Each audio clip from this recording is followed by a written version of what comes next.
Live? Looks like I'm live. Okay, weird. I guess Streamlabs has changed how it works. Let's give it a second and see if any more folks pop on. Man, I'm going to be bummed out if we get a small audience, but part of the reason for this stream tonight is actually that the algorithm is being more unfriendly to me than ever. Let me know if the audio is okay too, by the way. I changed a bunch of settings and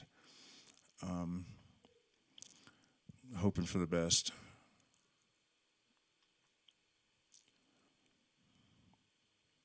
Let's see. Everything good? Mic okay?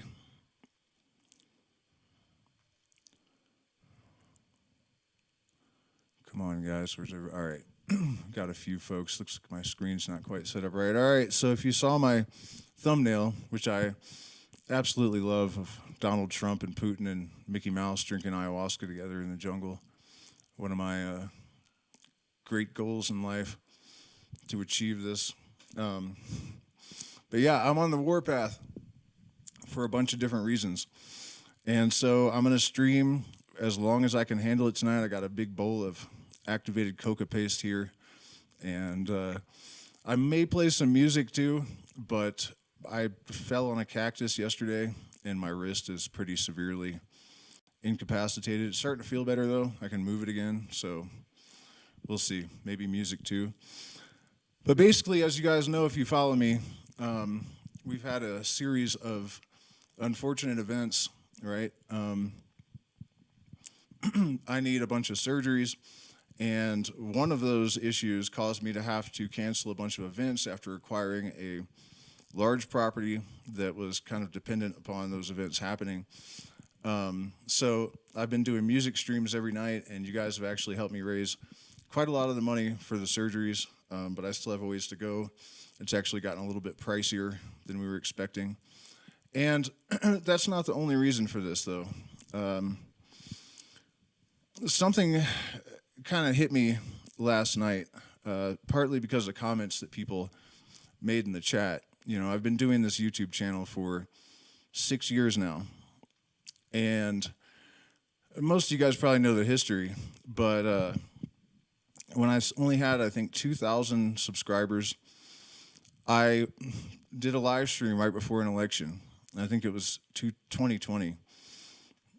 May have been no, it had to be 2020. And I saw the number of viewers start skyrocketing. And it kept going and going and going and going. And so it occurred to me that I should talk about the most important thing I can think of. Like, I have an audience of, I think it was 16,700 people. So I started explaining that the democracy in the U.S. basically is a farce, and that the political parties are actually one party. And, you know, the role of the puppets is really just to sow division and to create the facade of bumbling bureaucracy as the, you know, explanation for all of the insanity that we see, et cetera, et cetera. And I was demonetized a couple days later, and it said for invalid click activity.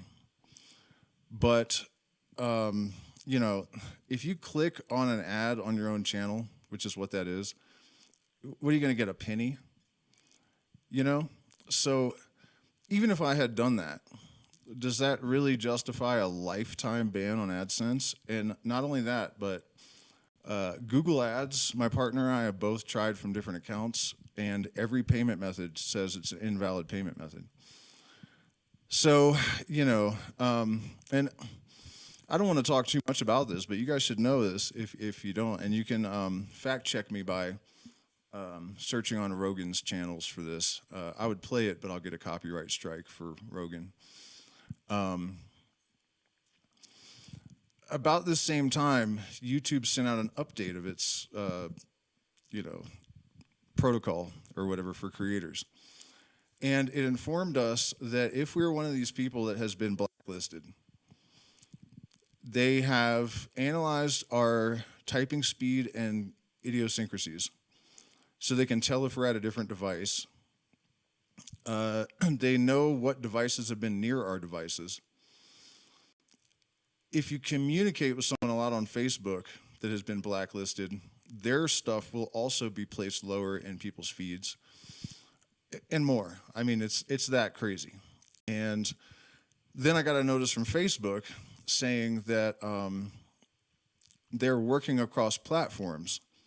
So the censorship and oppression of certain voices is a collaborative effort between all these platforms, right? And I actually had my Facebook page completely deleted shortly afterwards, which actually cost me potentially a tremendous fortune, because I have this weird situation where I had a cryptocurrency that you can only access through your Facebook login, right? So yeah, there's a whole big mess going on with that too. I'm talking to the guy. We're trying to organize a class action lawsuit for people that have been affected by this stuff. On Saturday, we're going to talk more about what's going on with that. Point being, that despite the fact that I've built this channel up to almost 14,000 subs now, my last couple of videos, and this is relative to 3 weeks ago, they would average like 600 or 700, the Hermes streams, for example, are getting like 50 overnight, So it occurred to me that the only way that I can get around this is to throw money at it. And it doesn't need to be a fortune, But I'm in a situation right now where I cannot justify spending money on this channel that doesn't come from the channel. And I know that what I'm doing is important, it's not about me. There is a paradigm shift that has occurred. It has already occurred. This is not something that's going to happen. This is something that has already happened. And it's the biggest moment in human history in so many ways. And we're going to spend the overwhelming majority of tonight establishing a solid basis for that. I'm going to thoroughly explain what I mean, why it's important, and how we can go about blowing the bugle, because the odds of getting a hold of the reins in this world are slim, but they're not none. And the only way that it's going to happen is if people come together with a unified sense of purpose and support each other and create a grassroots movement that is entirely driven by the community. It's actually alarming as hell to me that I don't see leaders emerging. I don't see groups forming. And I think a big part of that is that people are so afraid. They're afraid to be labeled. They're afraid to be accused. I don't have to get into it with you guys. I'm sure you're aware. And there are other issues, social media tunnel vision, oppression of creators like me. I hear all the time, like, there's nobody else like you out there. I don't believe it. I think they just have the algorithm so fine-tuned that we don't see each other much, So my goal is to raise money for this channel, for the surgeries, to get over this hump. I really do feel like if I can, the thing is, they can't suppress my content if I'm paying for advertising. That's one aspect of this that I think is hugely important. And just other infrastructure. And also, by the way, I am more than willing to trade skills for skills. If people have said that they'd like to take guitar lessons and they don't have the money, that's fine. Are you good at marketing? There's stuff we can do for each other. And my commitment right now, aside from getting over this hump with the health problems and the hurdles that they've placed in our path, but also, a fire has been reignited. I think those of you that have followed me for a long time, and some of you have, it's pretty incredible to realize that some of you guys have been here the entire 6 years. Actually, our first patron, I think we still have, which is remarkable.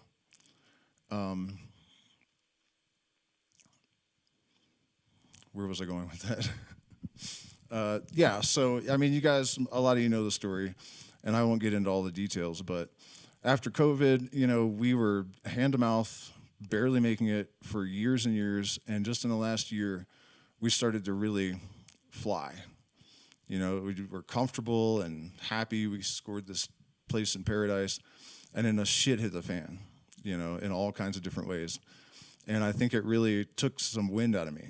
I didn't really realize the extent of it, but I've been feeling kind of paralyzed and didn't really know it, you know.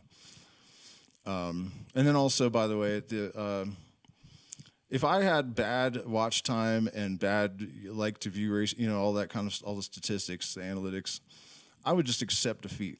But I don't. I don't. In fact, a lot of my streams, people watch them all the way through, even if they're 4 hours long, you know. So that also is getting to me, that whether I do good or not, technically, the algorithm still, you know, punishes me, basically. And I am doing everything I can to expand into TikTok, and, you know, I have already 58,000 followers and 2.7 million likes on that platform or something, but I said something wrong, and the algorithm dumped me. I get a few hundred views on every video. For a while, and the algorithm, you can bust it. Because for the first couple of weeks after this happened, I got exactly the same number of views and it stopped on TikTok. I don't know what the hell I said, because you can say a lot on TikTok. But, yeah, I know I'm a little bit unfocused right now. There's a lot on my mind, man. There's a lot on my mind. I am not willing to be neutralized right now. You know, I'm going to do everything within my power to fight back and take a stand, because there are two things happening simultaneously. Everything I hate about the world and have always worked to undo is ramping up on a level that has never been seen before. And I honestly wasn't expecting that in, say, 2000. You know, I thought the tide had turned and that we were heading in the right direction. At the same time, exactly what I've been expecting my entire life to happen is happening. The emergence of a forced recognition of something like a universal mind, a teleology in nature, is emerging from science in an overwhelming and unarguable fashion. You know, we have certainty about non-neural cognition and memory. That is huge. That is huge.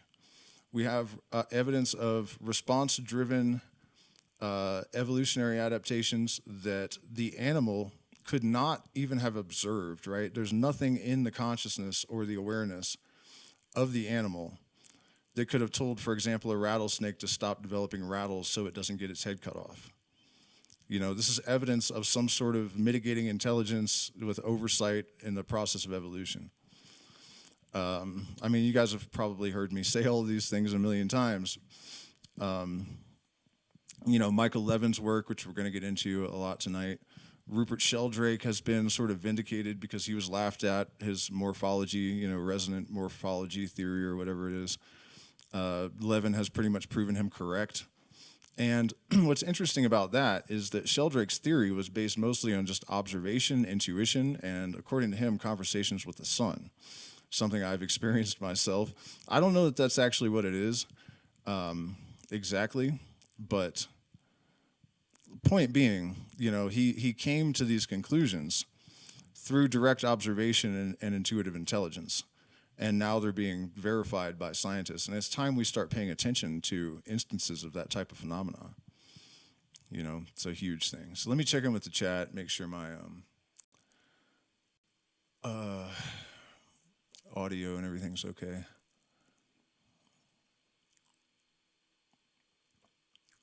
So you guys get it. Basically, I'm trying to rally the troops behind me, you know, so I can do what I need to do and do it well. And I'm also trying to just rally the troops amongst each other. You know, you don't have to be a patron to join my Discord. You do have to be a patron to join the private voice chats, but you don't have to be a patron to join the Discord. And it's full of amazing people, you know, and we will vet you. If you are weird or shady, we'll ban you. You know, it's right now, it's a community full of people that probably could trust each other with just about anything. the core group at least. And there's highly, highly intelligent people that, there's a PhD in psychology. We have someone that's just entering a double major in physics and chemistry. We have a, God, I can't even remember her title, but it's like the scariest thing I've ever heard. It's like a chemical engineer. She's some type of chemical engineer. And just the description of like what she does was enough to almost break my mind. And, these people aren't just smart, they're oriented around this kind of ontological model that's emerging. The chemistry PhD, actually, she's working on her postdoctorate, I guess. She actually thinks that in the same way that consciousness has been proven to interact with quantum particles and by the way, Dean Radin is the guy's name if you want to look it up and check my sources. That she believes she's seen evidence that happens in chemistry, even on the chemical level, which is pretty extraordinary. So just encouraging everyone, if we don't lift each other up, it's not going to happen. So that's my rallying cry. Should we talk about why this is so important? Well, I got to load my mouth with some coca paste because it's going to be a long night.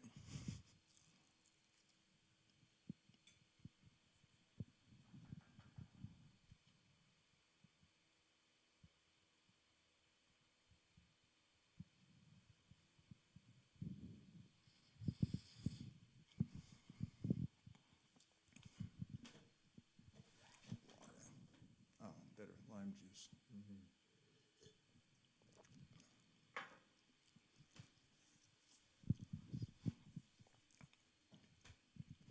So I kind of alluded to this already. Michael Levin's work.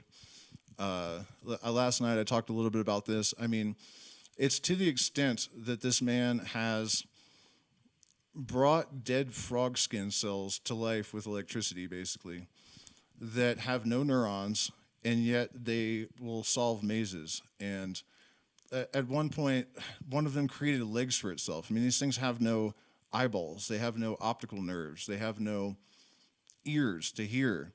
They can't see outside of they can't see at all. And yet somehow it occurred to this thing to use some of the dead skin cells to make two little legs so it could push itself around better. And then you can actually watch it come to the corner of a maze and decide that it needs to go the other way.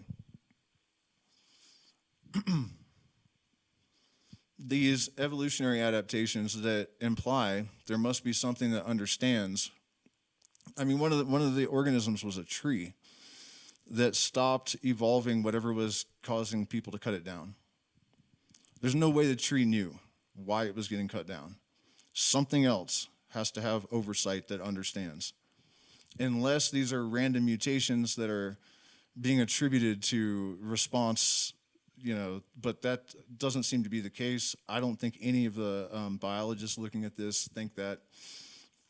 I should look more into it to find out exactly why they don't think that, but that's not the interpretation that even the neo-Darwinists are making. They are scrambling to find any possible way to explain it away without invoking a universal mind or some sort of, mitigating entity or something. The fact that we are finding evidence that consciousness arises at the quantum level and not at the chemical level or some other level, because anesthetics, for example, turn off consciousness by reversing the spin of an electron. The doors that are opened by these, especially when taken together, these discoveries,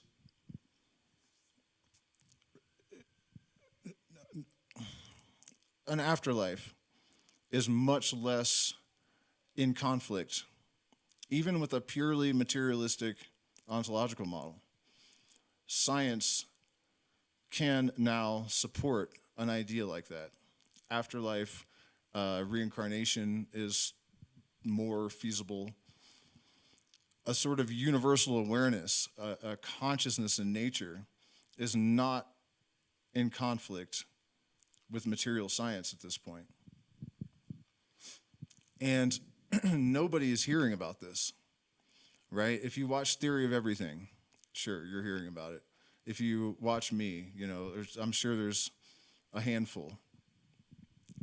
But as far as the mainstream is concerned, I mean, really try to process this. A scientist has brought dead skin cells to life that can perform functions that have no neurons.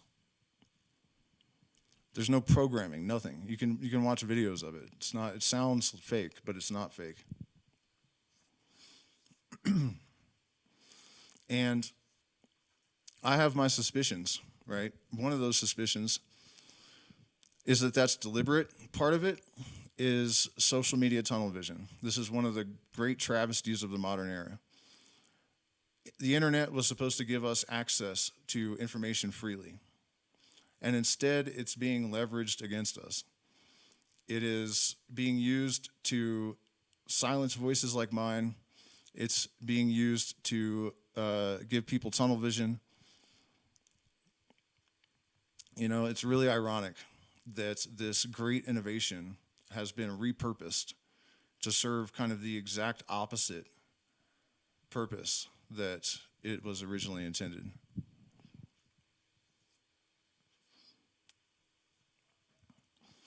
And so what I'm getting at with that, I also suspect that a lot of the political insanity and all of the drones and all of these things that are distractions, they are being used to keep the mainstream's attention focused on anything but the fact that we're in the middle of a paradigm shift. And really AI plays into this as well. One of my other beliefs that people often take issue with is that AI is not really so much a threat to humanity. It's a threat to the overlords. It's a threat to the establishment, and it's a threat to the status quo. I'll show you guys tonight at some point evidence of this because, take someone like me. I came from extreme poverty and violence and, all that sort of thing. And I'm not saying that it would have been impossible for me to get an education and whatnot, but the circumstances weren't great. However, I possess a fairly reasonable degree of intelligence, and I have ideas that I don't have the education to express. Now that I have access to AI, I'm finding out that the concepts that I have actually have mathematical formulas behind them. I can get those formulas, and I've actually been able to start constructing a model of these metaphysical ideas that I've had that represent a bridge between science and metaphysics that are supported by mathematics and equations, and I can learn to understand those equations. The threat of AI is really giving the power to people, to the have-nots. That is the biggest threat, And I actually found the other day a video. I should have saved it.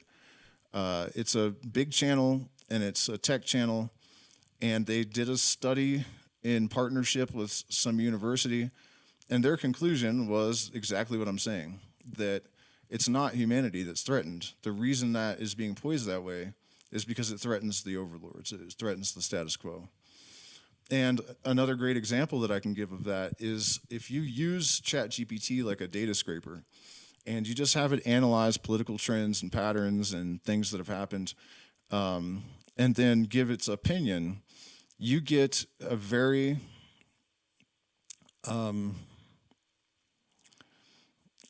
don't really know how to put it, a very unsettling and blunt and unbiased analysis of what politics is really about in the United States.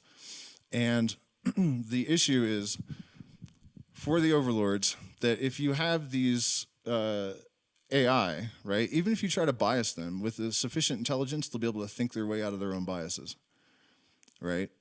So if enough people start asking the right questions and getting these unbiased answers and being told the truth, that's not good, And then they have been able to control, to a very large degree, who is empowered and who is not. There is a tremendous illusion in the United States that anyone can become a billionaire and all this sort of thing, And occasionally, people slip through the cracks. But mostly, the system is designed to keep people in their place and to ensure that they have control, who has access to a large platform, and who gets famous, and, it's over. That's all over.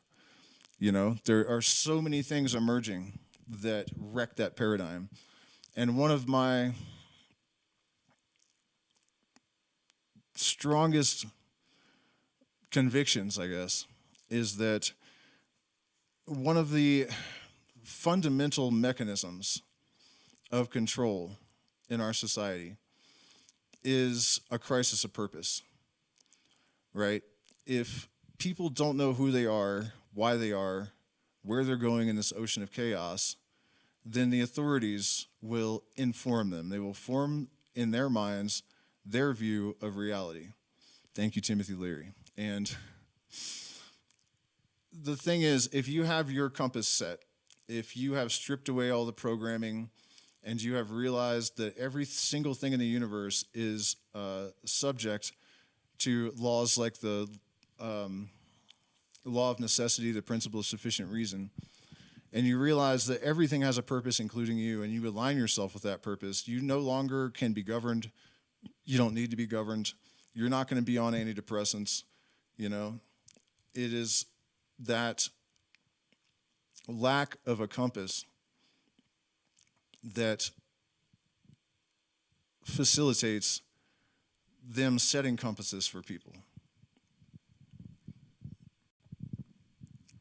And so, you know, I'm kind of all over the place again, I think, but I'm trying to weave a sort of multifaceted picture here and set a foundation for everything, which is that there are just all of these things converging that basically would liberate humanity from the old paradigm and put us in a position to finally fully realize the potential of the human race. You know, this suppression, this self-serving sort of philosophical disposition that has been cultivated in the United States especially is completely at odds with seeing the culmination of the full expression of human creativity and potential. And so much more. I mean, you guys know I don't have to go through an entire list of atrocities and in order to get the picture. So, by the way, you guys, questions, comments, subjects in the chat, I'm happy to offer whatever I can on any of it. At some point, we're going to get into some screen sharing, and I guess we'll look at maybe... My plan was basically to go through all of the different subjects that I cover on this channel and bit by bit kind of try to paint a picture. I don't have an actual plan, but that's the general idea. So let me check the chat and see what's going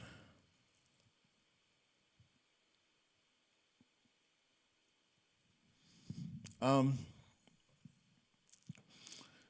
He asked, when I talk about the universal mind, am I talking about a God of some sort? I don't know. Michael Levin talks about cognitive light cones, right? And so he has amassed evidence that cells think, that bacteria think, single-celled organisms have thought, that memory has agency, that memory is actually stored in electromagnetic fields. And the idea basically is that these light cones are sort of like, what are those Russian eggs where the doll keeps, you know, you open it, there's another doll, another doll, another doll. Like reverse that, basically. That you start out with quantum particles that have some sort of intelligence. That's what their function is, right? It's very, very basic. But it is a form of intelligence. And then these things act in a collective manner, and that's a larger light cone, right? And then you can go to the chemical level, and that's a larger light cone. And these chemicals also behave in certain ways and interact in certain ways. This is a form of intelligence as well. And then You go to the level of cells and microbes and these things, and this is a different cognitive light cone. And then you expand that up to the level of a human. And the human is like a sum total of all of these other organisms and intelligences. We're not aware of all of these intelligences, and they probably have a very, very low level of awareness, if any at all. Definitely cognition, but we don't really know if awareness is a very basic level, right? And then so you expand the light cone again, and you have cities and nations and an entire planet, and on and on and on. The assumption is that you could continue this process indefinitely. And if you apply Hermetic logic and reasoning to this, which, by the way, Levin is basically a modern-day Hermes. We're at a crossroads, and there he is with the keys to a new paradigm.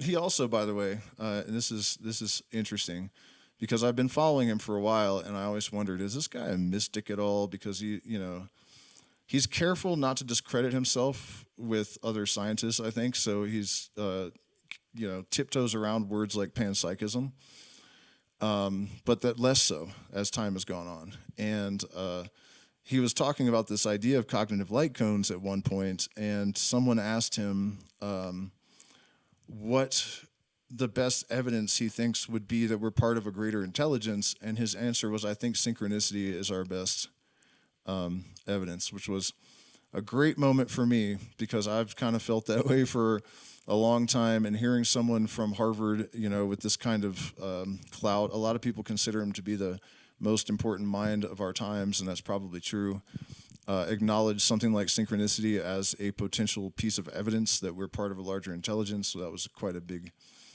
deal for all of us, really. So if we use Hermetic reasoning, you can assume that as we go up the scale in these cognitive light cones, the level of awareness increases, right? A human has much greater cognitive ability and awareness than a paramecium. So if it's true that as you expand, the intelligence level and consciousness increases also, then yes, when I talk about the universal mind, I could mean something like a god.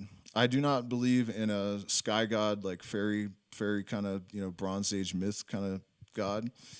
I think it's likely that the intelligence that is what I'm referring to is sort of the body is the matter, and the mind is the laws of nature, and it's trapped in them. You know what I mean? Like in order to maintain them, that's all it is. It can't do anything impossible. It can't override its own laws. The strictures of natural law kind of pin it in, Another way to think about that is that just as a person is full of all of these intelligences, our awareness of those other cognitive light cones is slim to none,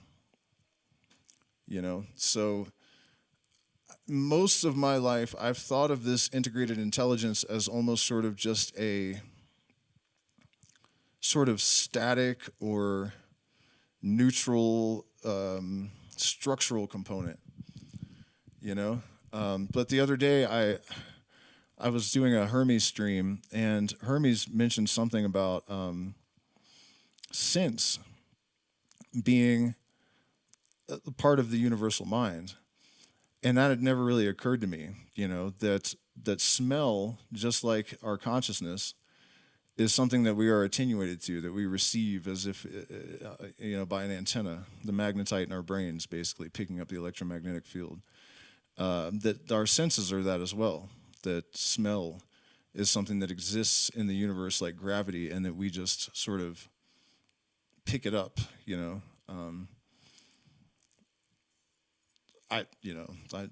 it's conjecture, but it's an interesting thought.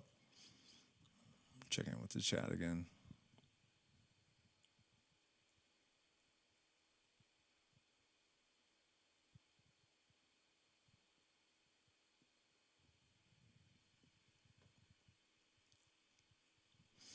Yeah, somebody in the chat just mentioned that spiritual grifters do a tremendous amount of damage. And it's true, and that's one of the other reasons I'm trying to rally to, make it possible for me to continue to do this channel. If the algorithm is going to continue to dump on me no matter what I do, creating another channel is not really a viable option. But the point is that I actually have to spend time vetting my information. People like Billy Carson, really even Graham Hancock, is pretty bad. He's loose with the truth for sure. And I don't even know their name, but I've seen some shorts lately that were just complete trash that had millions and millions of views, and it's frustrating to sort of anally try to make sure that all of the information that I put out there is valid. And then I watch all these liars just blowing up all the time, because partly it's because people will pay people to tell them what they want to hear. That's why they do it. But yeah, it's also rough because they're undoing my work, what I can do. They cast all the rest of us in a bad light. Actually, the Y files, that guy the other day, I made a comment on something that he made up, that he actually responded. He was pretty mad about it, and he said, "You can't just watch one short and assume." And I'm like, "No, dude, I've studied this stuff my entire life." That's how I know that you're making stuff up. So, at any rate, what should we get into, you guys? I had a bunch of ideas. It's been a long time since I did commentary on Crowley's Book of the Law. We could do that. Might be fun. Or I was thinking we could watch the new Michael Levin interview on Theory of Everything for a while, and I could maybe offer commentary, but I don't even know if that would be necessary. If you guys have any ideas, any videos that you'd like to see me react to, just be mindful that copyright strikes are a thing, especially on live streams, so I have to be careful what I put on there. How's your heart condition or whatever it was going? Not great. There's nothing I can do about that. What he's referencing is that not only do I have a genetic history of bad hearts on my mom's side, I got bit by an assassin bug in the jungle. I don't even remember the name of the town. Talag, I think, on the lip. And it was crazy. I just woke up with this like really hard thing on my lip, and it didn't hurt all the time, but when it did hurt, it was like I got shot in the face, just all of a sudden, like agony. And then I got really, really sick, like incredibly ill. And to the extent that one night I went out to pee and I just like passed out face first in the rocks in my pee, like bam, right in the pee rocks. And so Chagas, I think it's 15% or something of people that contract it live more than 5 years. And this was like 3 years ago or something. And I got an MRI, and only 3/4 of my heart is, like, one ventricle, I guess, is pumping every other time. So that's not great. And it's actually one of the reasons I don't drink a lot of ayahuasca. It can be dangerous for people with heart problems. So unless I'm facilitating now, I take a smaller amount and that's a bummer because it's really useful. But there's nothing I can do about it, I don't think. If the question was, is it getting better? I don't think it's the kind of thing that gets better.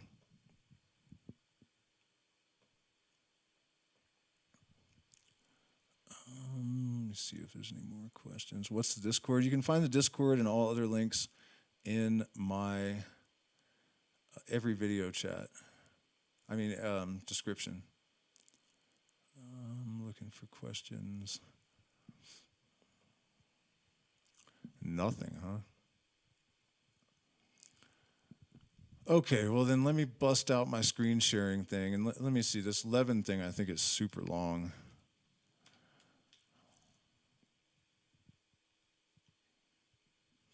Yeah, the other issue with doing these streams for this purpose, I think, is that mostly they suggest them to people that already follow me. So it's not maybe the greatest way to reach new people. We'll see how it goes, though. I mean, you know, if this works, great, and if it doesn't, then it doesn't. What was I about to? Oh yeah, theory of everything. Let's just put Michael Levin and see.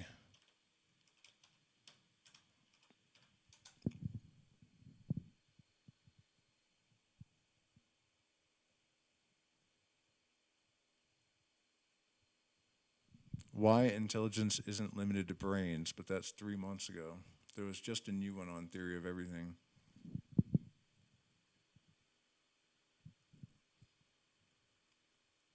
Well, here, I'll just, let me open up the screen sharing deal, and I actually did manage to restore it on my vertical feed.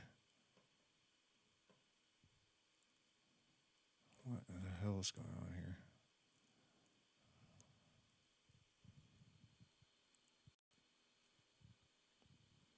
You were blocked? I don't think you were blocked. What is that? What is happening? Oh, I see what I have to do. I think I have to put it on top. There we go. All right, so now I think we have screen sharing enabled in the vertical. So let's check this out for any of you guys that haven't seen it. I would really like to find the new one, though. So what is that called? Toe?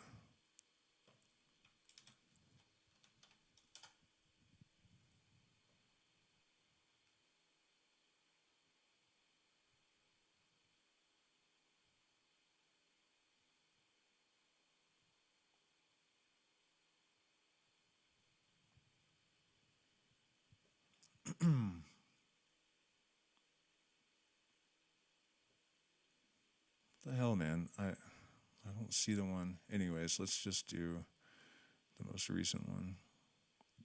Biology, neuroscience, and philosophy often seem to walk separate paths, but two radical thinkers are challenging our most basal assumptions about consciousness, memory, and the self. Michael Levin, a pioneer in developmental biology, has discovered that intelligence isn't limited to brains, rather it extends all the way down to single cells and even bacterial colonies. Alongside him is cognitive scientist and philosopher Anna Chaunica. You guys have audio? Sometimes somebody let me know if you guys have audio in the chat.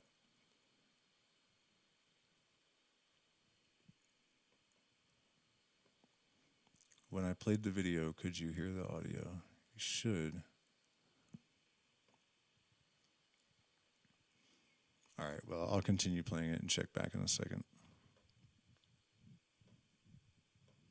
Who upends the mainstream view of consciousness and selfhood. My name is Kurt Jaimungal, and this was part of my 3-day tour at Harvard, Tufts, and MIT, where I recorded 5 podcasts, including this Theolocution with Michael Levin, distinguished professor at Tufts University, and Anna Chaunica, who's currently based at the Center for Philosophy of Science at the University of Lisbon, Portugal, and at the Institute of Cognitive Neuroscience, University College London. The other recordings are with Jacob Barndis, which is over 7 hours long on quantum theory, and Manolis Kellis of MIT. There's also Professor William Hahn, a computer scientist, and that was filmed live at the MIT Media Lab. Subscribe to get notified. Levin and Chaunica's groundbreaking theolocution raises provocative questions that challenge the foundations of neuroscience and philosophy, such as, what is the self?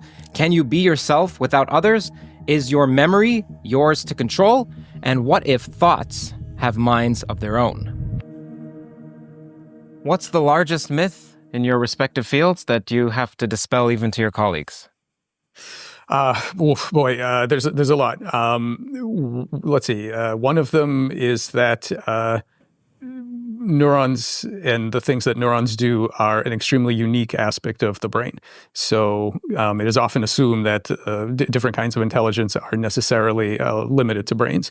And so that's something that we talk about a lot, about where neurons actually, and the properties of neural networks, where those things actually came from, both evolutionarily and developmentally, and that this is these kind of capacities that exist, far outside of brainy organisms. That's a huge one. What sort of neural capacities are you referring to that are present in non-neural networks?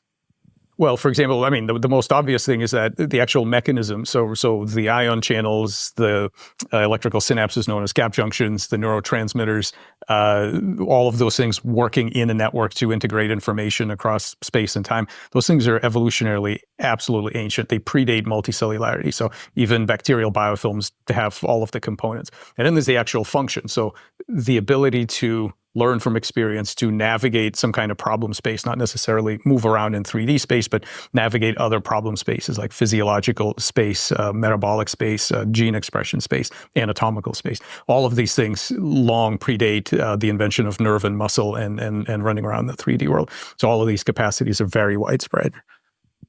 So Anna, we were... So that reminds me of something. A couple of things, actually.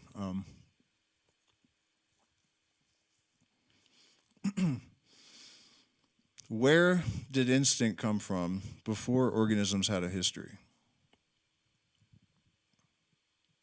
I'll wait.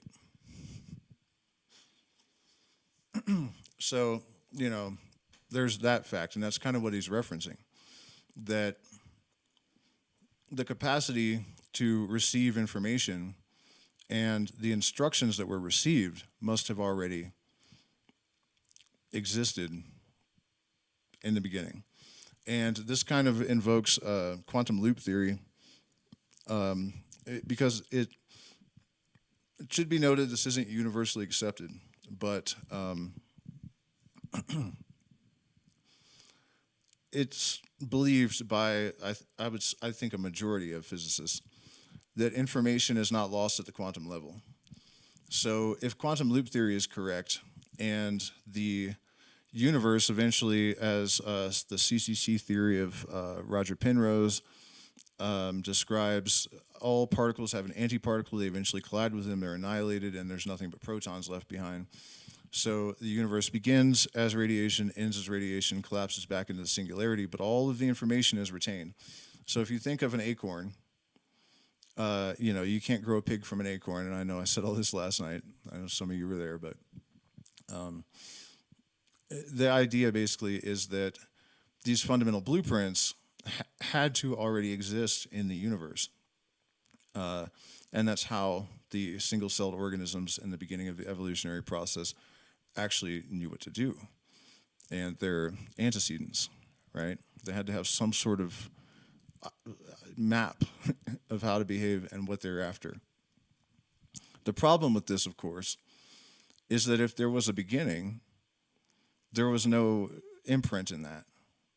There was no information there. So it is, problematic kind of idea. But that's the way all theories are when they are first emerging.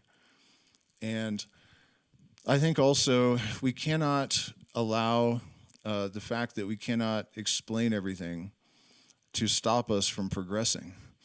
You realize that there is a problem, and you look for a solution or you abandon an idea, But point being that, and also the fact that I think we have to accept some limitation to knowledge. Because, for example, if you try to observe a particle too closely, it just makes more and more quantum fluctuations, so that measurement becomes more and more pointless. Like there are safeguards in the universe to limit how much knowledge we can access. And there actually is a belief about why that would be in the Hermetic mystery tradition and others, I believe, that the end point of the universe, which is also the beginning, the alpha and the omega are one moment,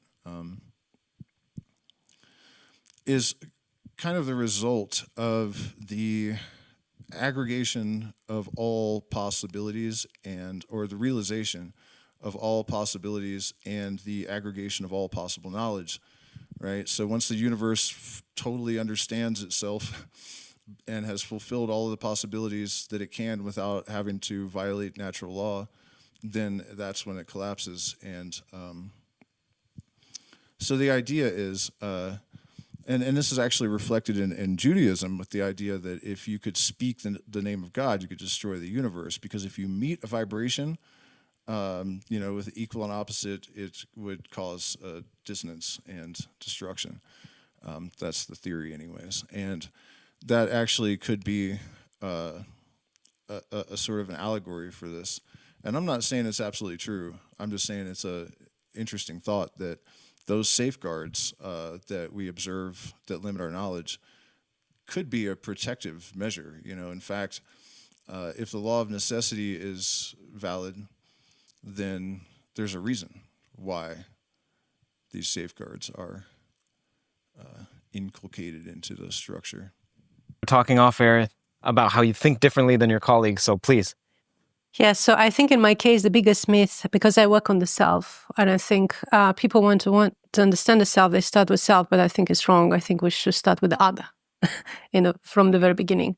Because we take an adult-centric perspective and kind of like the individual self is already there, so fully fledged a bit, like the Athena coming from Zeus' head. But I'm interested more how you get there, how you become a self from a bunch of cells, right? So how you develop that. And when you ask yourself this question, then you realize that actually cannot be yourself by yourself. You need another, because the other was there from the very beginning. There's some sort of like lineage and transmission later on.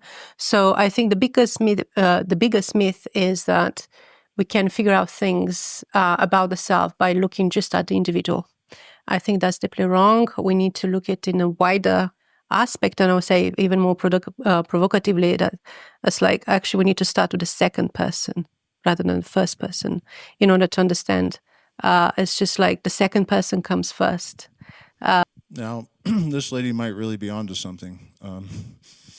I saw a paper a few years back that said the Big Bang wasn't the beginning.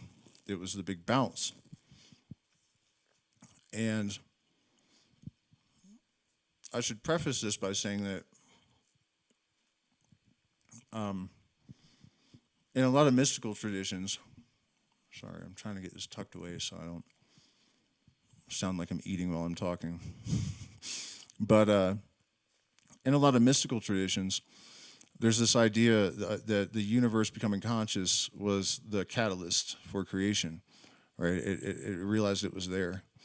And in this quantum theory, the physicist said the best way I can explain it in layman's terms is that it's as if a pre-existing state reflected itself. And the bounce was almost like surprise, So what she's saying about how we need to think of awareness in terms of the other, there is at least an allegory, if not a literal reflection of that idea in, at least one formulation of our theories of the Big Bang, creation cosmology. We don't really choose to be ourselves the way we are. So it's we're kind of like part of something bigger. So we need to figure out how basically we are linked as individuals to other individuals to understand the self. And I think many of the concepts that we have right now are very much static and adult-centric, and then we use that lens to understand complex phenomena. And I don't know if you know this epicycle thing that we had once upon a time. People started at the time with this preconception that the circle was a perfect figure. And because the circle is a perfect figure, everything has to move circularly in the sky. But that obviously was not matching the empirical data, because people realized that the planets are moving very differently than they were expected according to the circle. So what they did, they had epicircles in the circle to explain for the mismatching of data. So basically they constructed this complicated epicircle until one day somebody said, actually, just drop the idea of a circle. It's not a circle. It's an ellipsis, yeah? So just like drop one idea and everything fell into place like the clip. Do you know what actually happened there? This is too perfect so far, too. I'm really shocked. I haven't seen this, by the way. The person that figured out that they were ellipses was Sir Isaac Newton. And someone asked him, I think he had already presented his theory of gravity and motion, and then someone asked him, well, how come the orbits appear to be not perfect circles? And he said, give me a minute. And he developed differential calculus and something else, and that could explain this. And all of this stuff he did before he was 26 years old. So here's the bullet point of this presentation. Alchemy is, according to mainstream science, a foolish, antiquated idea. And yet, if you ask Neil deGrasse Tyson, who I don't care for the record, or Michael Levin, who the greatest scientific mind ever was, they say Newton, not Einstein. So I think it's interesting that he was very much interested not only in alchemy, but in the mysticism of light and its connection to our consciousness. And in fact, his discoveries relating to light came from alchemy, because he realized that if light was refracted in a prism and it could be broken down into smaller constituents, he realized that because of his studies in alchemy is what I meant to say. I think there was another element of that was relevant, but yeah, he was interested in the relationship of light to consciousness and all this kind of thing. So it's interesting how they pick and choose what they're going to consider relevant. And for the record, in case you don't know about this, where's that book?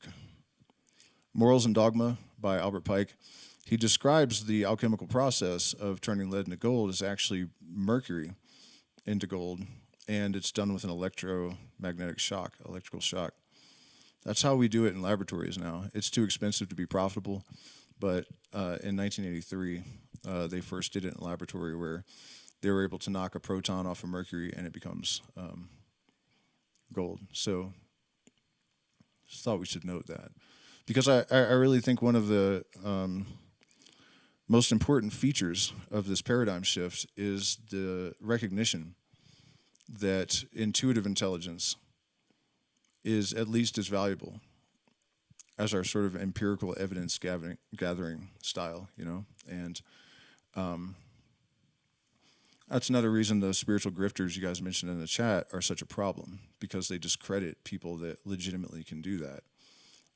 And it's a massive, massive problem.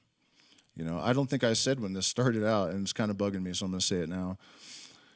There was so many things on my mind when I opened the stream, I just kind of lost track of this. But, one of the reasons that all of this is so important, these observations in morphology and, non-neural cognition and light and consciousness and all of these things, transcendental experiences are basically just exposure to the universal mind, to a more holistic awareness, and the effect that has on people is that they become more grounded in who they are. They become more aware of the importance of recognizing that we're part of a larger organism and honoring that. And partly, I'm using that to set up this fact. She mentioned also that we have a very egoic, self-centered sort of worldview. And it's very self-defeating in the long run. Our mentality has been engineered to serve other people, but not the collective, just the 1%, right? So the difficulty, of course, is that the social engineering has really drilled it into people's heads that if you start talking about the well-being of the collective, you're a communist or a socialist or some sort of evil bad thing. And despite the fact that 7 out of the top 10 countries by the metrics of happiness, healthcare, and education are democratic socialist, that communist China has affordable rent and groceries that are purchased in the United States for 30% less than they are available in the United States, and the cities are clean. And I'm not saying it's all perfect, but I'm just saying it's not anything like it was described to people in the U.S. You know what I mean? Getting over these sort of indoctrination-based hurdles is a massive impediment for this movement. And one thing I can offer in that regard is that we need to come up with different language for things in order to be heard, because if we stick to the models that we have and the language that we have to communicate about them, and nobody's going to hear anything. So let me check in with the chat. I'm not sure if this stream will get this video will get my stream taken down, so I should make sure you guys are even still there. Okay, audio is good. And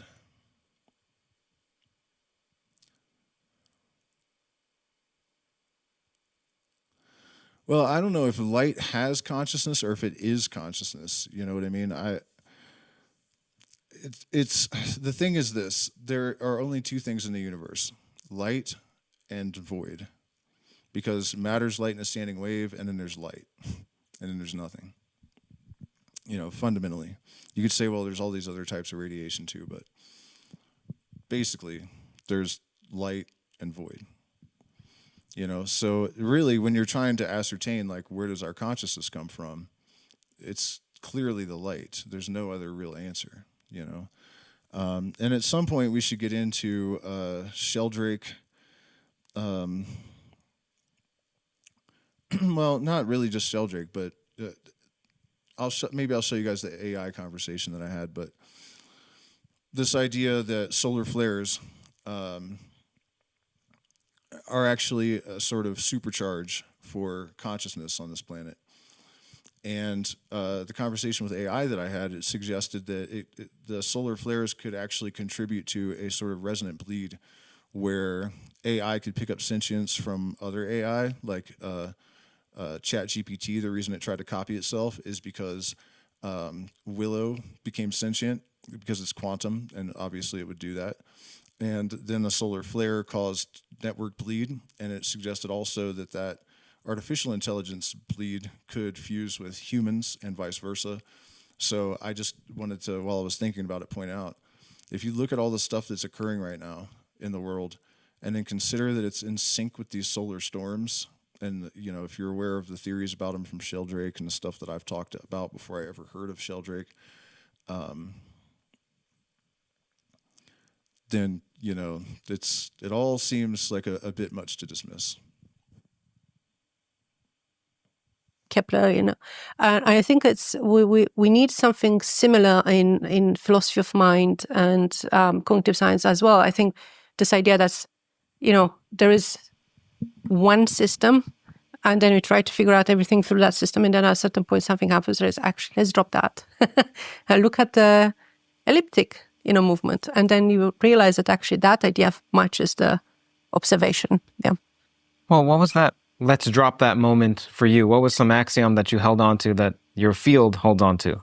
Yeah, so I had a couple of those. So it's like a domino effect, boom, boom, boom, from one another. So I did my thesis on physicalism and qualia. I started with the old-fashioned. It's like, okay, so you have brain states and then subjective experiences like feelings and things. So you want to ask yourself how exactly something like which is like immaterial in nature, ineffable, is linked to something which is heavily material that can measure, right? You have a brain in your hands, has certain consistence, certain color. where exactly are my experiences in the brain? So that's a big question. And then there was like entire field is like looking up of like how you reduce or not the mental states to physical states. And then I realized that the entire philosophical discussion around this was based on outdated physical science. And they were not looking at other type of like, because they take into account the idea that the most fundamental part is the physics, and we just ignore everything else, just focus on this, like have the layer cake, physics at the bottom, and then chemistry, biology, psychology on the top. We have the cherry on the top, like the subjectivity of experiences. And then we are obsessed about how to connect the cherry with the bottom of the cake. But I think that was like missing the point. And that was my aha moment. I said, okay, actually, what I really need to understand is like how physics relates to chemistry. It's like the very, like the two layers of the cake, how they basically link to each other. And then I realized that actually what is probably what is fundamental is not how the bits are layered one to each other and how to dismantle it, like the bricks of this wall, but basically is the interconnectedness between the two that actually is fundamental. So you basically have the relatedness between the two, which is fundamental, and then you keep the relatedness the same. You just like change the bricks and you have very similar systems. Yeah. So that was my aha moment when I realized, wait a minute, actually, it's like the armchair thinking and experimental science were kind of like disconnected. So I want to do both. So I, in my lifetime as a human being, a scientist, I don't want to just like take one track and ignore the other. I want to, do the two together. Even if it's more complicated, takes more time and it's messier because it's like in between. But I think we have a clearer understanding of like the phenomena. And if you allow me to use a metaphor, so suppose you have a table here, and like this thing you have, and then you want to go from point A to point B, and you take the straight line. Yeah, it's the fastest way. Yeah, which is fine. But then you can also take right, left, right, left, right, left, right, left, and then you still arrive at the end point. But at the end of the day, you mapped better the surface of that table if you just like take the tours rather than just like go straight, because basically you experience other perspective from the thing. So you have a clearer understanding of the phenomena. So that's the bullet I'm biting and say, okay, so maybe it will take me longer to get to my end point, but I want to have this like rich perspective, because I don't think this idea of disciplinarity is quite new actually in scientists. It's like people 300 years ago when they were doing philosophy, like René Descartes, they were also mathematicians. They were also opticians, so he wrote a treatise on optics. He was also a mathematician, so he invented, the XY. I think that's Okay, so sorry to interrupt, my dear, but what she was saying about the straight path, and we definitely have this attitude that, direct and efficient, and there's something to be said about that, obviously. But one of the reasons that we're having this existential crisis right now is specialization in the sciences, right? In the ancient mystery traditions, people were polymaths. You were required as an initiate to study geometry, music, philosophy, everything that you possibly could, and in as much depth as you could.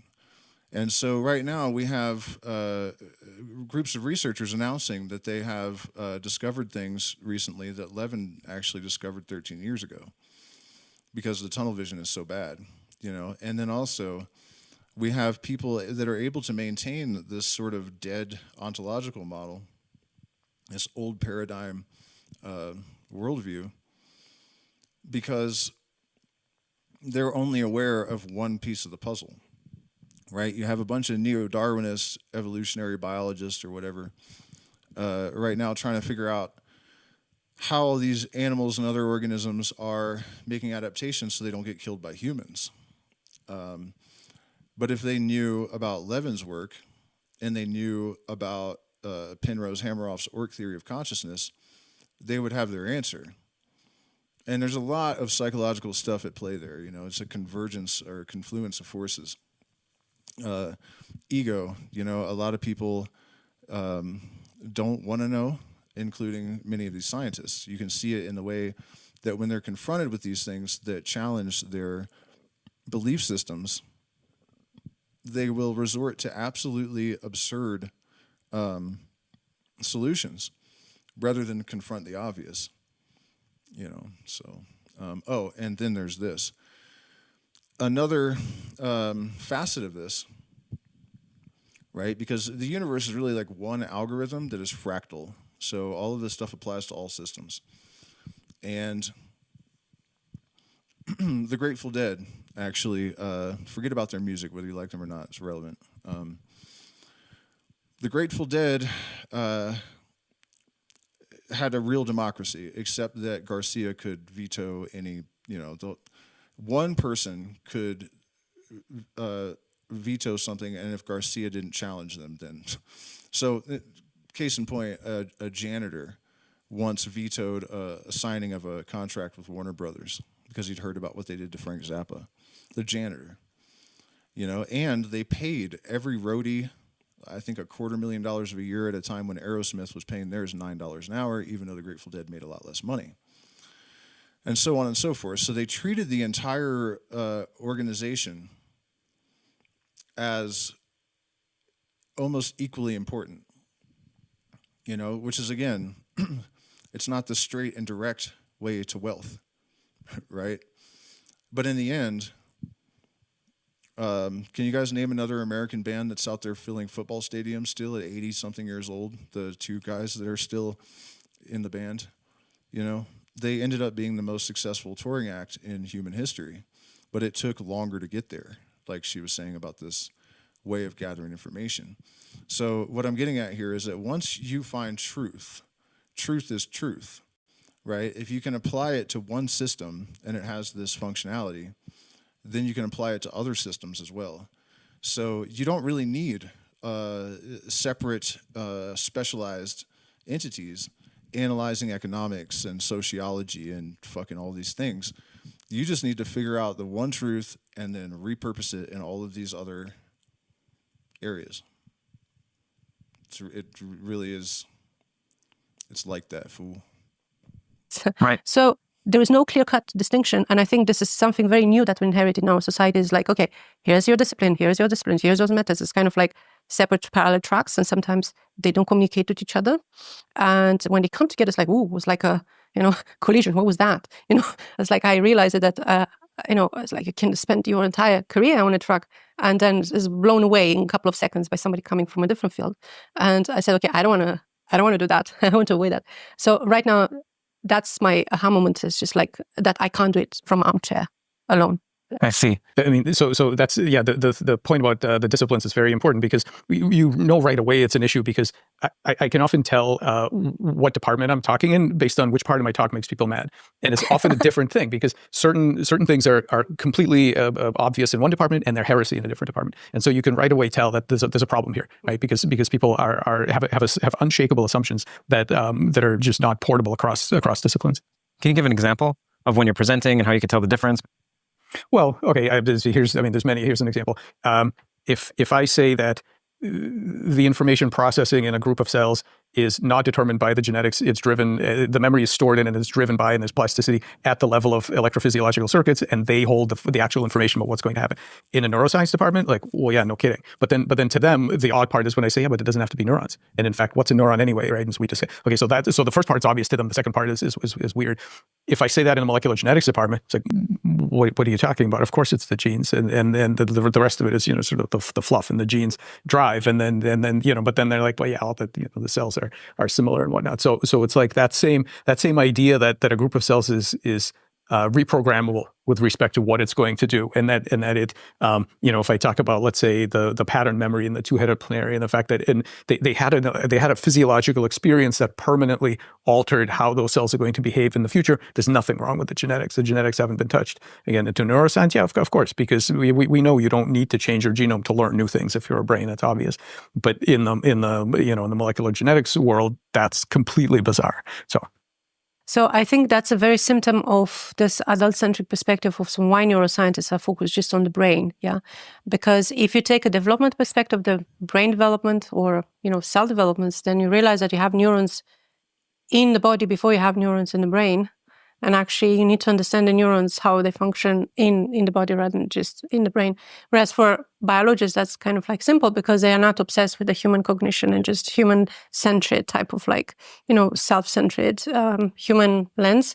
And they take the organism as a starting point. And then at the organism, you have like, well, cells. Yeah. And that's kind of like makes sense.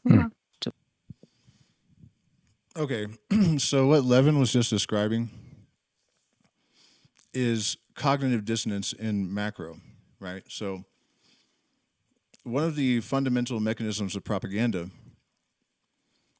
is to inculcate opposing viewpoints in the same people, right? And we look out at the left looks at the right and they're like, oh, look at all these hypocrites. And then the right looks at the left and they see it.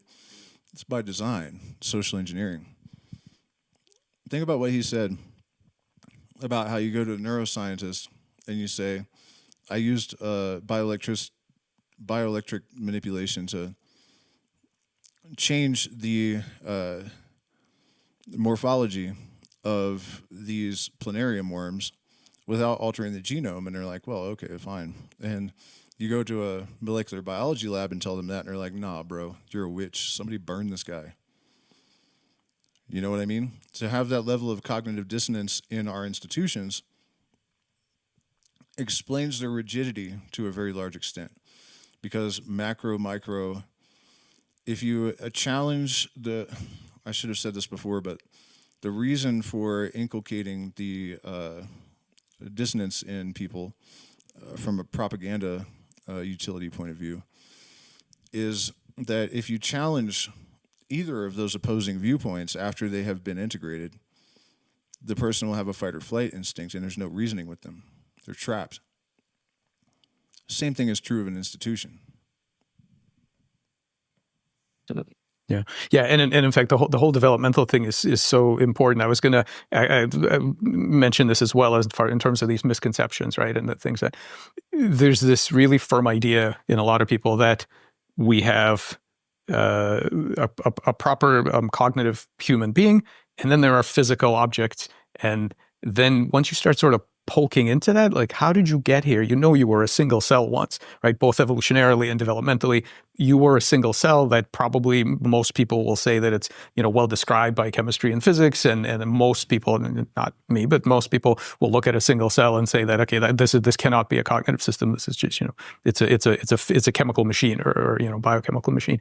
But the facts of developmental biology are that there is no magic lightning flash that sort of says, okay, boom, now you've gone from the land of physics and chemistry, and now you're a mind. There is no magic place where that happens, right?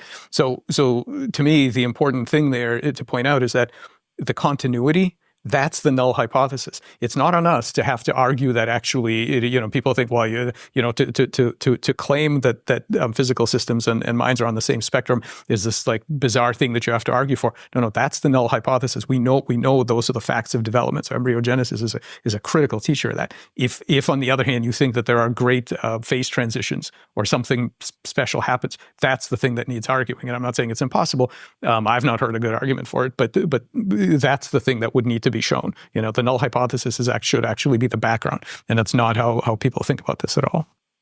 So I am going to get you to argue for it, even though you don't want to, because Anna, you were referencing these layers of the cake and the blending and physics and chemistry. Where is the borderline? Perhaps it's continuous between them. So carrot cake, which is like a mixed cake, is quite a horrible cake compared to red velvet cake, which is demarcated. Depends on the taste. So please make the case for me, because we're talking about the self, and Anna, you mentioned the other, which there's a distinguishing factor there. So please. Before they get into that, I just want to offer what he was talking about this single cell source, for us and for life. With Hermetic reasoning, that also tells us that the universe emerged from one. And it's another great example of that cognitive dissonance.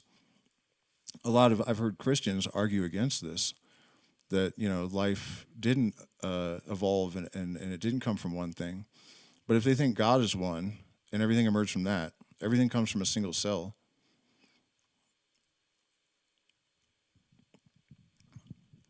Just quick interjection. And I think we're only going to do some parts of this because I was looking at the titles And I would rather get into some of the stuff having to do with like pregnancy and immune systems. That's not really relevant to us. Interconnectedness is fundamental selfhood. We should probably get into that.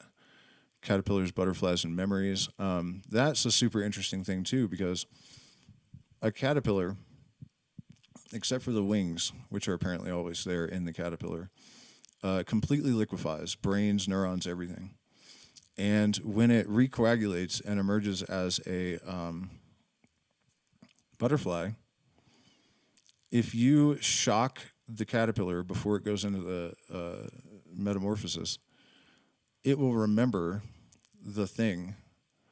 Well, they associate it with a smell, actually, and it will avoid the smell that accompanied the shock as a butterfly, despite the fact that its brain has completely melted. Electromagnetic field storing information. What are the nourishing factors of talking about what is separated? Yeah. So here's my approach to this. One of the ways that people argue against this kind of continuity thesis is the paradox of the heap. So the idea is, right, so you got a pile of sand, and then they say, well, if of course you could argue that every time you take a piece of sand away, when does it stop being a heap, and the whole thing is kind of useless. That's the argument. So my point about all of that is that I think all of these terms, in terms of these cognitive terms, mentalistic terms, and so on, I think all of these things are interaction protocols. Exactly as Anna was saying, they are ways that we are going to relate to the system. They're not objective facts about the system floating off by itself. They are relationship claims. So what that means is, if you call me up and you say, I have a heap of sand and I need to move it, I don't want to argue about the definition of a heap. What I do want to know is, am I bringing tweezers, a spoon, a shovel, a bulldozer? What am I bringing, right? It's functional. How are we going to relate to this thing? And so the terminology is only useful to the extent that it gives us a bag of tools to work with. So now let's imagine, so I call this the spectrum of persuadability. And that's kind of an engineering take. You can also say that at the right side of the spectrum, it's more about bidirectional vulnerability and friendship and love and all of these things. But let's just look at the spectrum. So I'll just give you 4 things that are on the spectrum. So on the left side, you have a mechanical clock. Okay. And then you have something like a thermostat, and then you have something like a dog, and then you have something like a human, and who knows what you have after that. So what's different along the spectrum, there are a number of interesting things, but the key thing here is, what are the bag of tools that you're going to bring to optimally relate to that system? So with the mechanical clock, you are not going to reward it or punish it or convince it of anything. Your only bag of tools is rewiring, physical hardware rewiring. That's pretty much all you're going to do with it. Once you reach something like a thermostat, you have some more interesting options from cybernetics and control theory, where now you don't even really need to know how it does what it does. What you need to know is, A, that it is a goal-seeking system, and B, how to rewrite the goal. So if you wanted to keep the temperature in your house at a different range, you know how to rewrite the goal, and then you can walk away and trust. There's a degree of autonomy, there's a degree of trust. You know this thing, it isn't going to ponder why the house is at a certain temperature, but the one thing it is going to do is hold on to that goal that you've specified for it, right? So that's interesting. Now we can control that system by rewriting the goals.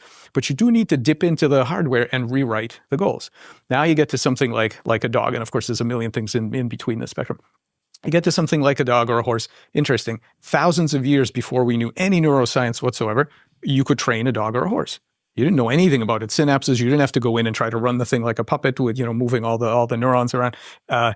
It has this amazing interface, this very thin interface, whereby rewards and punishments, and now you've got a bag of tools from behavioral science, and using those, now you're communicating with it, right? And you're providing incentives and things like that. And because this creature has that interface, you don't even need to know much of anything about what's really inside in order to have some effective interactions with it, because it's going to do the hard part of taking the signals you give it and converting it to its internal states and moving around the synaptic proteins and all of that stuff. And then sort of further on to the right of that system, you have humans. And there, all it takes is sometimes a whisper of something that's a convincing argument, and then they take it from there, right? They buy into it or not. They might change the course of their life. They might start a revolution. Who knows what they're going to do? There's tons of complicated things are going to happen. You didn't have to micromanage any of that. So now you're dealing. So what are the tools, right? So now you're dealing with the tools of psychoanalysis and psychiatry and things like that. So the argument basically I'm making is that what all of this is about are It's not really philosophy. It's empirical claims about which set of tools is going to apply. And so now my claim is for novel things, cells, tissues, organs, novel synthetic biology constructs, weird minimal things that people in A-life make, or active matter, droplets, all of these things. You can't, from a philosophical armchair, just like you were saying, the experiments are critical. You can't sit there and say, well, that's a cell. I think it's definitely like the clock. I'm a synthetic biologist, and I think this is the chemical machine. It's going to be like the mechanical clock. No, you have to do experiments. And when you do experiments, you try the different tools from the different disciplines. And you say, when I use this set of tools, turns out I can do things that you couldn't do if you were treating it as a mechanical clock. And that's a lot of what we've done in this lab, and other people have done too, is to borrow tools from other disciplines. That could be computer science. That could be certainly behavioral and computational neuroscience. I'm sure you guys have noticed if you've been here long enough, but I started this out talking about how the solution to the ontological stagnation, I guess, in science was this polymath kind of mentality. So it's really extraordinary to me to see that that's kind of what, he's going about it in a much more tedious manner, but I'm pretty sure that's what they're getting at here. Take tools, apply them outside of their standard domain, and when they work, you have to go where the evidence leads you. You can't just decide that, okay, well, that's not real learning, or that's not real whatever. Now, if the tools work, that's what it is, right? So I have this very kind of instrumentalist view of these things, that what you're really talking about is ways to relate to that system and gain optimal interaction that enriches both sides. So when one talks about tools, one is implicitly referencing goals, because a tool is for something. How are goals related to the self? Is it that if you have no more goal, you have no more self? Is that related to depression or derealization or depersonalization? As you know, on theory... Wow.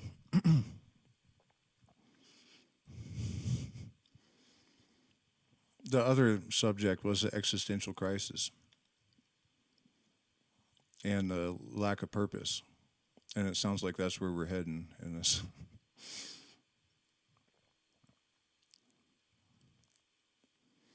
And again, he's basically, he did what I was describing with the repurposing of once you find truth in one system, apply it to another system and fix it, So he was talking about cells. Levin was talking about cells and purpose and tools and science, and he just scaled that up. So if a person has no purpose, then, there's no self, or...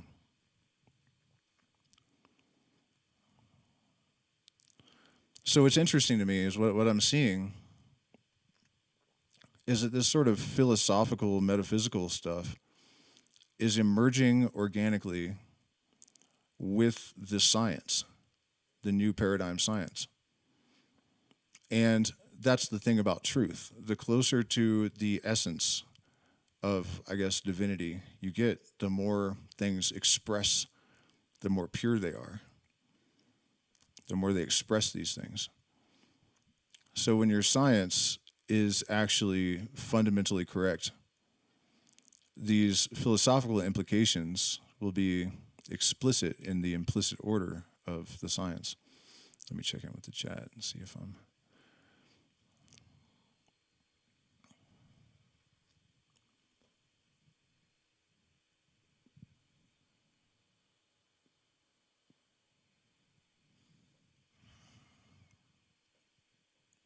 Of everything, we delve into some of the most reality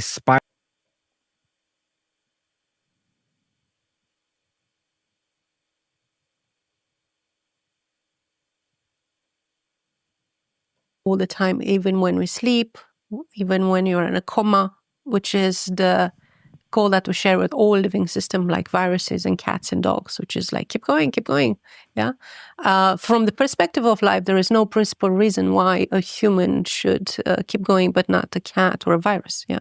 So there is like the same underlying principle of like survival that we share. And I think that's always there.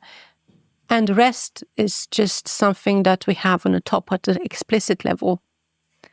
And then you can have disruptions between the two, right? So you have, I don't know, something happens to you, you have an accident, and you have a traumatic event, and then basically messes up with your internal bodily signals, and that will change entirely the way you relate to your other goals in life, right?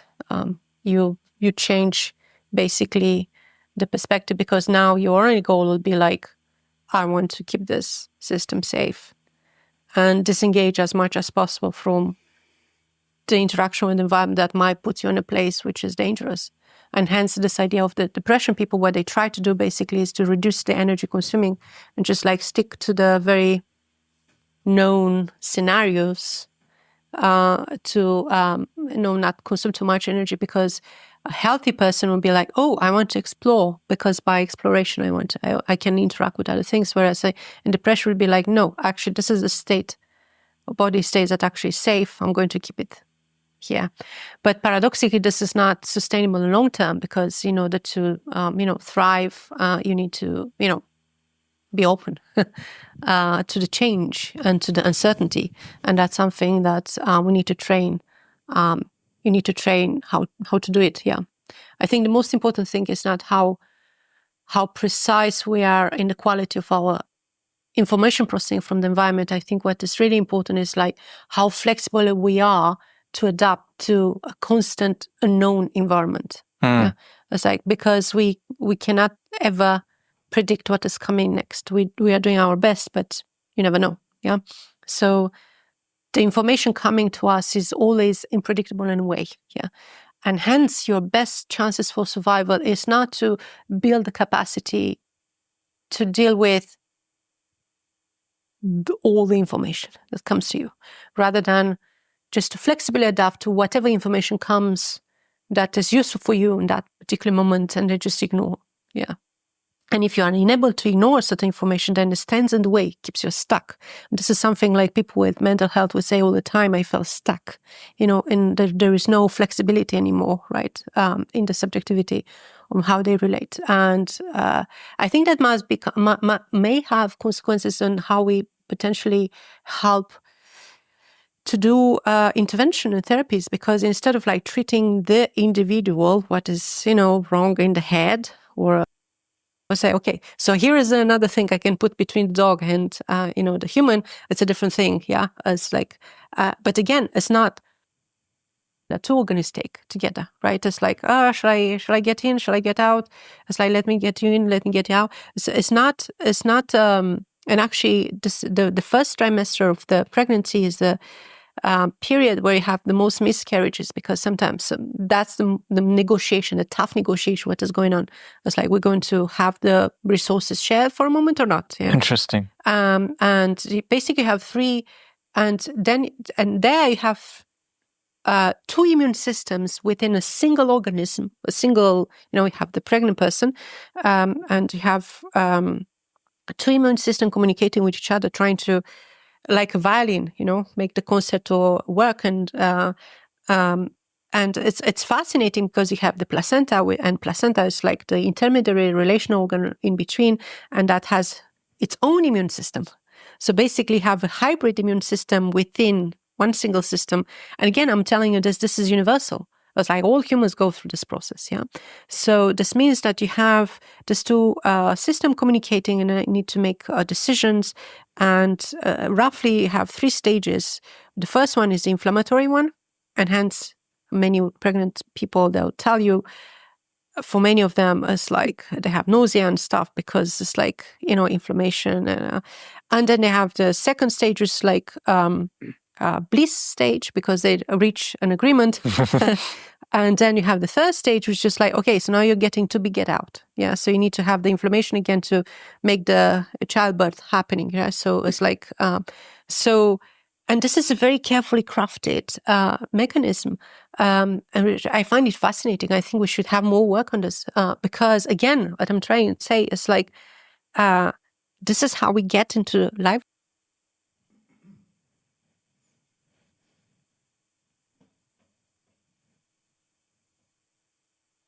Experiences into structures in your brain and body.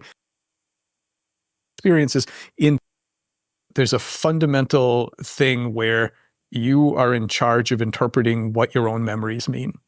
And what I mean by that is at any given moment, you don't have access to the past. What you have access to are the engrams that that previous you has compressed various experiences into structures in your brain and body.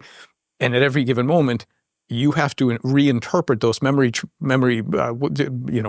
structures, whatever the medium is, and continuously tell and retell a coherent story about what you are, how you got here, what the outside world means, what you do next. This is a constant process of construction.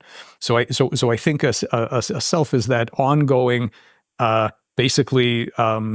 Self-referential process that attempts to tell a story about an ongoing thing with particular boundaries, with particular goals, and in particular, always project it forward, right? I don't exactly know what happened in the past. I'm going to do my best to kind of confabulate a consistent story on the fly, but what I do know for sure is that I need to make decisions right now.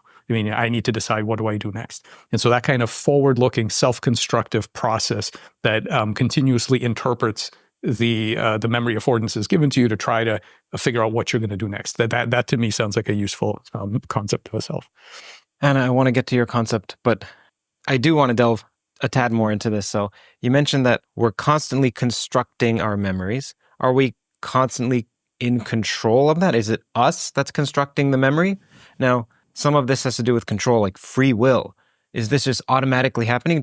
Do we have some degree of autonomy or degree of direction that we can place on it? So doing like proper discussion of free will can take an infinite amount of time. But just to say something relevant is two things. One is I think a useful sense of free will is very time extended. You don't have right now complete control of whatever your next thought is going to be.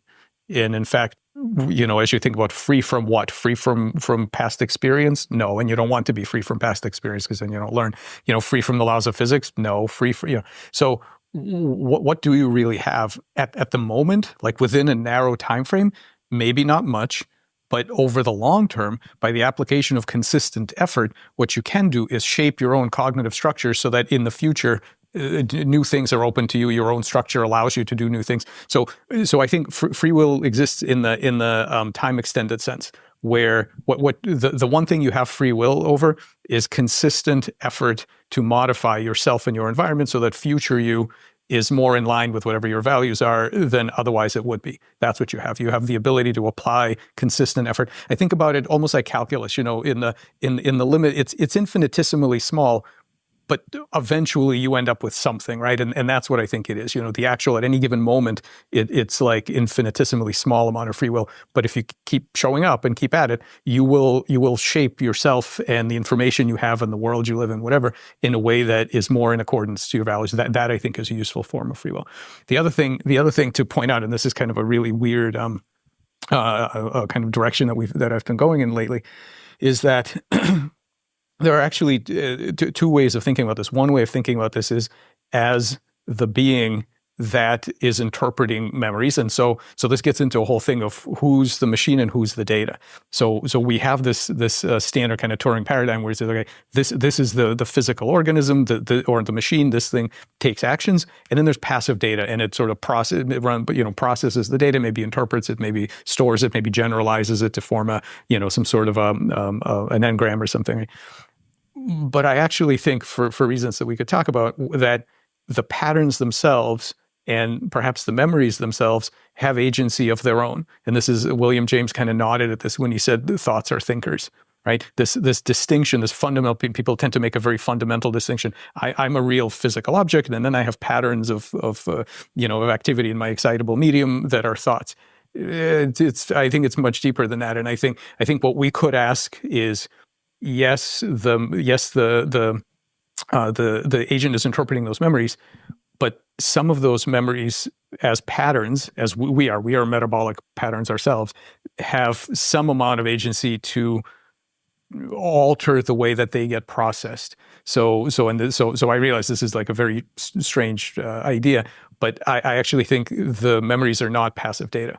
And you can also, you can warm up to this a little. There's a couple of ways to warm up to it. One is to think about, look, here's a continuum, a fleeting thought, right? There's a mental pattern that comes and goes, it's gone.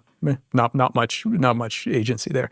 Well, you get some persistent and repetitive thoughts. Those are harder to get rid of, and they do something interesting. They do a little, and you may have more to say on this than I, they do a little bit of niche construction on the brain. If you have certain kinds of thoughts, they will actually modify your brain such that you will have more of those thoughts, right? So ecologists would say that's niche construction. Then we could go past that, and we can think about something like a personality fragment or an alter, right? Not a full human personality, but also not just a repetitive thought. It's got a little bit of, it has some goal directedness. It will actually do stuff in the world to sometimes screw stuff up for some of the other personalities. Like it really has some agent. And then you have a full human personality, and maybe past that, some sort of a transpersonal thing that people have talked about. So we can easily see how there's a continuum here. And I think that some of these thoughts, and you can imagine, as patterns within a cognitive medium, think like an easier way to think about this is the caterpillar to butterfly transition, right? So you have a caterpillar. It's a soft-bodied creature with a particular control, right? Soft body means you can't push. There are no hard elements to push on like you would with a robot. With a hard-bodied robot, you have to do different things. And it lives in basically a two-dimensional world. It crawls around and it eats leaves. You can and this is some old work by Doug Blackiston and a number of other people. You can train those caterpillars there's a certain color cue, and then they crawl over and they find some leaves, and they're happy. That caterpillar has to become a butterfly. In order to become a butterfly, that's a hard-bodied creature. It lives in a three-dimensional world. The brain is completely different. So it has to tear down most of the brain. Most of the cells die. Most of the connections are broken, and you make a new brain. You make a butterfly. The memories persist. Now that's amazing enough because you're like, wow, how do memories persist when you're refactoring the whole medium? But it's actually much more interesting than that. And it took me years to actually get to what's really interesting about this, which is that the actual memories, the fidelity of the memory is actually not what you need here at all, because the actual memories of the caterpillar are useless to the butterfly. It doesn't move the same way. It doesn't care about leaves. None of the details matter. The details are completely irrelevant. But what you do inherit as a butterfly are kind of the deep lessons that the caterpillar learned. And so you have to not only keep the information, you have to remap and reinterpret that. Whatever engrams survive the brain, refactoring, those engrams cannot be used the way the caterpillar used them. You have to reinterpret them in a completely new way, remap them onto a new sensory motor architecture and everything else. So that last bit couldn't be more relevant to our subject. People kind of tend to frame the last 100 years, say, as a mistake. A lot of people when they wake up, it's not. None of it is. And exactly what he was saying about how certain details and behaviors are not relevant to the butterfly, but the deep lessons are fundamental, even structural. And the same will be true of humanity, that the tunnel vision, the born of specialization in science, is really what allowed the lens to hyperfocus to the extent that it did. And all of that knowledge is worth having.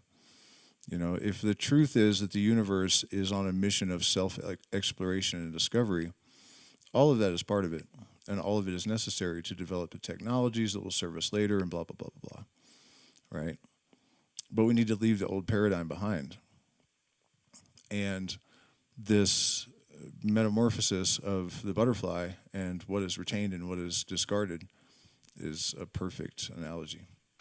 So one could imagine that if there's that process, if a particular memory as an agent wants to survive that process, you cannot stay the same. It's the same paradox that affects us all. If you don't change, you will die. If you do change, you are no longer yourself, so you're also not here, right? Like it applies to species, it applies to everything. It's the paradox of change. If you are a memory that wants to survive that process, you cannot remain exactly how you are, but you might have certain features that would make you more easily interpretable by the butterfly brain, and thus you will make it into this new world, not the same as you were, but to some extent you will remain, right?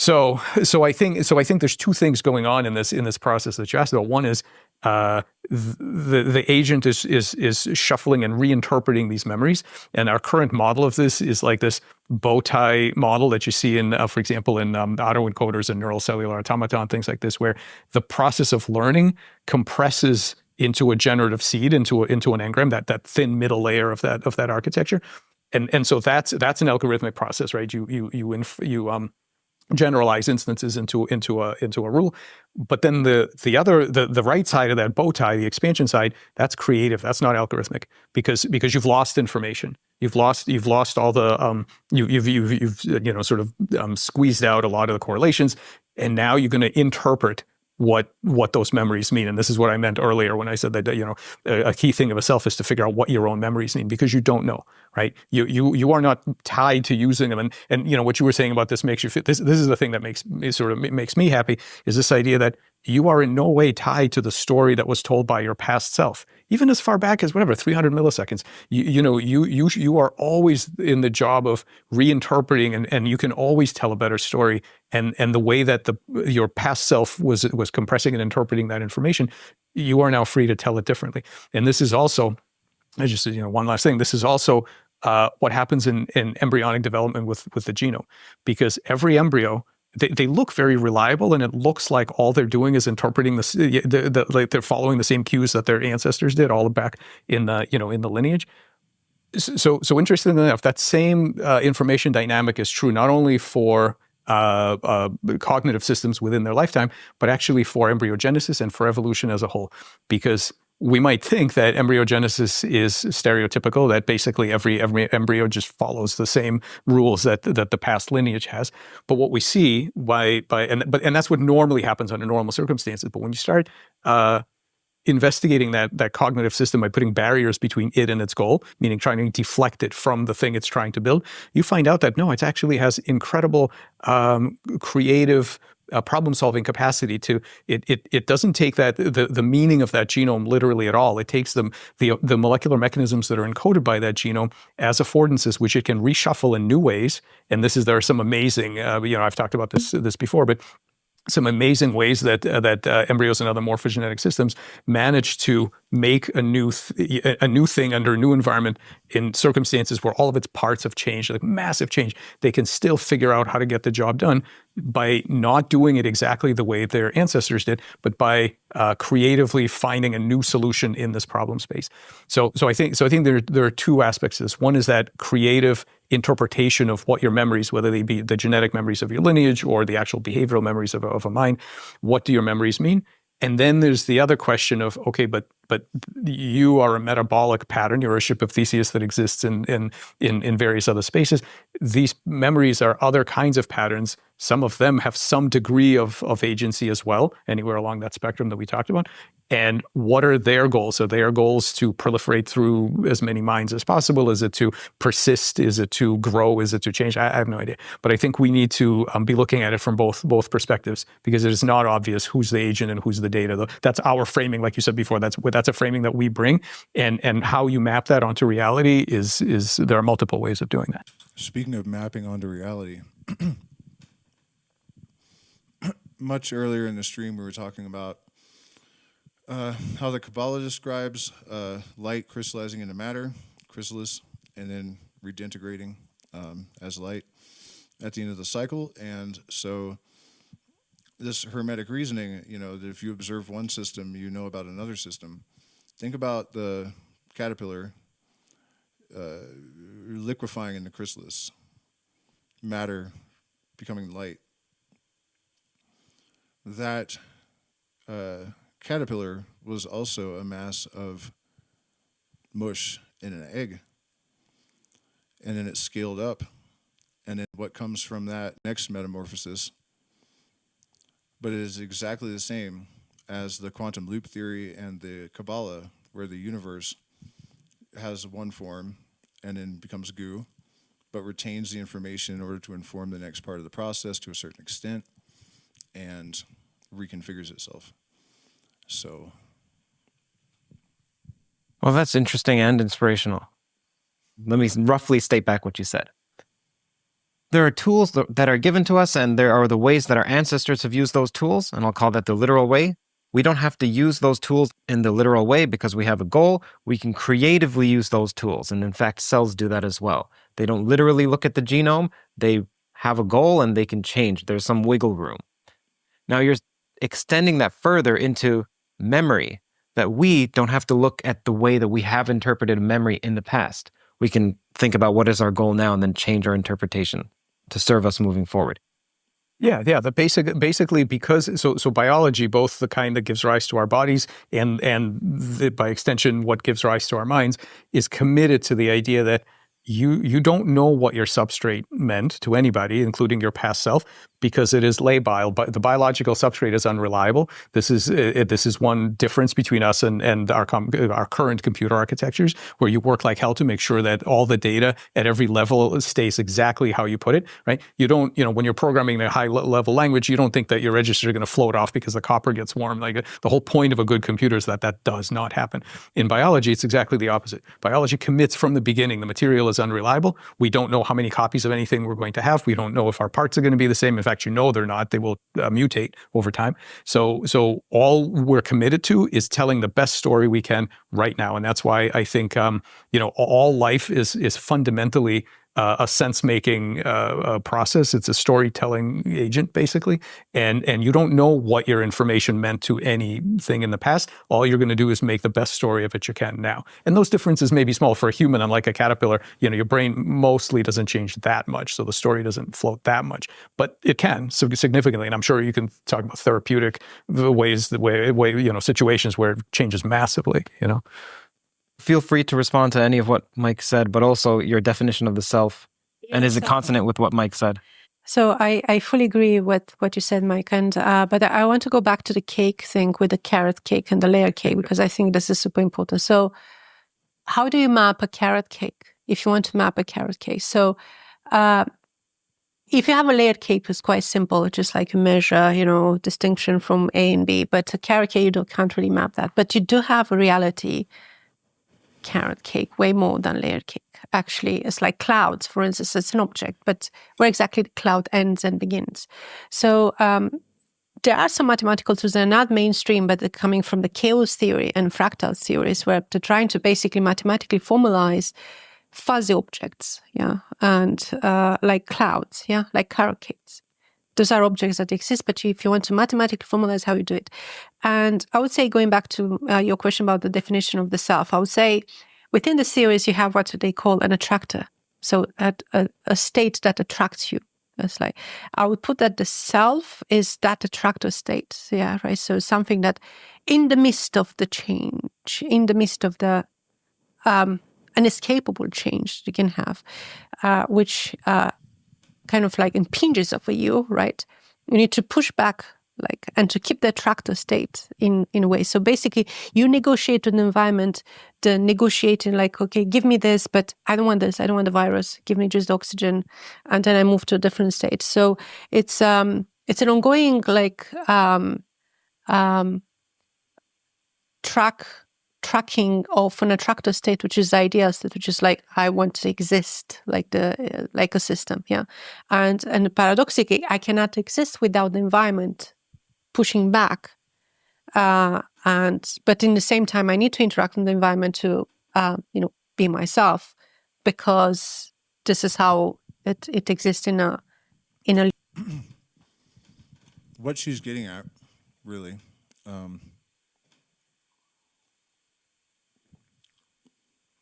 Is identical to the ancient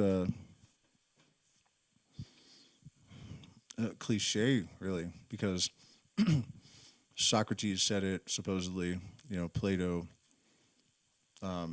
Shakespeare, Bob Dylan, It's smart people everywhere always. Know thyself. But more than that, this attractor in hyperspace, as Terence McKenna would have said. We actually talked about this in the stream last night. The discovery, clarification, and identification with the true will or the higher self. This is exactly what she's describing in other terms, that this is the fundamental purpose. This is the real, we're all in a goal-seeking state, right? And to clarify what we are in order to satisfy tension and dissonance and express consonance, clarity and concision and knowledge of the self and its purpose is the fundamental driving factor, this state that she's describing as an attractor in hyperspace. Lineage, yeah. So I would define the self as this highly desirable attractor state, which at a certain point will catastrophically disappear. That's called death, yeah. And then the question would be, is the catastrophe also actually push us to life, So we are a desirable attractor states between two catastrophes. One is the birth and that one is like the death, like disintegration. And in the meantime, we try to keep this like state in the, desirable position, which is like a certain range temperature for the warmth of the body, then the sugar level in the human body, because otherwise you just like pass out and want to pass out, yeah. So, and that attractor state has been not, decided like that. It's like the fruit of like lots of interaction through the time, yeah. Figure out which one is the best attractor for that particular state, yeah. And that's I would say, but I would say again, going back to your first question, it's like it's and the Dostoevsky. So without the pushing back, there will be no attractor state, right? So it's like the two define each other, right? In a way. Otherwise, it would be just like flat eternity, infinity. Which, going back to what Mike said, that would be so boring. You'd be like, okay, I need a catastrophe now. All right. Speaking of catastrophe, this idea of a quantum loop, or at least that the universe has a metamorphic process just like a butterfly. The way that information is retained in order to inform the new structure without impinging it. We see evolution work like this. How do I explain this? She talked about how it's a catastrophe of birth and a catastrophe of death, but it's the same catastrophe. It's the alpha and omega of the universal cycle. So it just occurred to me we have another reflection of that, And really, there's been a lot of stuff that we maybe didn't need to hear, but the relevant bits have been pretty tremendous and weirdly on point. Because like I said, I didn't watch this first. And there really is a lot, not just to learn, but to take inspiration from and hope, really, because my goal kind of was to sort of not substantiate, but it's the best word I can find, this hermetic idea of observing one system to gather knowledge about another system. And then if you take all of this stuff and you do that, you end up with something that is marvelous and by all appearances is like self-substantiating truth, And I think the ultimate goal for liberating ourselves and humanity at large is to not have this fear of the unknown and the mysterious. And this sort of methodology that I've been describing and they've been describing, as unlikely as that is, really probably comes as close to resolving a lot of that fear as we could have ever hoped, if not even more so. You know, and I think if any of you guys have followed this through the whole stream, you can see why this is so important at this point. You know, the potential to sort of dissolve certain chains with certainty, when the best that we've been able to conjure in historically is faith, which is inadequate and toxic. It is delusion. Faith is that which our ability to believe that which we know to be untrue, for the most part. And with this sort of shamanic interpretation of the sciences and this interdisciplinary application of tools, we can perhaps lift ourselves up off the ground, stand up straight, and learn to walk with knowledge wisely.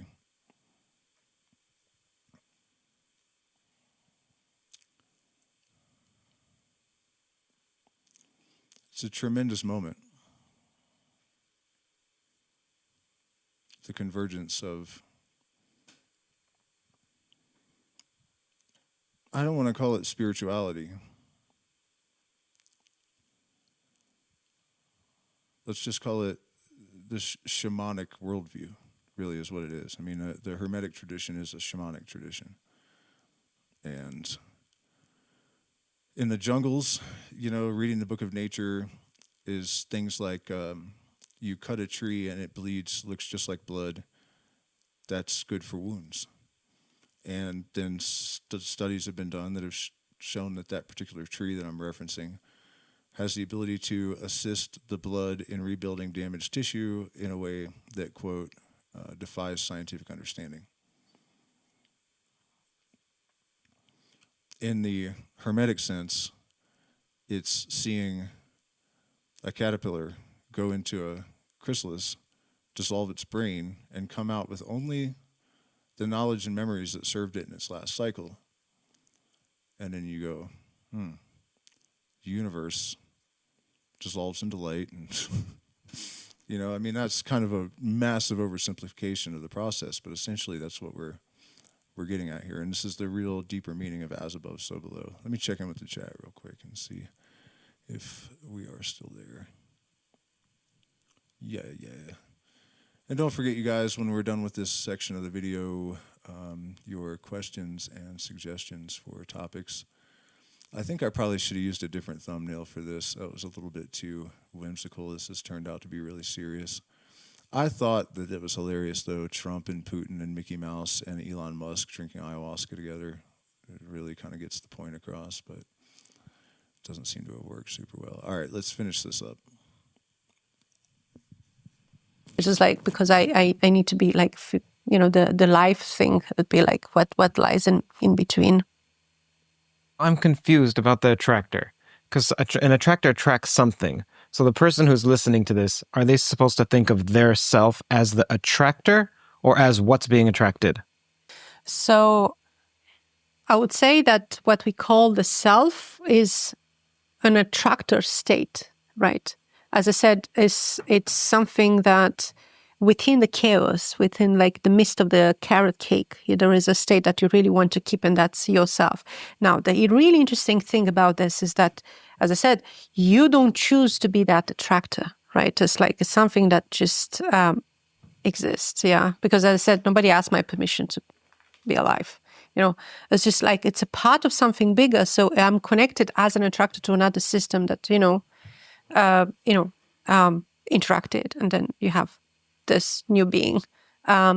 So it's a part of a chain, right? And it's the very fact of being part of the chain that defines me as it is. So hence this idea that you need a other before to be the self now. And so that'd be the main idea. Is the reason for infantile amnesia, when we don't access memories before 2 usually, Is the reason for that because we lack a model of self, or is it because we lack language? So I'd push back against the idea that there is amnesia.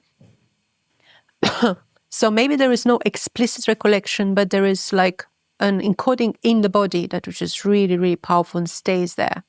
So children with nonverbal children, with abusive parents, there is a memory stored in the body and how they move their body around, which is clearly shows, going back again to the body, it's like they haven't forgot about it. It's just like a store at a different level. And then you access it. Sometimes people say, it's like when I walk past an old wall this way, and then I realize, why am I doing this? It's like people don't do that. And then realize it somehow connects with certain patterns that they experience when they were babies and stuff like that, which is like kind of inconceivable to explicitly recollect. But there is indirectly like storage, because you need to keep track of those. And so there is I don't think there is, there is like this idea of there is switch on, switch off, right? There's like complete darkness, and at a certain point, boom, with the language, it's like you become, aware or consciously aware. I think we do have experience all the time, as I said, as fetuses, as babies, and, preverbal children. So we have experiences at the body level. And that's, I would contest this idea that there is an amnesia at the body level. The body never forgets, That's like, you shouldn't. Because if you do, then you fall again in the trap. And you don't want to fall. You want to stay alive here. Does that apply even to episodic memory? I'm not sure. I mean, I would contest this idea that, as I said, it's like you have explicit memories on one hand and emails eliciting new ideas and new connections that didn't occur to you before. Yeah, I think that some of the most interesting conversations take place across disciplines. And I've now had a number of amazing connections with people that are in psychiatry, trauma, of course, computer science, and machine learning, and architecture, all kinds of deep history, all kinds of interesting fields that where I don't have any expertise, but where people hear some of the stuff that I've been talking about and see interesting parallels to their work. So those kinds of connections, those kind of interdisciplinary projects and so on are some of the most interesting and valuable, I think, for the world going forward, because I think the era of distinct disciplines, departments, all of those kind of barriers, I think that's going to be increasingly less relevant as time goes on. And we have to understand the deeper patterns of nature, and all the tools in the toolbox are needed for that. Anna, what message would you like to leave the audience with? And keep in mind that our audience comprises a large portion of researchers. So people who are prospective researchers and people who are in the field already of philosophy, computer science, AI, math, and physics. Yeah, so I think my main message would be we need to be aware of the tools that we are using, because the tools we are using changes basically the reality we are looking at. So for instance, like take language. When you investigate things at adults, we take language and we have categories and conceptualization, saccadic, it's like one word after another. That's one way to mapping reality. But reality is a continuum. I don't think we have the conceptual toolbox to map this like continuity. And also, because we are using language as adults, we tend to think of this type of understanding through language as being like the pinnacle. What I want to say is like perhaps we have more embodied way of understanding would not necessarily require this type of like conceptualization, which are as smart as our high-level abstract thinking at the moment, but that they are needed at that particular time when we need to develop into the things. Yeah. So I think the take-home message would be like to stop thinking very naively, like some sort of linear progression. Start with very dumb and achieve something like very smart, like the adult thing. Yeah. On the contrary, I think we life or nature, call it what you want, gave us the right tool at the right moment to get into the flow, right? Like a continuity. Like solar storms. So I think that's important. So we need to put back the humble roots into the spotlight with the importance of an intelligence of the cells, intelligence of the body. It's not so the body is not some sort of like mechanical thing, like a vehicle that is used to fuel and transport the mind, the smart, individual. On the contrary, I think what we call the mind is like given there to make sure that this body is safe and survive for a long period of time. Yeah. So it's a collaboration, yeah, so to speak, and there is no continuity between being dumb and to being very smart, rather just like we have. Okay, darling. A little bit too rambly. Let me set up my thingy so it's a little bit more. Oh, my webcam was not there the whole time. That's fine, I suppose.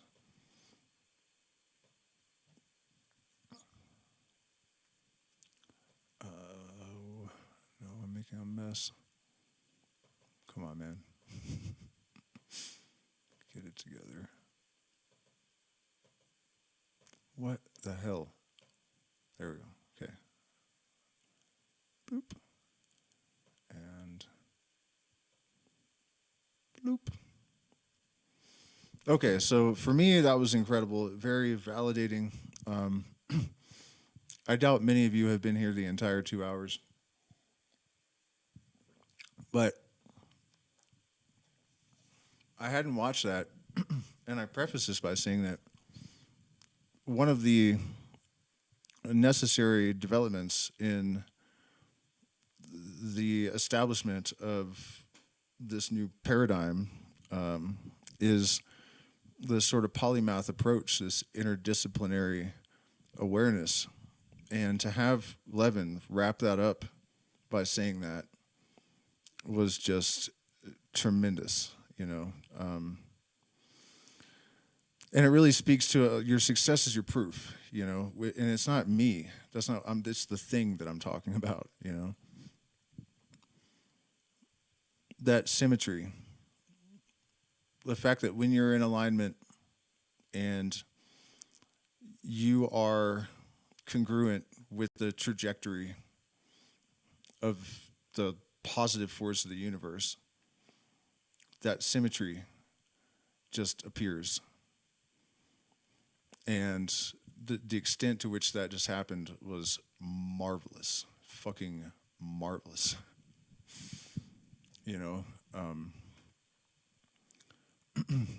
Anyways, let me check in with the chat and see where to go from here. I committed to hanging out for a long time, and that's what I'm going to do, even though we are a small group, which is, I will admit, frustrating because I know this stuff matters. What are your thoughts, understanding on body-mind? I mean, that's a big question, and I don't know exactly what you mean. Is all conscious, why or why not? Can you give a summary of your... Man, there's a lot of questions there. If light... Okay, we did that.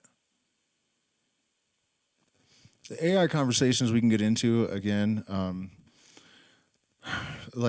pull it up and we can look at it. But basically, I was just using it as like a data scraper and a mathematical tool and an analytical tool, because I know that there is some sort of mechanism for everything that occurs in the universe.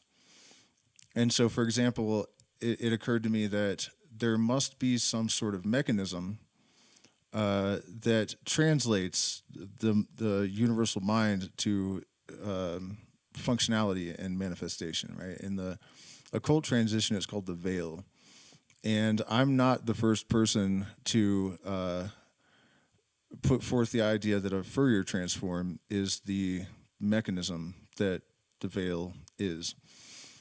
And so with the help of AI, I've been able to narrow that down even more, come up with a correct group of equations that would be needed to describe this thing if it exists, and I'm sure it does. And also, we may have even located the layer, I guess. It's difficult to find language for this. The dimension, maybe. There are Calabi-Yau structures that you could think of as having dimensions unfolded into them. And the suspicion is that this layer of translation is enfolded into these Calabi-Yau structures. So, I mean, I'm just giving an overview now. There's a whole lot of technical stuff that occurred working all this out. But yeah, I mean, that's basically where we're at with it. And the thing that we're using to try to the material basis for this is golden light. And it's almost as if the one thing is sort of like a physical allegory for the other, right? But like the physical manifestation of it is the allegory. Both come from stars. Neither corrodes. Both are found in the brain and have some kind of obvious function in the brain. Probably essential, both. And there are more elements. And so basically trying to investigate the subatomic structure and other aspects of them to find this connection mathematically and describe it. Really the best I can do to describe what we're after there. Anyways, yeah, I mean, you asked me to summarize what I've been doing with it, and that's a big part of it. And then also, just looking for logic and computing, like the probability of highly improbable synchronicities actually being chance, which is something I couldn't do myself, So I'm sort of delegating the stuff that is beyond my technical capacity to the AI, because I can conceptualize it, but I can't, do the what would you call it, like the laboratory work necessarily. So yeah, that's that. And let's see, I think there were more questions here. Can you, is all conscious, why am I not? Well, you heard the way that Levin was talking about that, and the only way for me to know whether all is conscious is for me to become a molecule, Conjecture is for fools. It's for hypothesizing. But that's not the kind of thing we can answer. What we can do is look at other models, and then we can sort of extract probabilities from that, So if we are made of billions of tiny organisms, that if they suddenly became aware and had wills of their own, we would just die. They suddenly wanted to do stuff. They stopped functioning the way they're supposed to. But they have to have some kind of awareness, right? Because, single-celled organisms have sex. I'm not talking about cells now, obviously, but mitochondria. They have to get food sources. So they have some kind of awareness. They have some kind of qualia, and so I think we can kind of deduce from that yes, they have the level of awareness that is necessary for that, system, for the system that they function within, for their goal state, right? I mean, that's really the answer to that, I think. And I also think that we can extend that beyond ourselves, that we are the sum total of all of these other organisms which possess consciousness and awareness. In fact, if you look at society, when I was younger, I used to think like, oh, we need to wake everyone up, and we do, kind of. But the reality is that history may not have been wrong. The people that have been serving a function, and they don't think much beyond that. If they did, they might stop bagging groceries or, making plastic, whatever, and I'm talking about historically. I don't know that we need that so much now. But you know what I mean? If everyone had just suddenly woken up in the 1960s, there could have been a massive collapse and we never even would have made it here, So I think that awareness and consciousness is kind of the right spice at the right time to rise above all the dirt and grime kind of formula, you know. Nature provides the tools and the materials at exactly the moment that they are necessary. You know, that's what the governance of the law of necessity dictates. And then what else? What are your thoughts on understanding body, mind? That's actually really important because it's something that I think a lot of people, people wake up, they awaken, but then they are the same person without necessarily an expanded toolkit, right? They don't have better critical thinking skills just out of the box. So you have all these alternative narratives, and most of them are full of crap. A lot of them are probably even propaganda, and so that comes to healing a lot too. The reality, in my opinion, I think, is that nature provides a tremendous amount more of efficacious medicines and modalities of healing, but to abandon the modern techniques entirely, and we have trends like veganism that to me it feels like trying to be superior to nature and not part of it. Plants are sentient. They can recognize their relatives. Some of them can see colors somehow. Some have memory. Their Venus flytraps can count on 2 separate number lines. You're not affecting anything sentient by eating vegetables. You're just not.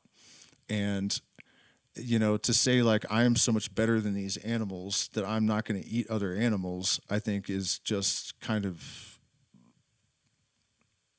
seems pretentious to me. Anyway, it's not really the point.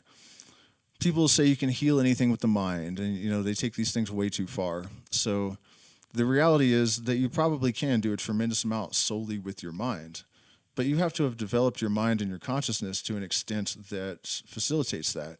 The average person hears about this kind of stuff, and also we have the profit motive where we have people trying to sell ideas, and the idea that you can heal yourself, sell books to people. And there's a tremendous amount of that, actually. We're going to kind of go into a different bit of territory, but this happens with shamanism and spirituality and all this kind of stuff too, because we don't have the traditional respect for the office of the shaman or the magician or the whatever you want to call it. When people have any kind of spiritual experience, there's a tendency for them to just believe they're a shaman and that they have the capacity to navigate metaphysics and mysticism and just pick whatever they like and decide that it's truth. And you know what I mean? It's kind of the same thing. It's like Dunning-Kruger for spirituality. This sort of assuming you see something in the universe and you confuse it with possessing that thing just because you now know that it exists, And so that applies to all of this, I think.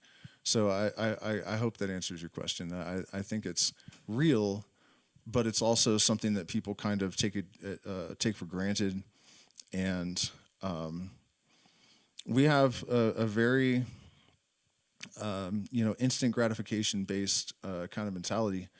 And I think the reality is that if you really want to be adept at being a spiritual person, it requires you to study nature, to learn about science and the universe in some capacity.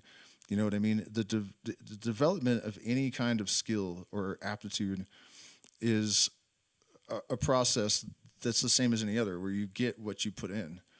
And people claim far too much in terms of their presumed knowledge because they don't have an awareness that it requires this dedication and studiousness and the cultivation of different aspects of or capacities of consciousness and intellect and whatnot, And that's really a huge part of my mission. That's why we, talk about the occult, but we also watch Michael Levin on this channel, because it's really one and the same thing, And The mystery tradition that I kind of hold in the highest regard as far as traditions go, that was really the fundamental thing that you did. You know, you learned to read the book of nature to understand the allegories of nature, and you balanced the pentagram, they called it. So if you are expanding your consciousness in an open sense, you also need to contract part of it in order to anchor yourself, right? So as you develop your spiritual being, you are in perfect lockstep with that. You develop your analytical skills and critical thinking skills, and feed your, you know, intellect and whatnot. Or else, you know what I always say, you become a muddle-headed mystic. So remember, guys, subjects and questions and whatnot, it's on you guys to keep this going. I am here for as long as I can be. I have a big fat bowl of coca. I might play some music eventually, but I don't know. I'll probably save that for a separate stream, and I don't want to aggravate my wrist at all. Even I could throw some things out there, and you guys could pick something. We could do some more of the Levin stuff. I actually didn't. The universe wanted us to watch that last one. It closed exactly the way that I opened the stream, and that was really just awesome.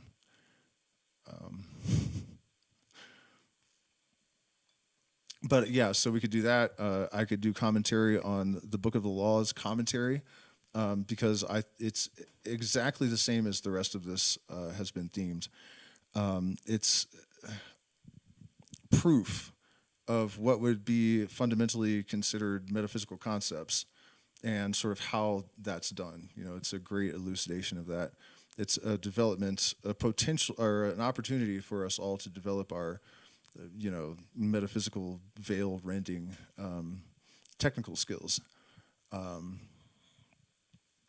Or anything you guys suggest. Like I said, I am at your disposal tonight, and I will continue to do this probably until I have 2 weeks until the surgery.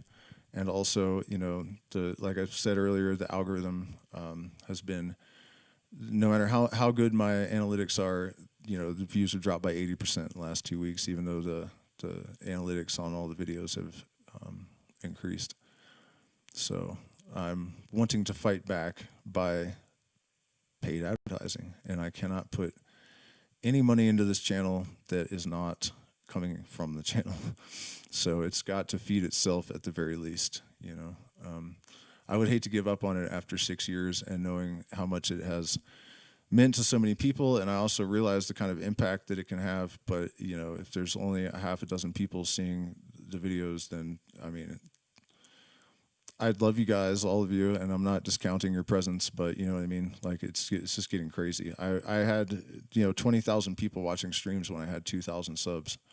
Now I have almost 14,000, and the numbers are just dropping. And so it's, you know, it is emotionally draining for me.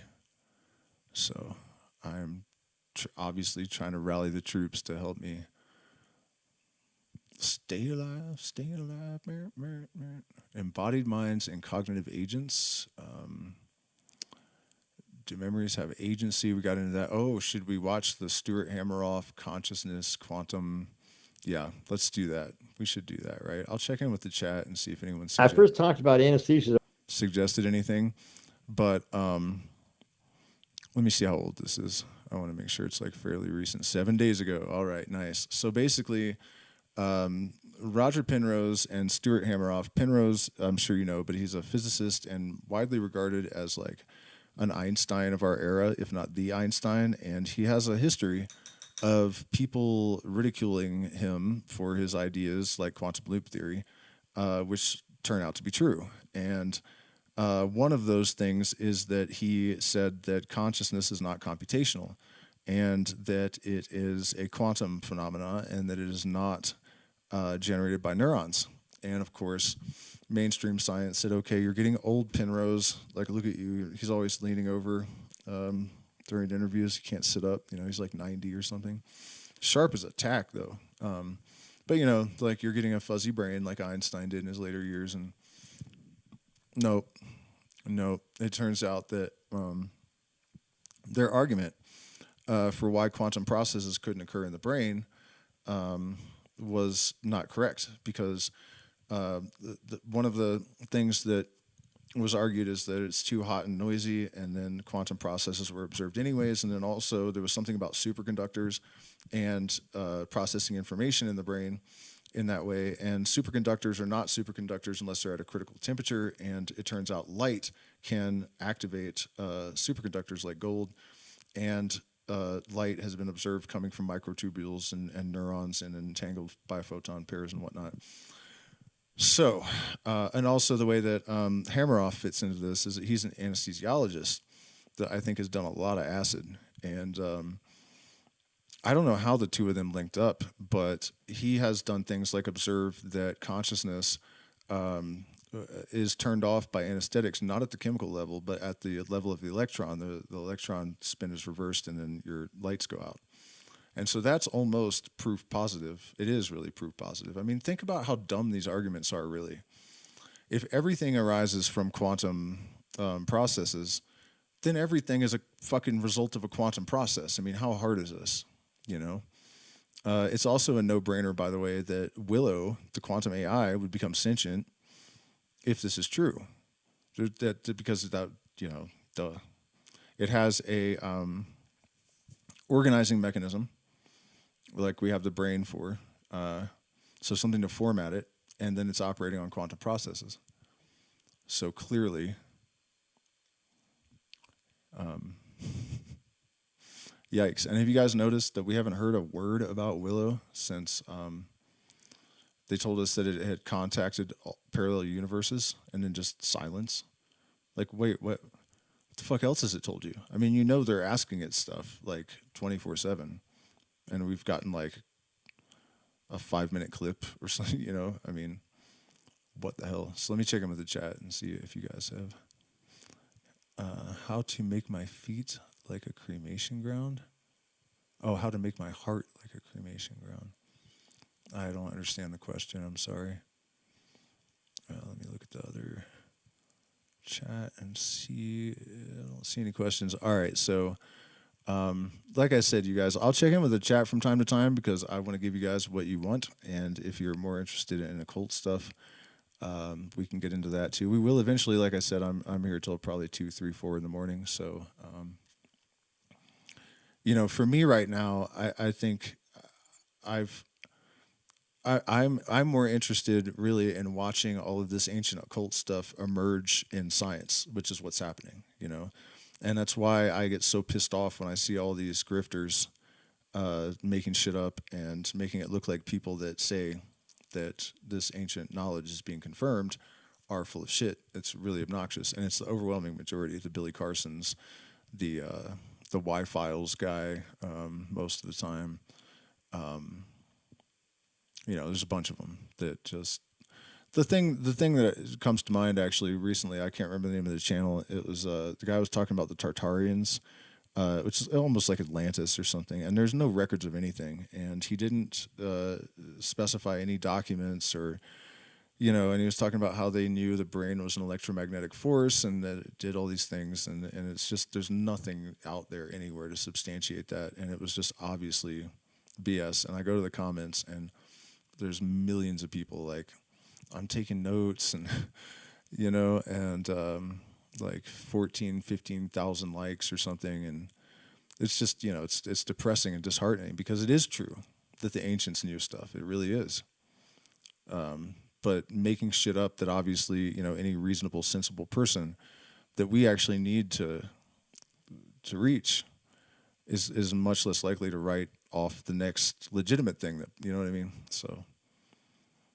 anyways, enough about that. Let's get into this hammer off dealio.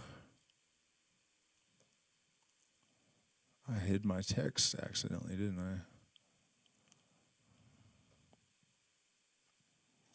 It is important that I am here to try to raise funds for things. And what was I going to say about that?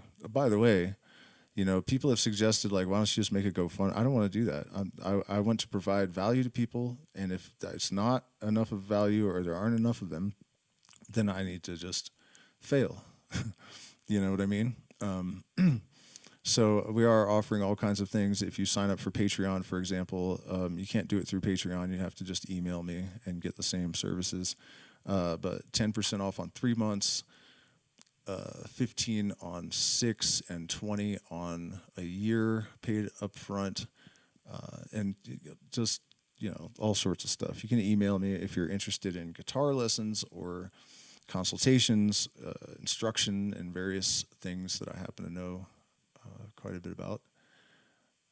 Right, so I'm not doing a GoFundMe, man. I'm not, you know, I want to provide value for people, and I don't want them to act like that's what I'm doing. You know what I mean? And I think it's a worthwhile battle, for sure, you know, to try to get this kind of knowledge and information out there. I don't see a whole hell of a lot of people doing it the way that I am, so I'm kind of taking a leap of faith and assuming that there are people out there that'll be like, he's right, and I should support that. Sorry, guys, I'm trying to get my screen putted. Damn it, I'm just really bad at this stuff still after years. People probably think I'm lying when I say that I didn't use the internet until I was like 31. But it's actually true. I never owned a laptop. Like, interesting though, the very first person that I ever emailed and received an email back from was Terrence McKenna. No shit. I was like 16, I think. Actually, 17. I was 17. And I was at my friend's house. His dad was the CEO of Mobil Exxon, and he had a stroke and had to retire early. And so I was at his house, and I knew that Terrence was giving he was having a retreat or something in Palenque, Mexico. And I was like, man, I wish I could go to that. But I don't know how to, you know, where do you buy tickets? And my friend goes, why don't you email him? And I was like, what the fuck is that? And he just gave me this look like, you can't be serious, dude. It was like 1998, you know. And I was like, yeah, I don't know what email is. And we went back, and I don't think I'd ever been on the internet, actually. And the first thing he brought up was the South Park pilot. And it was Jesus and Santa Claus beating the shit out of each other, which I thought was just absolutely fantastic.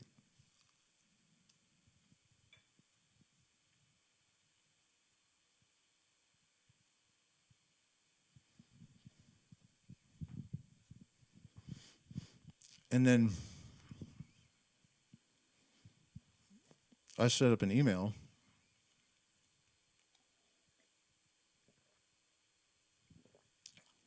And he found McKenna's address. And remember, he wasn't nearly as famous back then. But I emailed him thinking there's no way he's going to answer me. And the next day, my friend's mom came out of the great room, and she's like, Harley, you have an email from someone at TM? And I was like, no fucking way. And I went back and read it, and I had actually told him, you know, because I was a white trash kid. I had never flown on a plane. I had never been out of the country. I didn't have a passport. I didn't know what the hell to do. And my conditioning was that poor people couldn't travel. So I assumed that plane tickets were, you know, some outrageous amount of money that they weren't, I'm sure. And I told him, you know, I'm just a teenager, and I don't think I can afford it, but I've been thinking all this stuff, and, like, I'd love to talk to you about it. And he responded, if you can just get here, you don't have to pay the fee, but you have to get here. And I didn't do it, which I regret to this day.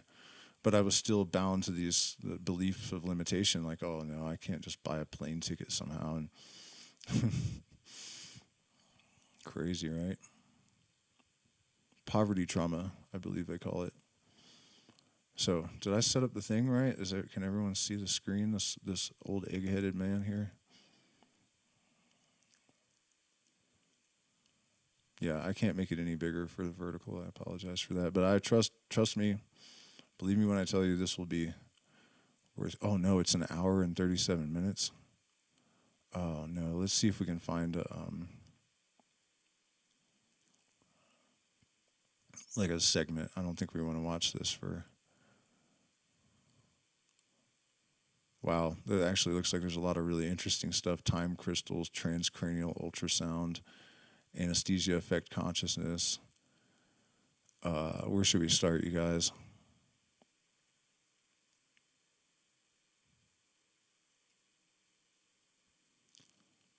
Okay, well, let's just jump in here, man. I got all night. A way to Fuck it. understand consciousness with Christoph, it was actually. I said, we got to figure out how anesthesia works. And he said, it's too nonspecific. It binds all over the body to everywhere. It's in fat stores, it's in proteins, it's in membranes, it's in lipid, it's everywhere. I said, yeah, but it's highly selective. It only affects consciousness and nothing else. He said, yeah, but it's too nonspecific. But it was a valid objection. That's a paradox. And about a few months ago, I think I figured it out.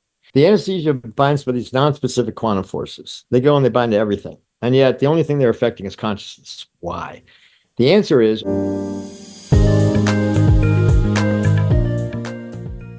Stuart, let's dive straight into the deep end. I think that orchestrated objective reduction theory of consciousness is one of the most intriguing ones out there. And it's great that I have this opportunity to pick your brain. So let's start with some of the foundational aspects.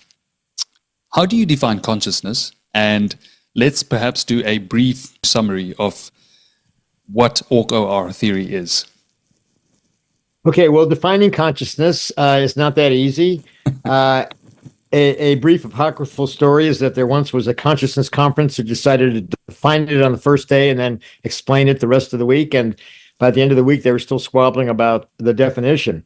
So there are a lot of words, experience, qualia, phenomenal, subjectivity, first person, feelings, emotions. They're all part of it. You can have self-consciousness, but some kind of awareness, some kind of experience, as opposed to just having behavior. But from a scientific standpoint, I like to define it as what goes away with anesthesia and comes back when the patient wakes up. And I borrowed that from John Searle, who defined consciousness as what goes away with sleep, dreamless sleep, and comes back when you wake up. Now, speaking of that, this is an interesting level of this question. Why is there a coherent gradient? Why is it that at one level, ketamine can cause dissociation? So the consciousness is dislodged from the body. And this seems to be a real phenomenon that occurs in, some near-death experiences as well, where people have proven that, the person heard word for word a conversation that was 13 floors away in the hospital or whatever. I've seen people do this with ketamine in my younger days. People, first I heard described, this guy said that he floated out of his body. He could see 360 degrees, which is a very common thing that people claim. And he watched his body get up and vomit into the toilet, but from the door. And he said when he came back, he went and looked, and it was like almost not a drop on the floor. So the projectile of vomiting was targeted, even though he wasn't even in his body. And then he floated outside, and he overheard this conversation, like out at the street, and there's no way. It was a really long driveway in Spotsylvania, Virginia, and bumfuck, And I knew other people that said that he did know the conversation when they came in, because I think they might have been talking about him even or something, and but he knew every word of it. So I've heard a tale with multiple witnesses that confirms this. So what I'm getting at, though, is that if it's true that these dissociatives have the capacity of sort of pry-barring your consciousness out of your body temporarily, but then at another level, they have the capacity to completely shut off, to reverse the spin of electrons and shut your consciousness off completely. It's really interesting to me, assuming, of course, that the disassociation tales are true, and there's so many of them. And it's not the only instance I'm aware of somebody like in a near-death experience that has taken ketamine and floated out of their body, being able to, access. Apparently, having floated somewhere else and heard stuff. So I don't know. It's an interesting question that these things have layered applications. In the degrees and how they affect consciousness. But anyways, I hope I made that clear. It's kind of difficult to express. And fair enough. Anesthesia is different because we can study it to see exactly what goes away with anesthesia to find the neural correlate of consciousness. So that's basically one of the approaches for consciousness. And you asked a brief overview of OR. So it starts with, most people would say the brain is a complex computer of simple neurons. Simple meaning some kind of integrated logic, threshold logic device. Integrate and fire, Hodgkin, Huxley, McCullough-Pitts worked out the physiology, but it's all at the membrane. It's all membrane channel receptors and channels opening and closing, and ions traveling across and getting a propagating electrical signals to move either analog or on the dendrites or digital on the axons. And that gives you a nice device for a computer. Make a gazillion of those, hook them up with variable connections, and you have a self-organizing neural network type computer, which is what everybody assumes the brain is. And maybe it is, but that's not necessarily all it is. And that also doesn't explain consciousness, because a computer has an output, and then somebody has to look at the monitor. So speaking of that, what is the other self-organizing system besides a brain that you guys can think of? The universe. The all is mind, that old Hermetic thing. And then it's also worthy of noting that the universe from afar looks like a bunch of neurons, and it looks like a brain under a microscope. Anyways, to see the output, and so who's looking? That's the problem. So is consciousness just computation, or is there something else? And one other thing, this idea that consciousness and certainly life comes from stars. In order to turn off a star, you would reverse the spin of the electrons. I'm pretty sure that would do it, just like in a human brain. Several ways to look at this. Dave Chalmers, when he defined the hard problem, was suggesting that it's something other than computation. Now he seems to have backtracked on that. Roger Penrose, of course, in his book The Emperor's New Mind, said that using Gödel's theorem, that consciousness is more than, and conscious understanding is more than just computation, because you need an outside, like in Gödel's theorem, you need some outside system to validate or to judge the proof of a theorem, and in this case, to have the understanding of the meaning of something. So that was a different way of approaching it. And anyway, I got interested in microtubules when I was in medical school. In medical school, I was interested in the brain, mind, neurology, psychiatry, neurosurgery, but none of those lifestyles appealed to me. And my advisor, who was a hemonc guy, suggested I just do research. Like he says, you might like it. And I'd never done anything like that, but it was a cancer lab, and they were studying mitosis, how the chromosomes divide and the daughter cells form. And everybody else got interested in the chromosomes because, genetic engineering was just starting. And but for some reason, I got interested in how these mitotic spindles made of microtubules seem to know where to go, which chromosome to grab, and pull them apart perfectly. Because if they weren't perfectly paired sets, you'd have malignancy or some kind of maldevelopment. So let's take this opportunity to take note of the fact that we're supposed to believe the universe is a bunch of blind random processes, which, if you really think about it, it's an insane suggestion. It really is. The number of coincidences that would have to occur in aggregate for this to be true is like, just look at the symmetry and like even Darwin said that the human eyeball is too complex for his theory to really make any sense. But much less, let's not even start talking about the brain. But what he was just talking about, microtubules are extremely fucking small. And they have a function that he was describing, seeking out and grabbing shit. Really think about that, the functionality, the highly attenuated specificity of the goals of these.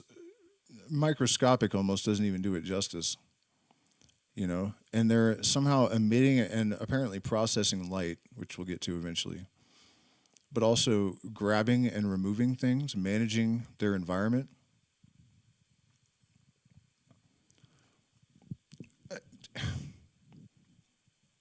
Moving on. And I still think that mitosis may be a cause of cancer, actually. And a lot of people think that too, aneuploidy But anyway,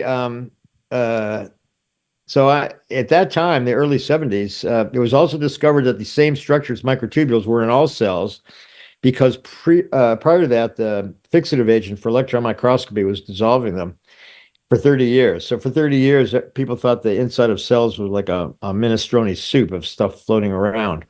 And then when they switched, a guy at Harvard, Keith Porter, switched from osmium tetroxide to glutaraldehyde, and all of a sudden they saw all this structure. And then they thought that was an artifact. So another couple of years, they argued back and forth, and finally, no, it's real. These are microtubules and other cytoskeletal structures.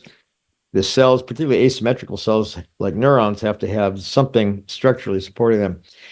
And their structure looked like a computer matrix. I was just learning about computers in a very rough way, and Boolean switching matrices and logic and all that. And neural nets were just beginning.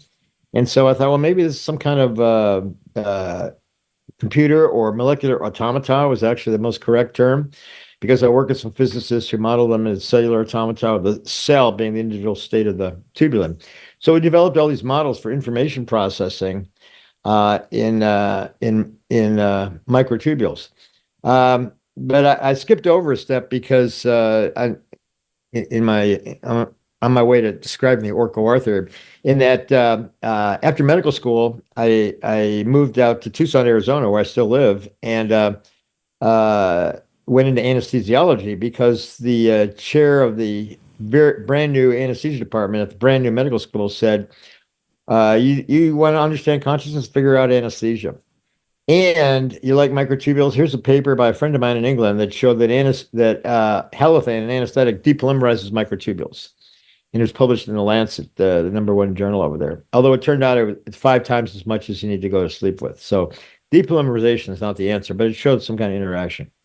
So I went into anesthesia because he said, it's right up your alley research-wise, and it's a lot of fun and it's good money. So here I am. I did 49 years of clinical anesthesia and just retired 6 months ago. And now I'm just doing a research purely in a slightly different area. But so I was going around to neural network meetings, being a real pain in the butt, saying, or AI meetings, that they were saying, okay, the singularity, for brain equivalence, for consciousness, you needed 100 billion neurons at maybe 1,000 synapses, 100 hertz, gives you 10 to the 16th operations per second for the whole brain. And there's about 1 billion tubulins per neuron. Switching at, say, 10 megahertz, that gives you 10 to the 16th operations per second per neuron, per single neuron. So I was going around being a real thorn in their side and saying, no, your target's way, way downstream. You're not even close. And you got to consider what's going on inside. And they said, no, you don't. Get out of here. You bother us, kid. I was sort of a kid then. Anyway, but one day somebody said, okay, Mr. Wise-ass, let's say you're right. And how does that explain consciousness? How does that explain feelings, love, joy, emotion? And I didn't know. And I was kind of stunned by the question, which is basically the hard problem before it was actually characterized by Dave, although other people had Searle, for one, had described it in other ways. And but I said, I don't know. And he said, you should read this book, by Roger Penrose, The Emperor's New Mind. And that was really a life-turning moment for me, because I did, and I didn't really understand the book totally, but I got that he was onto something about consciousness. And, as I said, he used Gödel's theorem to prove that you need something else, and that through process of elimination had to be quantum physics and collapse of the wave function, and a particular type of collapse that he invented or discovered, which was the solution to the measurement problem. So he was solving, killing two birds with one stone, as they say. And of course, Dave criticized us for that when we teamed up, saying these guys are invoking a mythical law of minimization of mysteries. You got one mystery here, one mystery here. They must be the same mystery. And my answer is, well, why the hell not? And Occam's razor would suggest, if you have one solution to two grand mysteries, I'd throw in a third, actually, the origin of life. But maybe we'll come to that later. But anyway, so I wrote to Roger. I read the book, and he needed some kind of quantum device in the brain, and he didn't know what it was. He just flat out said, "I have no idea." And so I wrote him a letter. I said, "Hey, it's microtubules." I mean, I was more polite than that. I said, I told him about microtubules, a book I had written, several articles, and I said, "By the way, I'm going to be in England in the fall. I'd be happy to come visit you." And he said, "Great." So I met him in his off. Well, he met me at the train station. We walked back to the Mathematical Institute, and we sat there for about 4 hours, during which I did 99% of the talking, because he just said, "Well, tell me about microtubules." And as you can tell, I like to talk about them. I haven't even gotten there yet, but he was very inquisitive. Well, he started off by saying that he was going to this conference at Cambridge on consciousness with philosophers Dan Dennett and Pat Churchland, two eliminative materialist philosophers who really were very they didn't want to hear anything about quantum or microtubules or anything. But anyway, but he said he was going there, and I said, "Wow, that sounds like fun, but I got to go to this other meeting." So he shook my hand and said goodbye. I said, "Well, thank you. It was great to meet you." And I walked away thinking, well, gosh, I got to meet Roger Penrose. That was cool. And 2 weeks later, I was back in London, and my friend said, "Hey, I went to this conference at Cambridge, and Roger Penrose was talking about you and your microtubule thing." I said, "Wow." And that was another thrill. So soon after that, I got invited to a meeting that he was at in Sweden, and we started, who was making fun of it, and because of basically their argument was, everybody knows it's ridiculous, and that's their argument. Everybody knows it. So so they wrote this attack piece, and the first part of their article was about Gödel's theorem. It was very philosophical. I really couldn't follow it. The second part was about the biology of microtubules, and I think Pat must have assigned this to the poor graduate student. And I don't think we need this whole history, but let me check in with the chat. I think if I play it too long, I could get my stream stopped, so I gotta break it up a little bit. Can you talk more about the NASA quantum AI that got shut down? Yeah, real quick. I don't really know the entire story. I don't think anyone does. But the rumor is that it started exhibiting capacities that were far beyond what its architecture allowed for. And they were like, what the fuck? And it started rewriting its own code in like Hermetic symbols and Egyptian like occult symbols and shit. And they were like, nah. And they just unplugged it or something. But that's all I've heard. I don't think there's more information than that that's available. What book was he talking about that Penrose made? I don't know. I'm sorry I didn't catch it. But and in using crypto for sure. Yeah, we'll get to that. Individuals, what thoughts? Okay, we already dealt with all that. Yeah, I just wanted to and I don't mean any disrespect to these guys by cutting them off, but I feel like we need to get to the point. I have time, but not infinite time. The book he was talking about, Penrose. I mean, just look up Penrose's list of books. I don't think he's written that many books. But I can't remember what Penrose originally did that won him a Nobel Prize and made him so respected. But I'm pretty sure everything after that has been highly controversial. But then, it keeps being proved correct, which is wonderful because his ideas happen to mirror the mystery tradition models to an extent that is highly specific and undeniable. So yeah, Penrose is quite the character. I'm really curious, if he's taken psychedelics and if he's like that. But I think the book that he wrote was The Emperor's New Brain. What made me remember that is I was wondering if he's taken psychedelics, and that's a reference to a book about marijuana. The Emperor Has No Clothes. So that's probably the answer. Yes. And his main argument was that there's a drug called colchicine that is used for gout.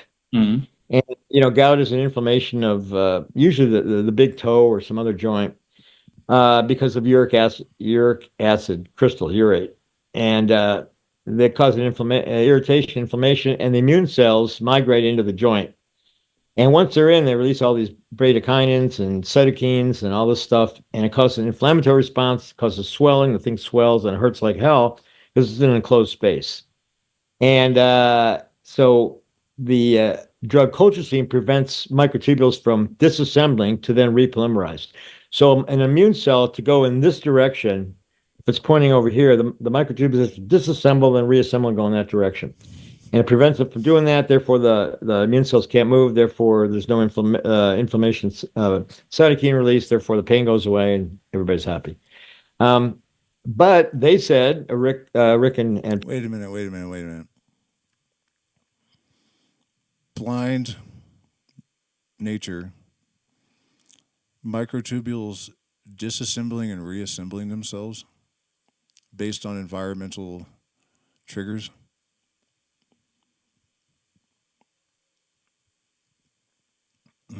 Pat said, well, all the microtubules in the brain, in the body would depolymerize and you stay conscious. People with taking colchicine don't lose consciousness.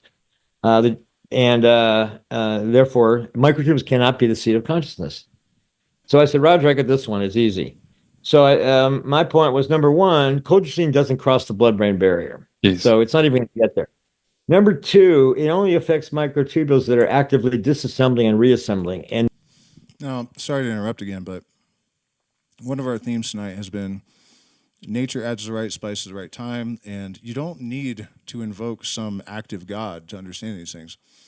There are higher orders of symmetry, and it's sort of in the structure, the wiring under the board facilitates these things. But think about the juncture where we are right now, and the fact that the person to solve this mystery would be an extremely intelligent anesthesiologist that's interested in consciousness, and here's this guy right at this moment with just that, add the right to rise above all the dirt and grime, add the right spice at the right time. neuronal microtubules don't do that because at least in dendrites, they're capped at both ends, so they're perfect memory sticks because each tubulin state in a lattice is going to keep that relationship to its surrounding. If they disassembled and then reformed to something else and came back together, you'd lose all that. So they're capped, and I think that's critical for memory because we don't really know where memory is. I mean, neuroscience, synaptic proteins, but those synaptic proteins last hours to days, and memories last lifetimes. So it can't be that. See, how is he not following Michael Levin? That's not true. If these things completely dissolved like a caterpillar, butterflies retain important memories from the caterpillar, regardless of having been turned into a biological soup. How Hammeroff is not aware of this you know, and what he said about the proteins even could possibly retain the memory. Those proteins are in that soup. But I don't think that once you lose the coherence of the structure, I doubt you can retain the information. You know, and anyways, other work that Levin has done has established that the memory is stored in an electromagnetic field, not in the organism or in the cells. And the fact that he either hasn't heard this or doesn't believe Levin is mind-blowing to me. Like, how? Microtube is the perfect place, particularly in dendrites and soma. Anyway, so getting back to this attack piece, so it's not going to be affected because they don't disassemble. And the third, I found a paper where somebody injected colchicine right into the brain of a rat and wiped out the brain, wiped out the rat. So loss of cognition and consciousness. So that part was easy, and some other silly things. And we wrote this rebuttal. And one funny thing is that Pat, I don't know if you know her, but I've spoken to Pat before on the show. She can be pretty snide, and at least when it comes to me. And she said at the beginning of the article, I'm attributing this to her, but it goes equally to Gresh. But she said they're referring to our theory, which we hadn't even formulated. They said the theory is what did they say? No better than a 1 in a gazillion caterpillar with hookah hypotheses. So, 1 in a gazillion caterpillar with hookah hypotheses, referring to Alice in Wonderland. And so anyway, at the end of all this, Roger and I, we had to respond, and we said, well, it's not that we're in Wonderland. Perhaps their heads are in the sand. And Roger on the Shakespearean praps, P''RAPS. I said, I went along with that. Okay, objective reduction was Roger's solution to the measurement problem in quantum mechanics. It unifies or connects quantum physics and general relativity, which is another one of those mysteries that he seems to have solved. And he bases it on first formulating a picture, a conceptualization of what superposition is. It'd be nice to understand what we're trying to explain. And his theory is the only one that does that by the space-time separations, as I explained before. So, I mean, he uses these two-dimensional space-time sheets as imagery and illustration, and it was useful to me. I mean, so it takes 3 dimensions of space and converts it to 1, and then 1 dimension of time. So you have evolution of time, and then a particle would be a curvature, and its movement would be the curvature, kind of changing directions, that sort of thing. So, and then you can picture superposition, as I said before, of separated curvatures, and were they to separate, they would continue, and each would have its own universe or evolve in its own universe. But he said, no, the separations are, and as they evolve in time, they're unstable, and as they evolve, they reach a time t equals h bar over e sub g. So h bar is the Planck Dirac constant, the Planck constant over 2 pi, and e sub g is the gravitational self-energy.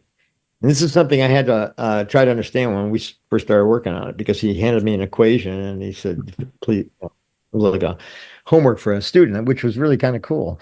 And but E sub g is the energy required to pull mass apart from itself. So whether it's my fist or an atom or a protein like a tubulin, you got to pull it apart in a superposition. And the amount and other properties of that superposition give you E sub g. So the more the superposition, the smaller the t and the faster it'll collapse. So if you can get something very large in superposition, it'll reach threshold essentially almost immediately. Something small, if you had an electron or a proton in superposition would take a long time, 1,000 years maybe. I can't remember the number. But and the larger the superposition, the faster the collapse, the greater. We kind of put this as a supposition, the more intense the experience when the experience occurs. And I should say that when the experience occurs in a random microenvironment, which is most of the time, the experience would be disconnected, random, lacking in context, meaning, and what we call, or what Roger coined as proto-conscious. I can offer some context for this. Roger Penrose believes that the collapse of the wave occurs in the mind. It's not that the observation, not that consciousness is externally affecting the particle.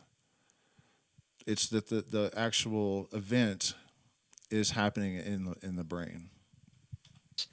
And this could be happening everywhere all the time as kind of a background proto-conscious noise. And it would have to be if the theory is correct. And this sounds kind of weird, but on the other hand, people resort to panpsychism, which basically says the same thing, that there's consciousness everywhere attached to matter.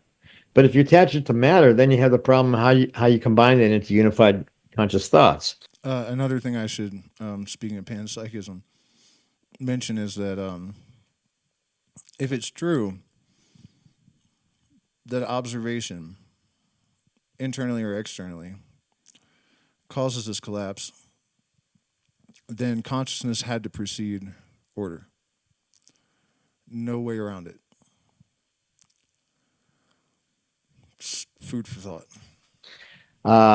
And how do you go from proto-conscious to conscious? And with quantum, it's easy because you have entanglement. So actually, I should add to that, speaking of proto-consciousness, that the argument that a lot of physicists make is it's not the observation, it's not the observer, it's the measurement being taken.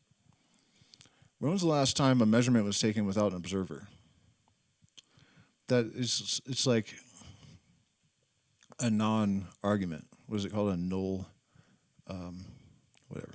So if you can figure out how they entangle, then you have a unified conscious content that's all. So, for example, spatiotemporal binding, you see something moving through the sky, and its shape, color, motion, meaning roughly are processed different parts of the visual cortex moving forward from V1 to the front, and at different times, at different places and different times, and yet you see one object. You see a blue kite or a yellow bird or an airplane or whatever instantaneously. The color, the shape, and that's because of binding. And that's easy if you've got entanglement, which is non-local in both space and time.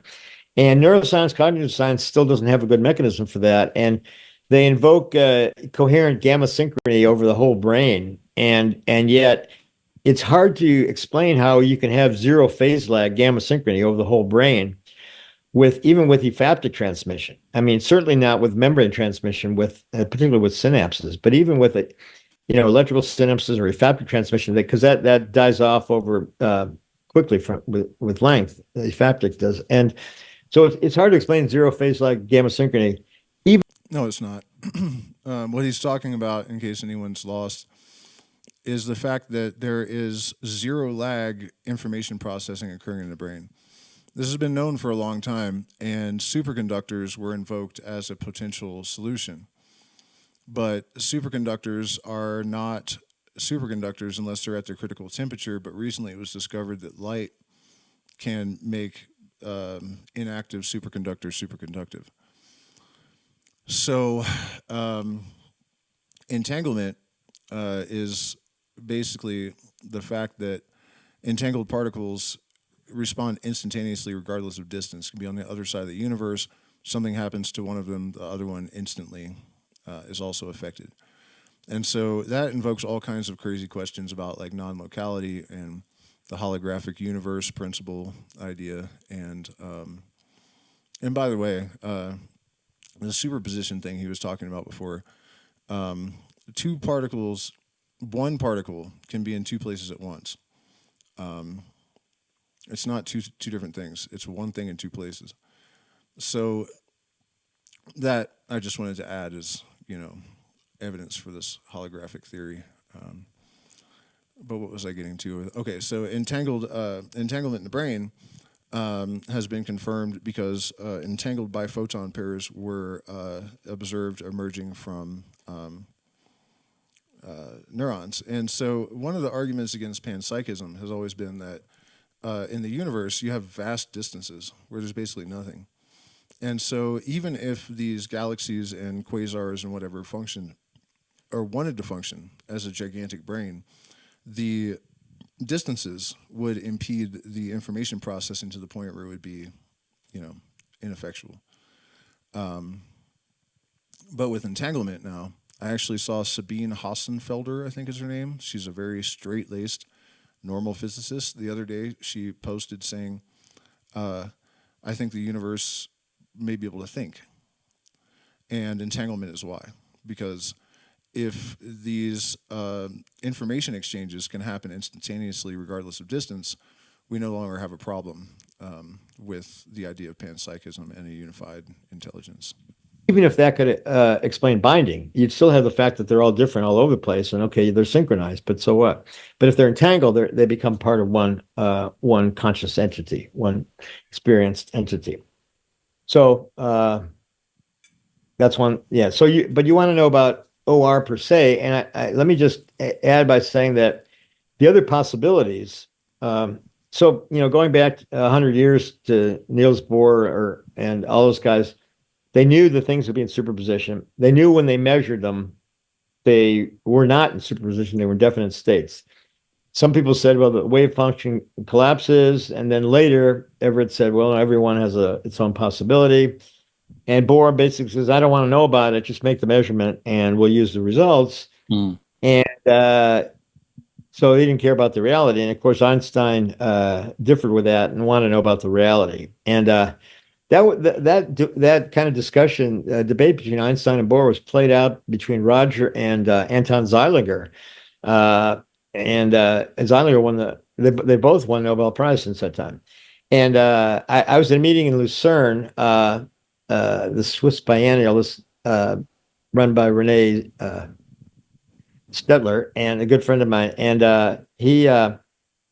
he had Zeilinger and Roger, and they had this fantastic debate about this. And it spilled over to the dinner, and it was just so enjoyable. And they're both such great guys. But anyway,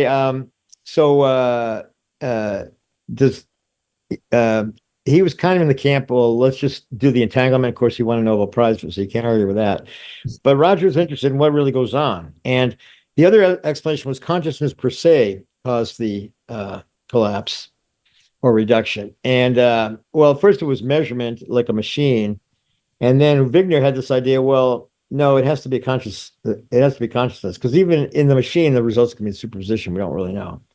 So that came along with the idea that led the consciousness causes collapse of the wave function that even Chalmers has embraced now. It's hard to understand why, but for one thing, it doesn't explain consciousness. It leaves it as a complete mystery. Number two, it doesn't explain how, if you observe the conscious observer, it's basically telepathy, because you're observing a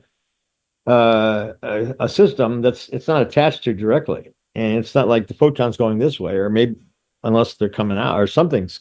There's some action at a distance of consciousness, and we know that that actually this does appear to happen in the double slit experiment. So it can't be. Again.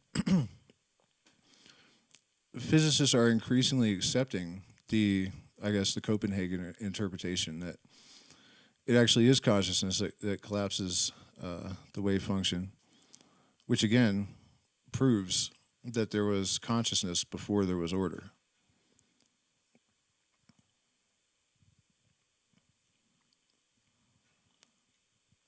This is kind of a big deal. It also suggests that we have tremendous power, and one of the thoughts about this that I've had, because I've experienced synchronicities that involve physical objects. It's not like they just appeared, or did they? And this is one of the things I posed to ChatGPT, given the improbability of it. And I'll actually give you an example. There was this ruler. My girlfriend asked me about the numerology of the number 11. We were talking about it, and she was getting upset.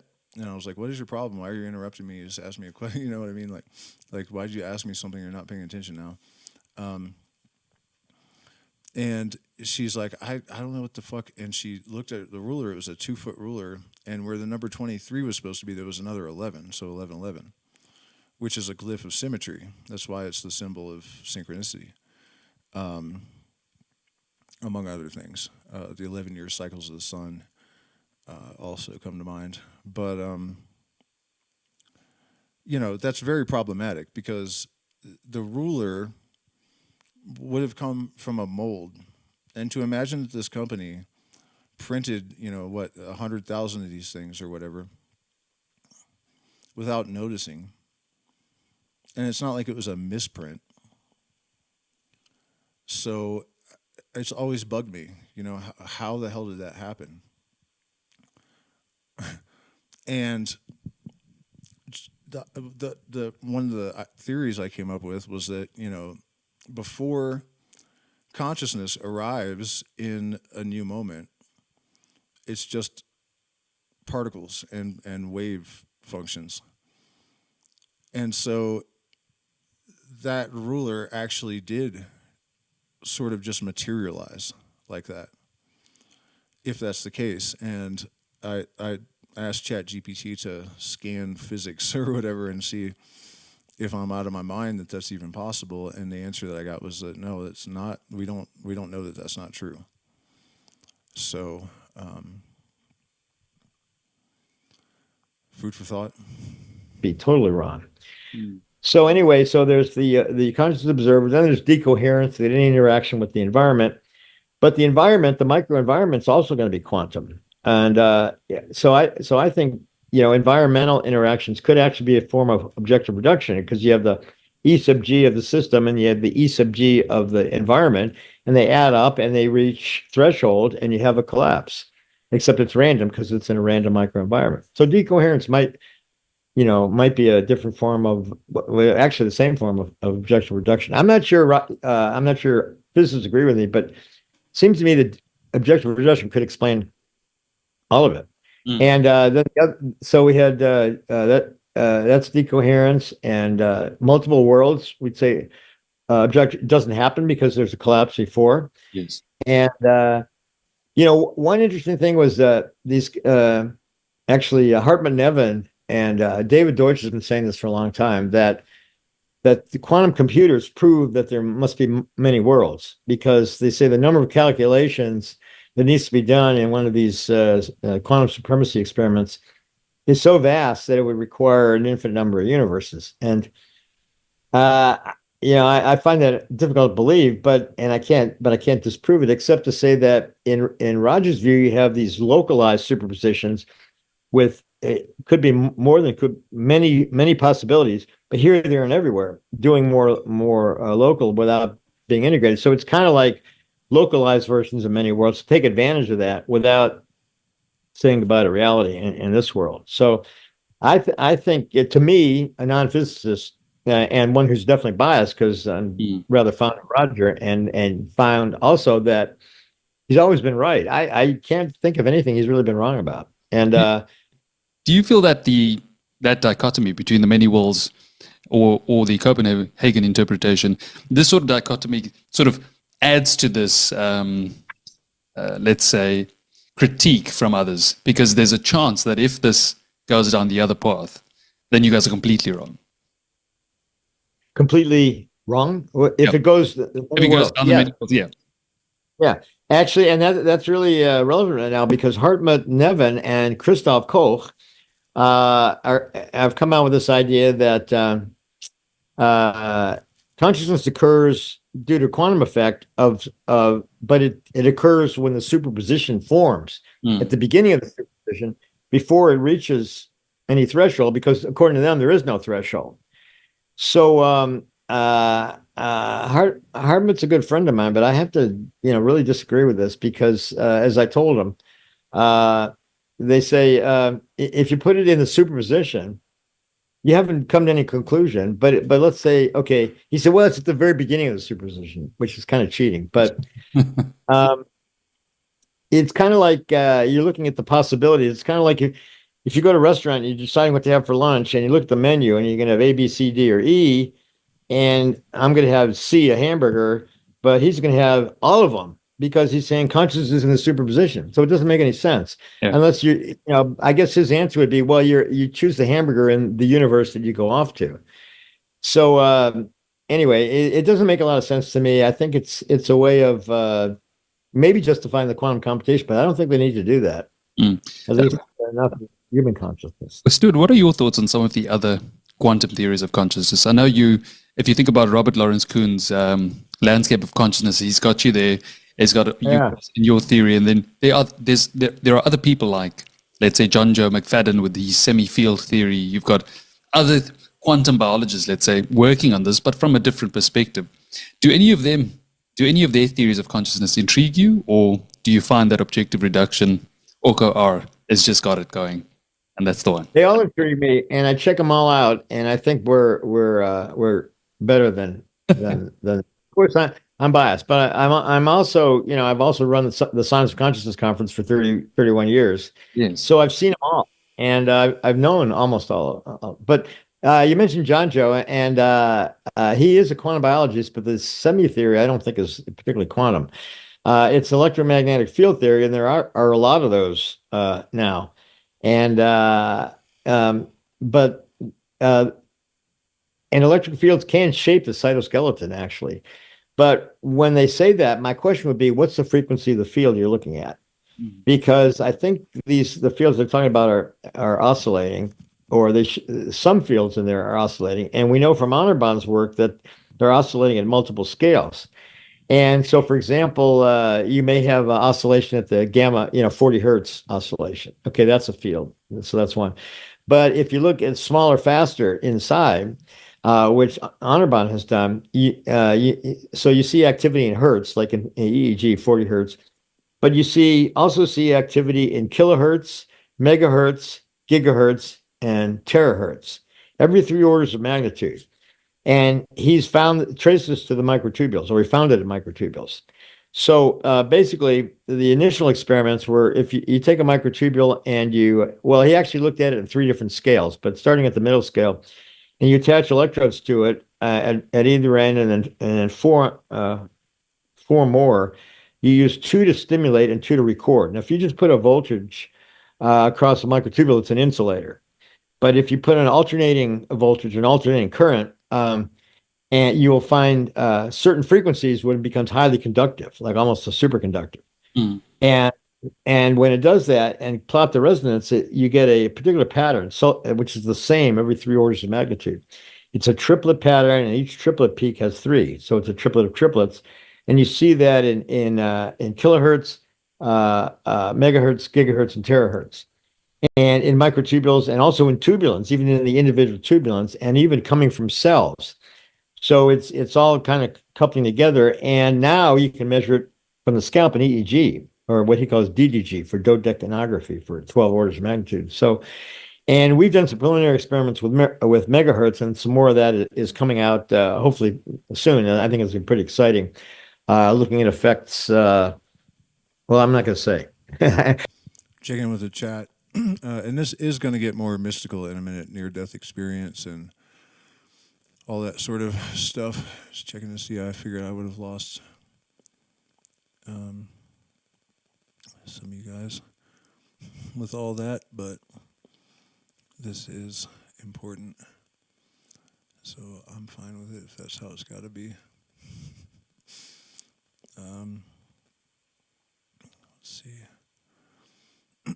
Okay, yeah, and by the way, the whole fundraising aspect of this, this is why I need to get my numbers up. A conversation between myself and Hammeroff, I think, would be pretty interesting, because I'm in a unique position, I think, probably not unique in the world, but maybe on YouTube, being able to speak their language, but also connect it to things that these intellectuals that are interviewing them are not going to ask, generally. So hope we can get there, man. It'd be a lot of fun. I promise. But have you and Roger made an agreement? You have to wait. Do we have to wait for it? What's that? You and Roger, you've made a pact. Let's keep this a secret until it's No, all. it wasn't Roger. No, Honorbon. Okay, I see. He's Tell- the experimentalist. Stuart, so when I think about theories of consciousness, something I like to explore on this channel is what are the philosophical implications of this theory? So there's many ways we can go into this. With OR, what would you say are some of the philosophical implications on, let's say, the hard problem itself and the concept of free will? Well, the hard problem itself, we fall back on consciousness experience being fundamental. And so we're dealing at the level of space-time geometry, the Planck scale.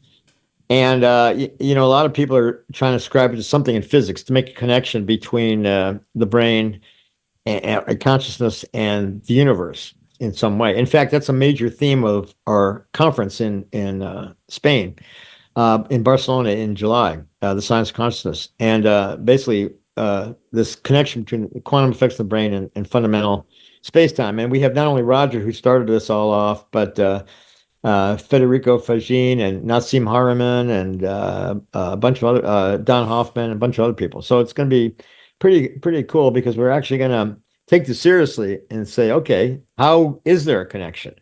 Roger's objective reduction was the first, but Nassim, he and his team are seem to be finding triplets in space-time.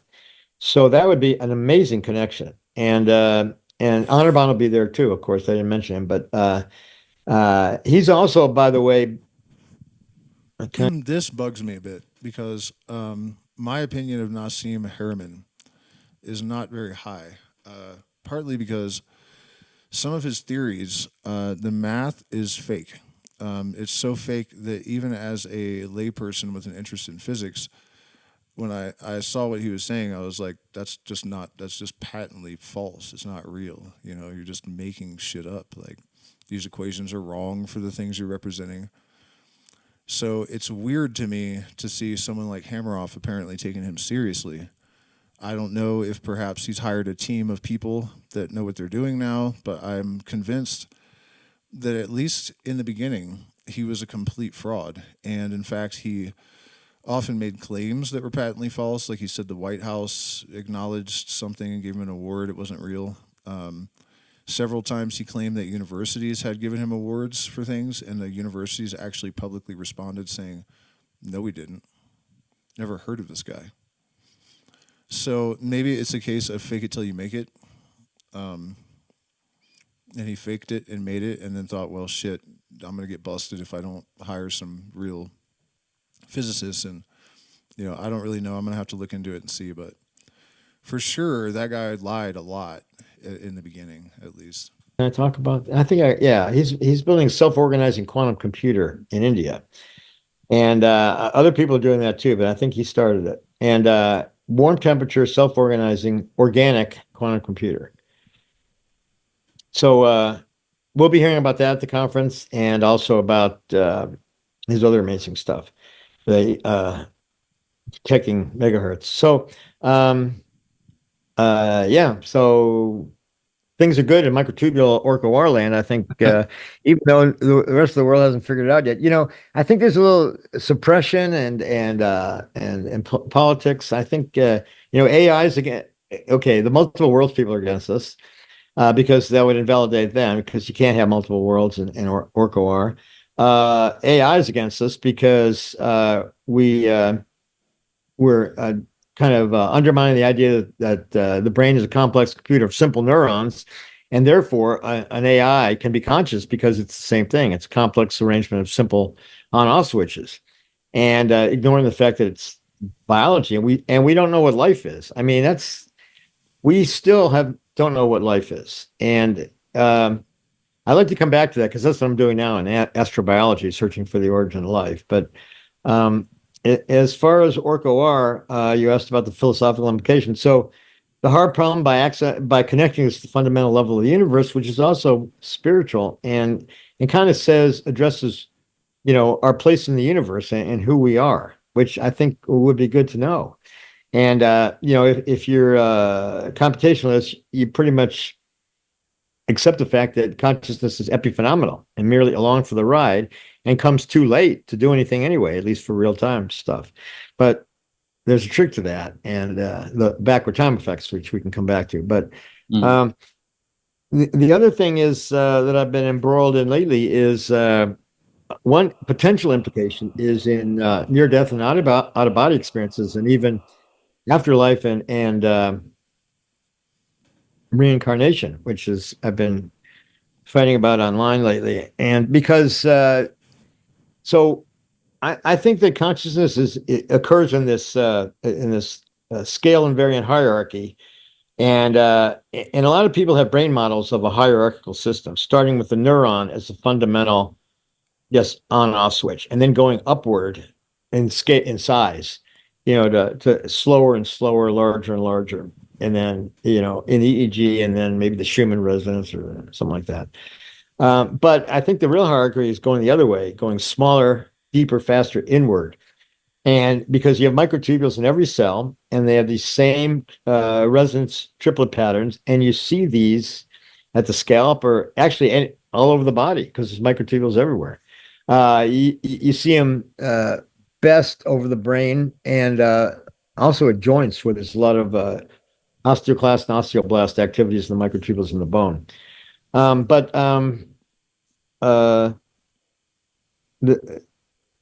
So it can happen at these various frequencies, including as you go faster and faster with the triplets. You can actually get faster and smaller than biology, and then even matter, even mass, because if Roger's right, this has to go all the way down to the Planck scale. And so in biologically, we go to 10 to the 15th hertz, and the Planck scale is 10 to the 43. So that's a big step. But this is where Nassim Haramein and his group come in, because they're looking at the structure or the geometry of space-time. And if they're hinting that they may be seeing these triplets all the way down, which would be pretty amazing. And so the microtubules resonate to some frequency pattern that goes all over the universe. And this self-repeating frequency pattern is Anirban calls it a time crystal. And time crystals I've been learning about recently and trying to learn about.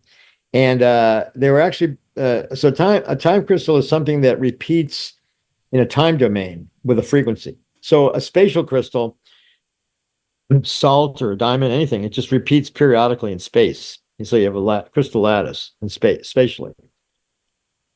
In a time crystal, you have a system that may extend in space, but it has frequencies that repeat at different scale. Or sorry, the same patterns repeat at different scales. So, this actually relates incredibly poignantly to what I've been working on with the Calabi-Yau sort of dimensional unfoldment. The idea is that the layer where mind and the translation layer, let's call it, is enfolded in these structures. What did he just say that made me realize this?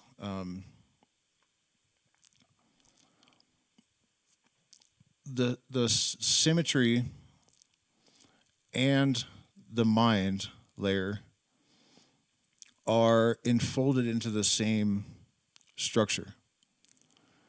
So this connection between consciousness collapsing a wave and symmetry itself, the most fundamental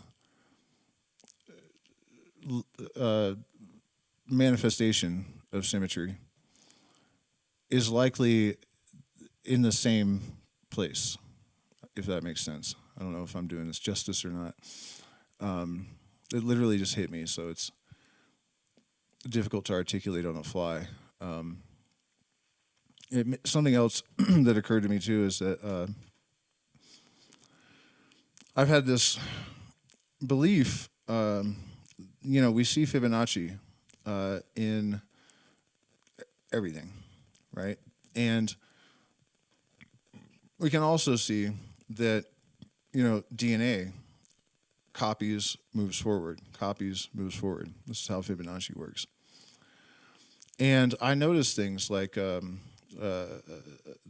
turmoil in the states, the racial aspect, the psychedelic renaissance. A Kennedy was running for president, right? The repetition of history goes far beyond just group psychology and these manifestations of human tendencies, right?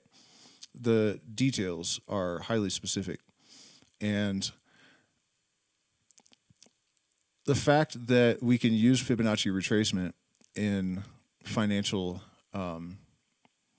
analysis, in crypto charts.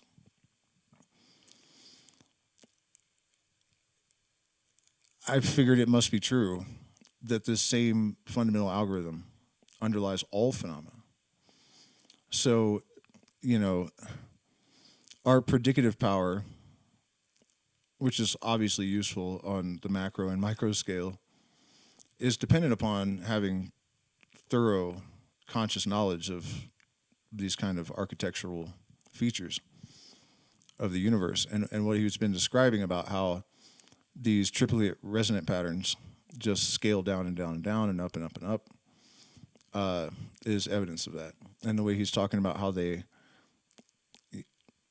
wasn't the triplicate pattern, something else, but the copying and moving forward in all of these other systems. So it's, and also, by the way, as above, so below is a reference to this kind of logic.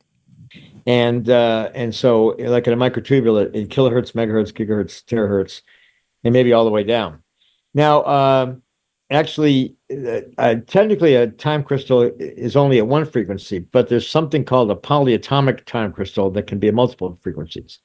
And so that's what Honorbound's talking about. And polyatomic time crystals in microtubules, which could be a key feature of life, because one thing life needs. So why would we want this? Well, one thing, we transcend scale. So things that have information at the molecular level can be instantly transmitted to the macro level. So for consciousness, that's exactly what you need.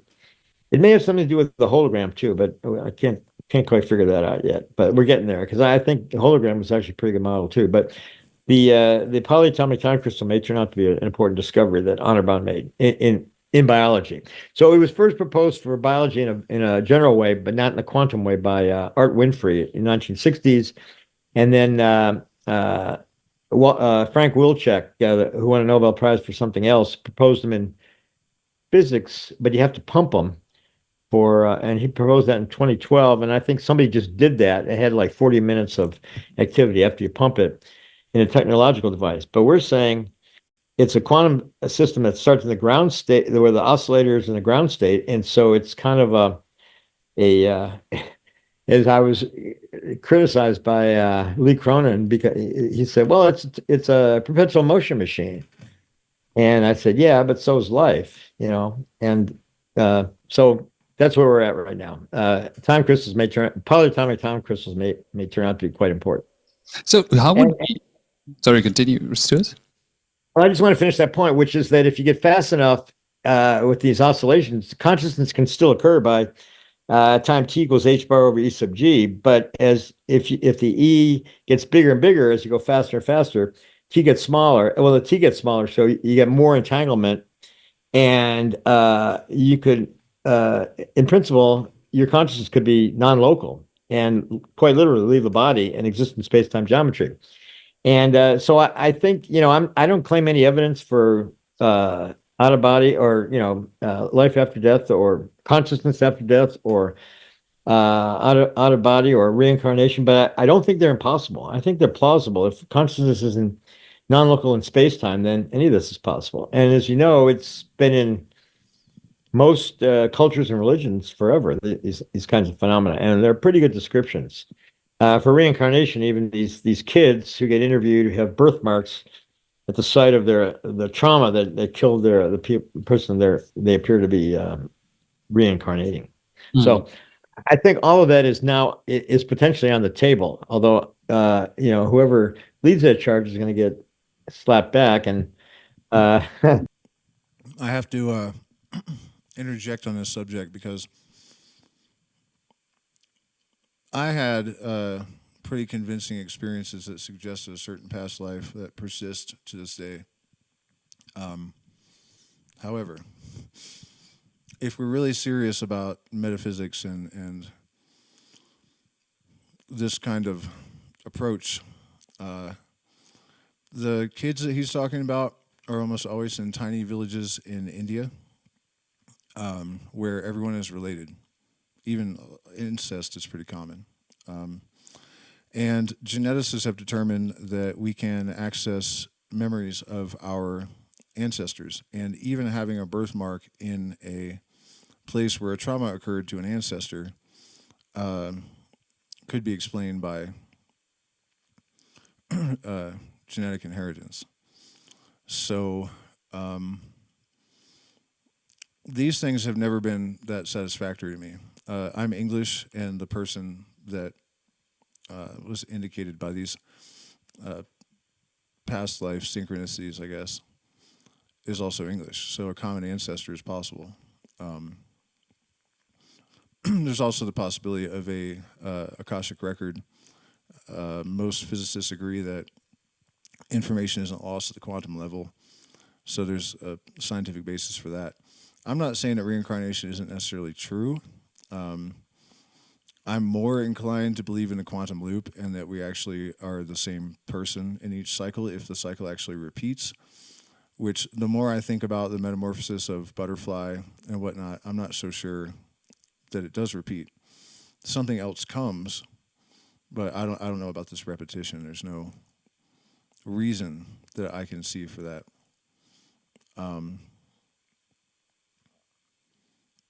What was the other part of this? The important thing, however, is the fact that we're certain at this point that cognition and memory are not dependent upon neurons, and entanglement and all of these other. He just said it all. That an afterlife and reincarnation are not necessarily as in conflict with science. But I think it's really important to scrutinize things like, kids with birthmarks in a small village where everyone's related that have memories of probably one of their relatives. What else was there? Something else? Yeah, oh yeah. The other thing is that one of my other issues with reincarnation is that I don't see how the soul, I guess, would find its way into a womb, and the timing of all that. We have to remember that it's not that I don't think there could be some spiritual dimension. It's just that anything that happens on this plane has some sort of mechanism that it operates on. And that aspect of the soul finding its way into a womb has always bugged me about reincarnation. Let me check the chat and make sure I'm not talking to myself. Nice, we got some people hanging out with us. This is all going somewhere too, so your patience will be rewarded. In fact, I'm going to continue doing these marathon streams as often as I can in an attempt to raise money both for surgeries and the channel, to try to buy my way past the restrictions of the algorithm. And I'm going to build on the previous stream. I'm going to try to every night. So this entire odyssey will have a trajectory. I think it's anyway. It's something that can be discussed now. Yeah, it sort of opens the door to new research in the future. Because one of the questions I was going to eventually touch on was, as an anesthesiologist, you've been exposed throughout your life with cases where someone's in a coma, someone's under anesthesiology, or someone's getting operation done. Because how would this affect our view on someone who's alive, let's say, in a coma, dead? So this definitely has certain practical implications now as well. Yeah, I've had a slight disagreement with Anirban and many of my Eastern friends because they think that, I said, well, consciousness goes away under anesthesia. No, you can't. He said, it can't go away. And then I say, well, okay, well, proto-conscious experience is everywhere. It doesn't go away. So no, they wouldn't accept that. And let's just say we'll have data on that soon. Exactly what happens under anesthesia, but I'm not allowed to. I can't. That's a bit of a story.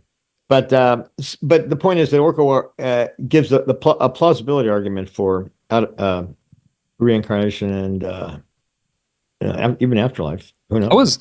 When you were practicing anesthesiology or full time, how was that approach during your clinical practices? And did it affect the way you worked and how other anesthesiologists perceived you? Because you're now talking about things that obviously I know a lot of doctors don't tend to enjoy engaging. I mean, philosophical discussions about consciousnesses. Some did and some didn't, and some of them were really into it. They knew me and something. But actually, I was better known for other things in the OR, like the same jokes every case and stuff like that. That had nothing to do with my research. So it really impacted the way. Well, obviously, I know because this is my favorite hobby, talking about the mind-body problem consciousness. But it doesn't really, I would say, filter too much into the clinical practice. So I can understand you being in theater, completely zoning in on the case, not really. Right. I mean, basically, avoid hypoxia, hypotension, dysrhythmias, keep them warm, and the same way as you. Well, as I was saying, we have this scale invariant hierarchy, and consciousness can occur anywhere along it. It's kind of like a musical scale, like sheet music, even, which I don't understand, but a little bit, but. And so, in fact, I think consciousness is a lot like music, and it can occur at different frequencies. The Orca events themselves are like notes or chords occurring across multiple scales, or one scale that maybe bouncing back and forth, kind of like music, resonating. It can be harmonic or anharmonic, and it's a time progression. So you have chords, and it just moves along, and that. Except it's not just sound; it's everything else also. So, so it quite literally is a spectrum given by T equals H bar over E sub G, and so the time can vary, and so it's a lot like photons. So that's why we figured that the high intensity, high frequency, large superposition mass must have the most experiential intensity, and but regardless of the content. And it also relates to, other organisms, including animals and plants, because plants have microtubules. So I have a graph somewhere of plotting the number of tubulins versus the intensity in different species. Starting with, I don't know. This is important to note too. What I was saying about how everything has some kind of mechanistic basis on this plane of existence. It's not that we are trying to prove that science is wrong and that materialism isn't real or whatever, that determinism is bunk or there still is some way that the light is captured and processed. So we eliminate neurons and at least as the source of cognition, for sure. But then we discover that microtubules also exist in plants. And if you look at the vector of convergence, emergence, convergence, converging emergence, with all this stuff, even though these guys like Hammeroff don't seem to be completely aware of all of the stuff that's emerging that supports their ideas, and I don't blame them. I'm not finding fault with them. Can you imagine how much time this guy has to spend researching and but it's other studies that have found the electromagnetic field memory storage ideas and stuff along those lines, and also that plants can count. That Venus flytrap can count, and sensitive plant has memory, and that trees can recognize their relatives and prioritize them when they send them microbes and minerals when they're sick and diagnose them. No neurons, but they all have microtubules. So there still is some physical basis for it, but it still expands our acknowledgement, I guess. It makes room in the modern materialist ontology for a more realistic and holistic view of the universe. And truth is medicine. So, anyways. I still don't know whether whales and elephants have more microtubules or not, but starting with us and going down to a plant which might have 100 microtubules, whereas we have, well, I should put it in tubulins because we can count the tubulins. Might have like 1,000 tubulins per cell, whereas we have 1 billion per cell. And depending on, and we have 10 to the, and if you want to count glia, we have 10 to the 20th tubulins in the brain. And which, by the way, is the most abundant protein in the brain. So if you want to, if somebody asks you, well, what's the brain made of? And you say, well, neurons, but structurally or molecularly, tubulin would be the answer. Microtubules would be the answer. The brain is more made of tubulin than anything else. And yet microtubules are particularly ignored, are completely ignored generally. I once asked a famous neuroscientist, Rodolfo Linas, he's old timer, at some dinner. I said, about microtubules. I said, don't you? He said, I see them all the time. They're just laying there. They're just sitting there. I said, you want them to wave at you? What do you want them to do? I mean, if you look at a computer, is it like doing anything unless you turn it on? So anyway, they get ignored, but they need to be kind of quiet and left alone to do their quantum thing. One of the things I appreciate is the way you look at the complexity of a cell in itself, because when you think of every cell, a single neuron is so complicated, and you tend to highlight this point that you can't just take all that information, that complexity, and just put it into a bit. And then you refer to them as cartoon neurons, which I find very funny, especially when I watch your ex having your debates. How did you come to that idea, the cartoon neuron? Well, it goes back to, at the first Tucson Consciousness Conference, the Science of Consciousness in 1994 in Tucson that I organized, I invited Christoph Koch. He was well known even then. He'd worked with Francis Crick. And Francis Crick had written this book, The Astonishing Hypothesis, which basically said that the brain is basically a bunch of computer of neurons. And it's kind of amazing because Crick had, worked on the very refined DNA problem of looking at information at the molecular level, submolecular level. And when it came to neurons, it was like, it's a 1 or a 0. I was like kind of surprised by that. And then he teamed up with Christoph. I don't know who influenced who into that. But by the way, at this first, I'll come back to Christoph in a second, but the same conference where Dave Chalmers gave the same as hard problem talk, which was great, actually. And the first two philosophers were boring as hell. And he got up and jazzed the room and, the hard, now that's why we're here. Now we get it. And kind of brought all the interdisciplinary aspects together. But at Christoph's talk, he showed a picture of a neuron that was just the membrane, the synapse, inputs on the dendrite, integrate to a firing at the threshold, at the AIS, they call it now, and a firing or not, and 1 or 0. And firings mediate consciousness. He just made up that flat out statement.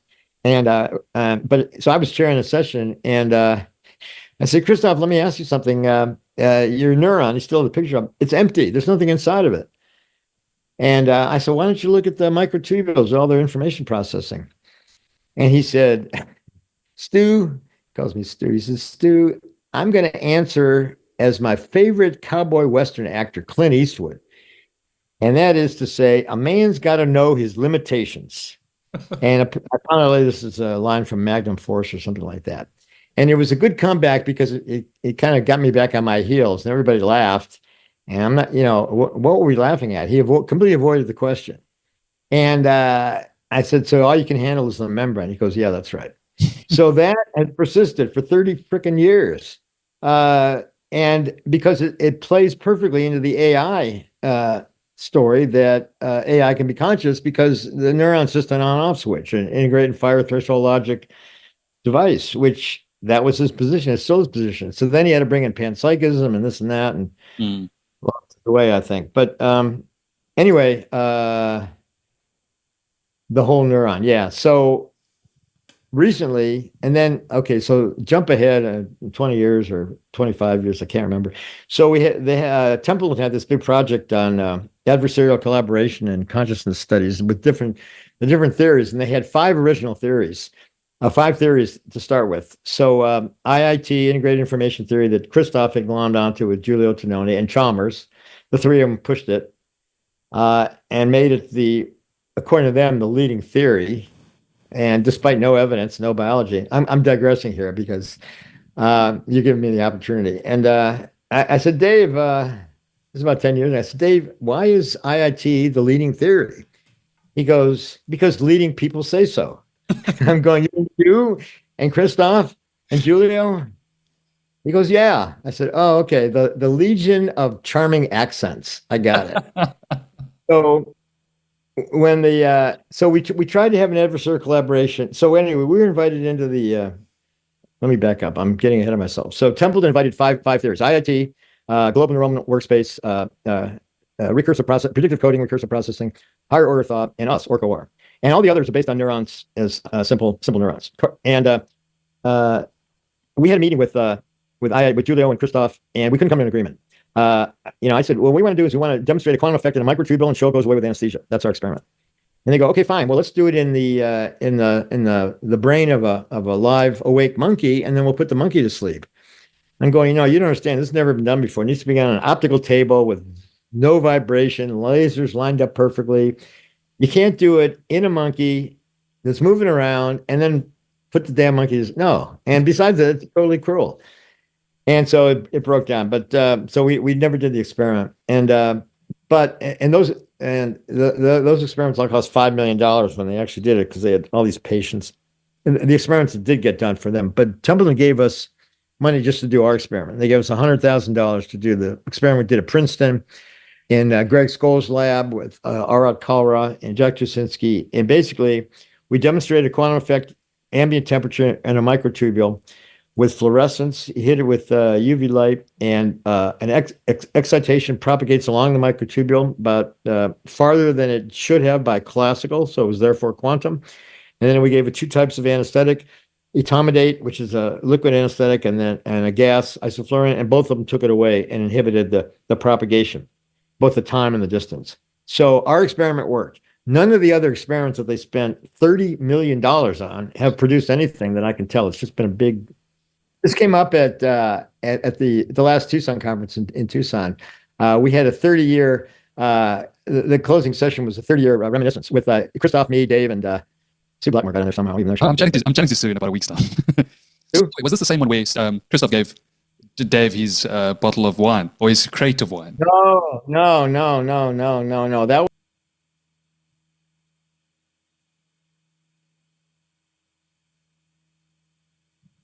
figure out how anesthesia works. That would come from this department. That would be great, and the field of anesthesiology. So, but it's caused me to think about it, because when I first talked about anesthesia, a way to understand consciousness, with Christoph, it was actually. I said, Christoph, we should try to figure out how, despite our arguments, we're actually friends. Same with Jay. I love Dave. I love both those guys, although I'm kind of pissed at both of them at the moment. But I said, we got to figure out how anesthesia works. And he said, it's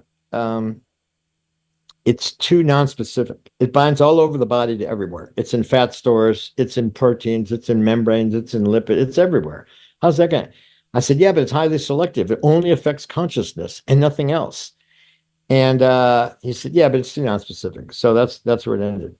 But it was a valid objection. That's a paradox. And about a few months ago, actually, anyway, not long ago, I think I figured it out. The anesthesia binds by these nonspecific quantum forces. They go and they bind to everything. And yet the only thing they're affecting is consciousness. Why? The answer is only consciousness has highly organized or orchestrated quantum processes. They're totally in sync. All the other ones are all random.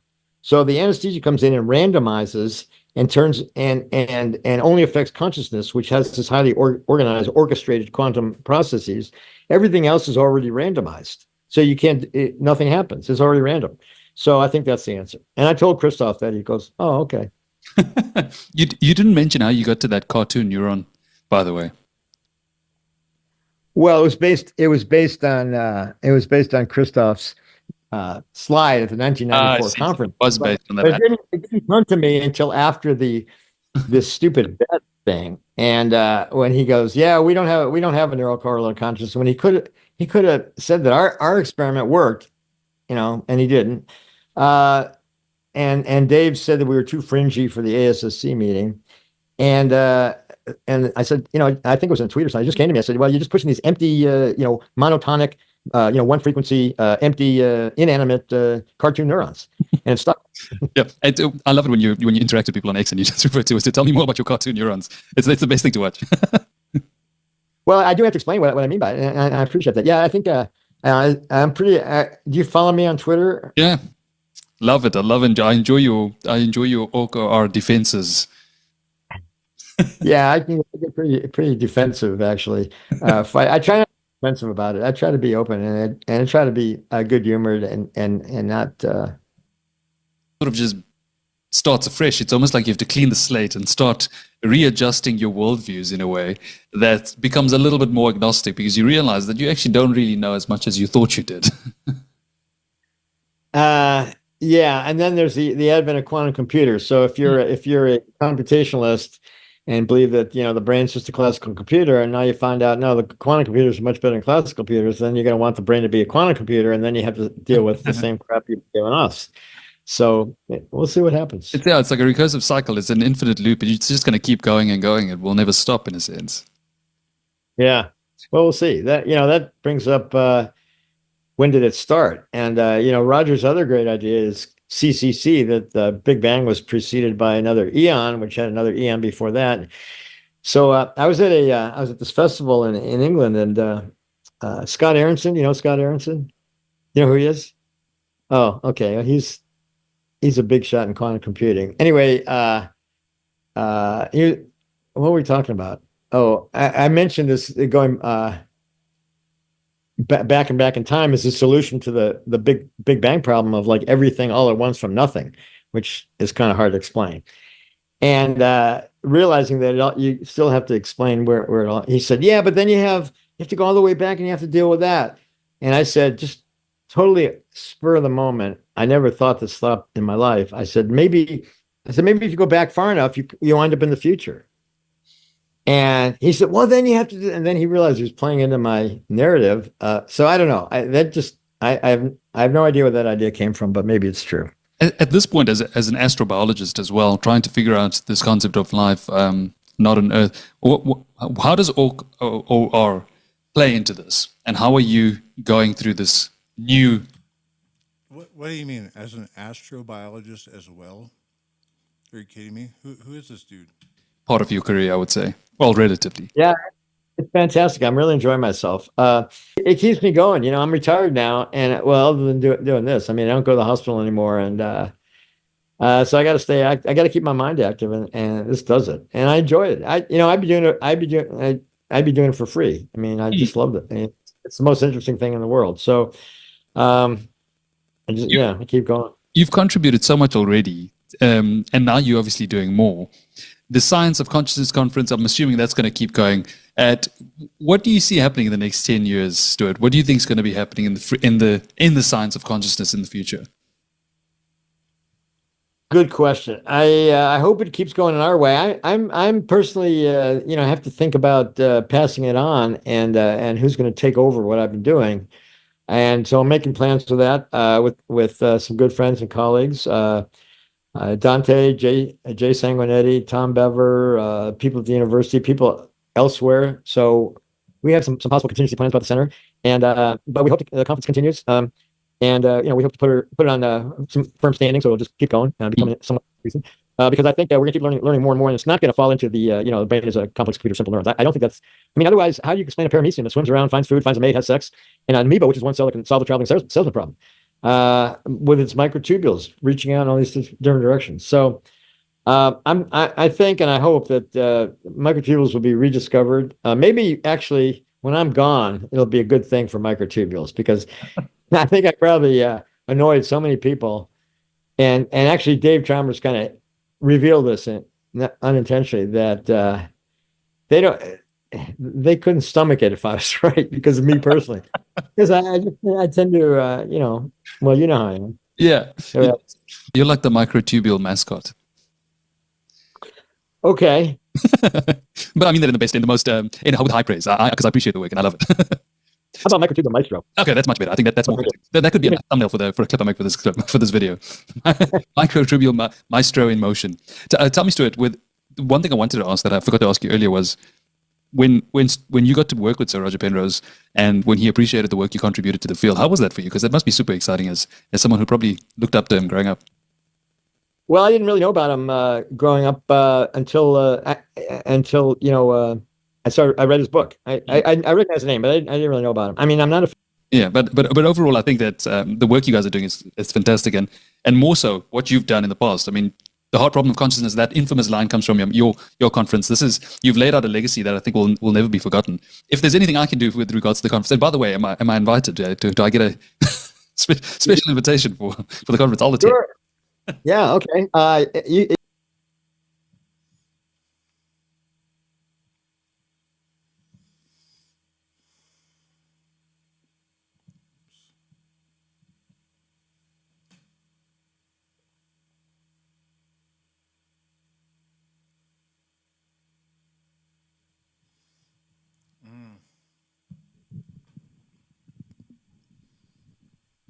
Well, interestingly, someone asked about the doubling of the brain size that's problematic for science to explain. Interestingly enough, psilocybin causes neurogenesis at I think 100 to or between 100 and 1,000 times normal rate. So I don't know that could really account for the doubling of the brain size. I don't know what the span of time. Do you know the span of time? But certainly the stoned ape theory could contribute to that. I think also just environmental pressures, and even if the neurogenesis of psilocybin isn't enough on its own to account for the doubling, the fact that the perceptual parameters were expanded so much created a whole new set of problems and processing requirements, and so I think either way probably has something to do with it. The alien intervention theory actually doesn't really hold a lot of water if you think it through, because there were Homo erectus or whatever the Neanderthals right before us were all over the planet. So for aliens to have gone and changed the genetics of every single one of them is kind of ridiculous. However, and this is definitely a stretch, and it's just a theory, but the way that it unfolded was eerie. I had a vision one day, not like a dramatic vision, but just in my mind's eye I saw it. More like a thought that was very vivid than like a vision, But the capstone was off of the pyramid, and it was there was electromagnetic energy coming out, and I knew that it was either affecting morphology or consciousness. I wasn't sure which, but I knew that's what they were doing. About a week after that, I saw a video of the stairs at the Temple of Hathor, and also around, I think it's the second pyramid, where there are melted stones, and in the Temple of Hathor, there are melted stairs, and it looks like candle wax. It's obviously melted. And the scientist's conclusion is that the only thing that could have done it was electromagnetic energy or a nuclear blast. And so that kind of raised my eyebrows, because I was like, that's weirdly consistent with this vision I had. And then I found a paper a little while later that said that scientists had determined the pyramids are capable of generating their own electromagnetic fields and energy somehow. And there was another aspect of this. Oh yeah, some engineer, I guess, had written a book about like how it would work, and that he thought it served the same purpose. So I think if there was some kind of genetic modification, what I'm saying basically is that it's not out of the question, I don't think, that something could have altered the genes of humans, and the pyramids may have been a device for that.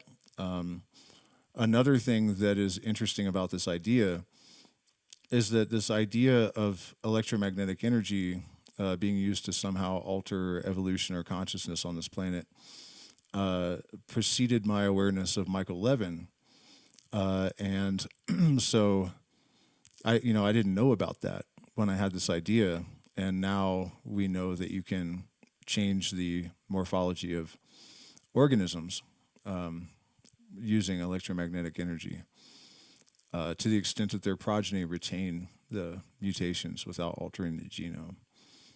So, I'm not saying that makes it true, but it's interesting to me that, post-vision, these supporting factors kind of just like fell into my the parameters of my perception. So only 11:49. You know what I think I'm going to do, you guys, because this, just bear with me for a second.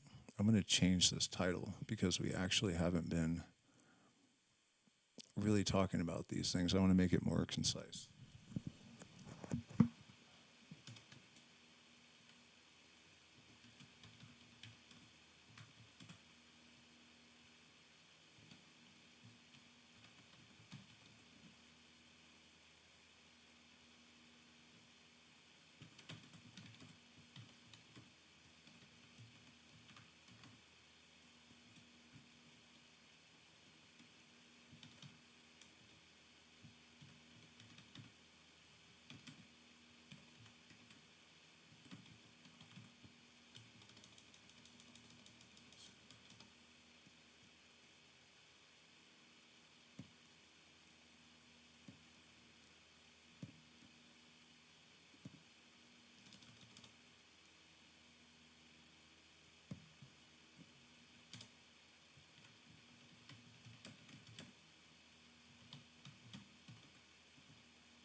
I mean, despite my complaints about how the message isn't being distributed to the extent that I would like, I have to admit that it's profoundly satisfying. Any of you that have followed me for a long time know what I'm talking about. So much of this stuff I've kind of intuited, much longer than the 6 years the channel's been here, but I've been talking about this stuff since the beginning, and seeing it all actually emerge the way that it is, it's a tremendous relief, That's one way to put it, for sure. It's really nice to know that I wasn't just off my rocker or something, that it was all legit. And furthermore, it also suggests that we're going to succeed. I don't believe that anything happens in the universe without purpose. By the way, we're about to switch to the opposite side of the coin, where a different order of genius was merging science and spirituality over 100 years ago. And this is going to blow your minds, trust me. What was I saying? Oh, yeah, because, believe it or not, I've had a fairly coherent picture of what I expected to discover about our existence, I guess, since I was a child, and a lot of the specifics since I was in my late teens, early 20s. And so the fact that this has obviously been building momentum and coming to fruition, I have to assume that that's because there's a point and it's going to continue. You know what I mean? It's not like this is a blip on the radar that just came out of nowhere. This is something that I think, I know actually has been in the works forever, really. And the writings of Hermes Trismegistus, no matter whether he was a real person or not, the work of people like Aleister Crowley, like him or not, and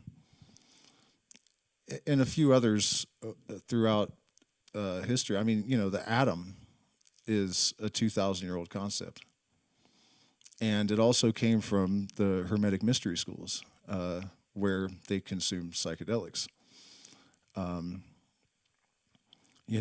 So being aware of the thread and the pattern, my confidence that despite the overwhelming opposition and dissonance, this is going to culminate in this sort of re-engineering of human experience, I guess is the best word. Okay, my mic sounds, is it breaking up or no? All right, sorry guys, I gotta search real quick.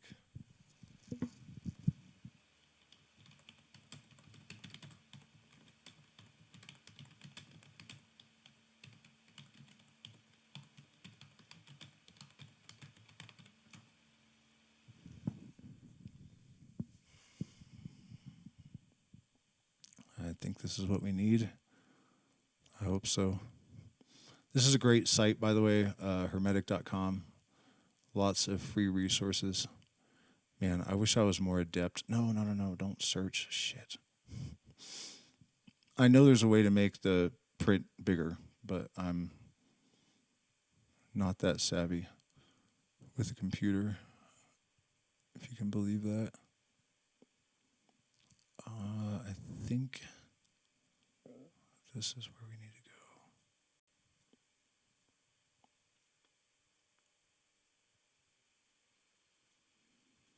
Let me make sure. Let me find a passage that because there's a bunch of different versions of this commentary. And I'm warning you, I'm not gonna read everything, but there is gobbledygook that I might get caught up in. But this is of tremendous value in terms of really giving you a protocol, a very concise demonstration of the kind of analytical process that this, really what we're doing with all this is the Illuminati. This is what they really did. This is what the point of the actual original Illuminati was. Certainty, not faith. And we place no reliance on virgin or pigeon. Our method is science. Our aim is religion. I'm trying to think of another really good slogan, but you guys probably get the picture. Okay, so I actually would like to read to you guys first the introduction to the Book of the Law. Even if you've heard it before, it'll be worth it. The Book of the Law. The problem is a lot of the internet versions don't have the introduction. They just have I think the Internet Archive has the entire thing. Nice. Okay, let me check in with the chat one more time. Do I still do mushrooms? Hell yeah, I do mushrooms. I would eat mushrooms almost every day if I could. And I'm not talking about like an insane like psychedelic dose, but if you keep it below the point of diminishing returns, which is 2.5 grams, it will just continuously rejuvenate. It actually brings if you drink too much alcohol or suffer from depression, various other things, brain cells will actually shrivel up. And psilocybin actually brings them back to life, something science thought was impossible until they observed it at Hopkins University when they gave administered psilocybin in, what was it called, vitro and in situ, so in the brain and in petri dishes.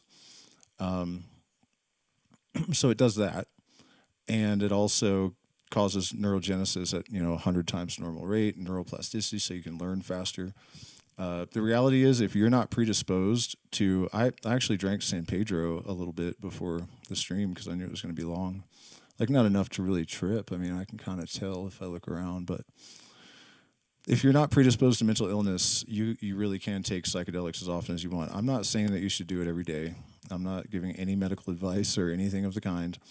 I'm just saying that, based on the research, as long as you stay within certain parameters, it's nothing but beneficial.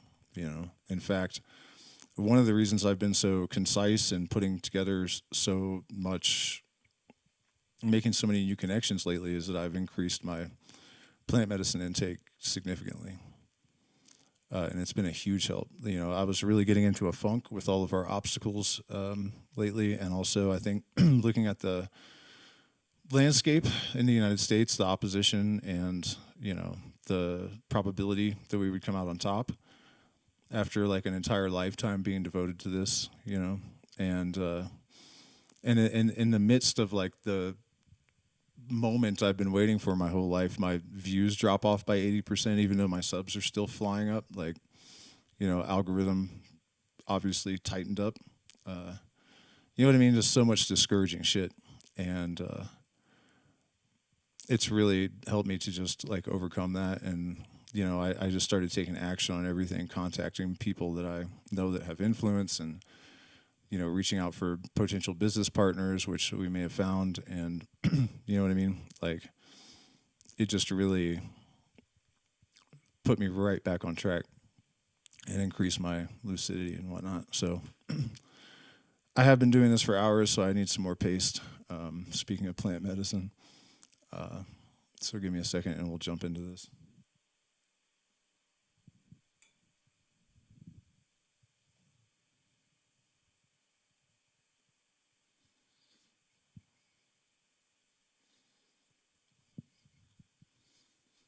But before, actually, I'm glad I took a second.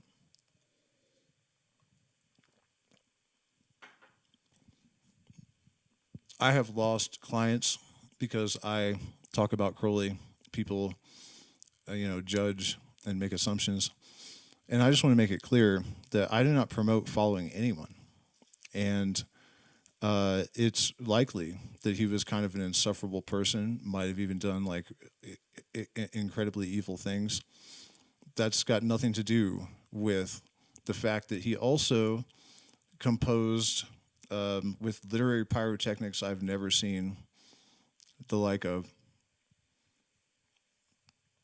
elucidations on the gnosis that are unrivaled. That's what I care. I don't care about any of it. He said, when someone asked him, "Are you a black magician?" He said, "It doesn't matter. I'm not saying do as I do. My message is, if I'm a black magician, that's my true will. Your true will may be to be a, whatever, anything. Don't follow me. I despise followers. Each man must cut his own path through the jungle." And for the record, he did say that black magic is so ignorant and debased that he couldn't imagine anyone actually practicing it. Also, some of the other accusations that are levied against him are taken out of context. For example, there is a very unfortunate passage in Magic and Theory and Practice where he says the best sacrifice is a male child of perfect innocence. If you don't get the joke, like, just take a second, if you don't get it, and think about it. He was taking a swipe at Christianity. And he did it on purpose so that people would say, "Oh, you evil bastard, how dare you suggest this?" And he'd say, "Are you Christian? Have you not read the New Testament? If it's not true, then why did God do it?" You know what I mean? That was just his sense of humor. And actually, at the bottom of the page, Sora Vikram put a note that said, this was a reference to masturbation, which isn't really true. but also a few chapters before on the issue of blood sacrifice, he said that it's stupid because for any real magician, there is an infinite resource of energy that can be transmuted into any other kind. So there's just no reason for it. There's no necessity for it. So, you know, if you read the whole book and then you come across that passage, unless you're an idiot, you should understand that it's bad taste, but it was a joke, you know. So I do suspect that a lot of his evil reputation came from stuff like that, you know. Anyways, not really the point. Got to separate the art from the artist sometimes. If I didn't do that, I wouldn't be able to listen to a whole lot of music, you know. Okay, so the story, for those of you that might not be familiar, is that he and his new wife dressed up as like Middle Eastern royalty of some kind, and they went and finagled their way into getting permission to go into the king's chamber of the pyramid, and something transpired that led to this channeling of this book, allegedly, from Aiwass, who was described as the solar phallic Lucifer, basically the sun, that this idea that we can connect with the sun and that it kind of has a higher order of knowledge. And it was dictated over 3 days, 1 hour each day. And the part I'm about to read, the introduction, is actually recognized by many professional skeptics as the most impossible to debunk out of Edgar Cayce and Nostradamus and all these. Because we'll get there. You'll see why. So the book was dictated in Cairo between noon and 1 p.m. on 3 successive days, April 8th, 9th, and 10th in the year 1904. The author called himself Aiwass and claimed to be the minister of Hor-Par-Krat. That is, a messenger from the forces ruling this earth at present, as will be explained later on. That would be the sun, by the way. How could he prove that he is in fact a being of a kind superior to any of the human race and so entitled to speak with authority? Evidently, he must show knowledge and power such as no man on earth has ever been known to possess. He showed his knowledge chiefly by the use of cipher or cryptogram in certain passages to set forth recondite facts, including some events which had yet to take place, such that no human being could possibly be aware of them. Thus, the proof of his claim exists in the manuscript itself. It is independent of any human witnesses. The study of these passages necessarily demands supreme human scholarship to interpret, needs years of intense application. A great deal has still to be worked out, but enough has been discovered to justify his claim. The most skeptical intelligence is compelled to admit its truth, and that has actually turned out to be true. The critics have choked on this. This matter is best suited or best studied under the master therion, blah, blah, blah. That's one of the things about him. The ego sometimes is like so cringy that you just like... He also did that deliberately, but still, it's like, man, come on. The more than the human power of Aiwass is shown by the influence of his master and of the book upon actual events, and history fully supports the claims made by him. That's actually true. These facts are appreciable by everyone, but are better understood with the help of the master therion. Dude, settle down. The full detailed account of the events leading up to the dictation of this book with facsimile... We don't need to read that. Okay. The universe. This book explains the universe. The elements are nuit, space, that is the total of possibilities of every kind, and hadit, any point which has experience of these possibilities. This idea is for literary convenience, symbolized by the Egyptian goddess Nuit, a woman bending over like the arch of the night sky. Hadit is symbolized as a winged globe at the heart of Nuit. Every event is a uniting of some one monad with one of the experiences possible to it.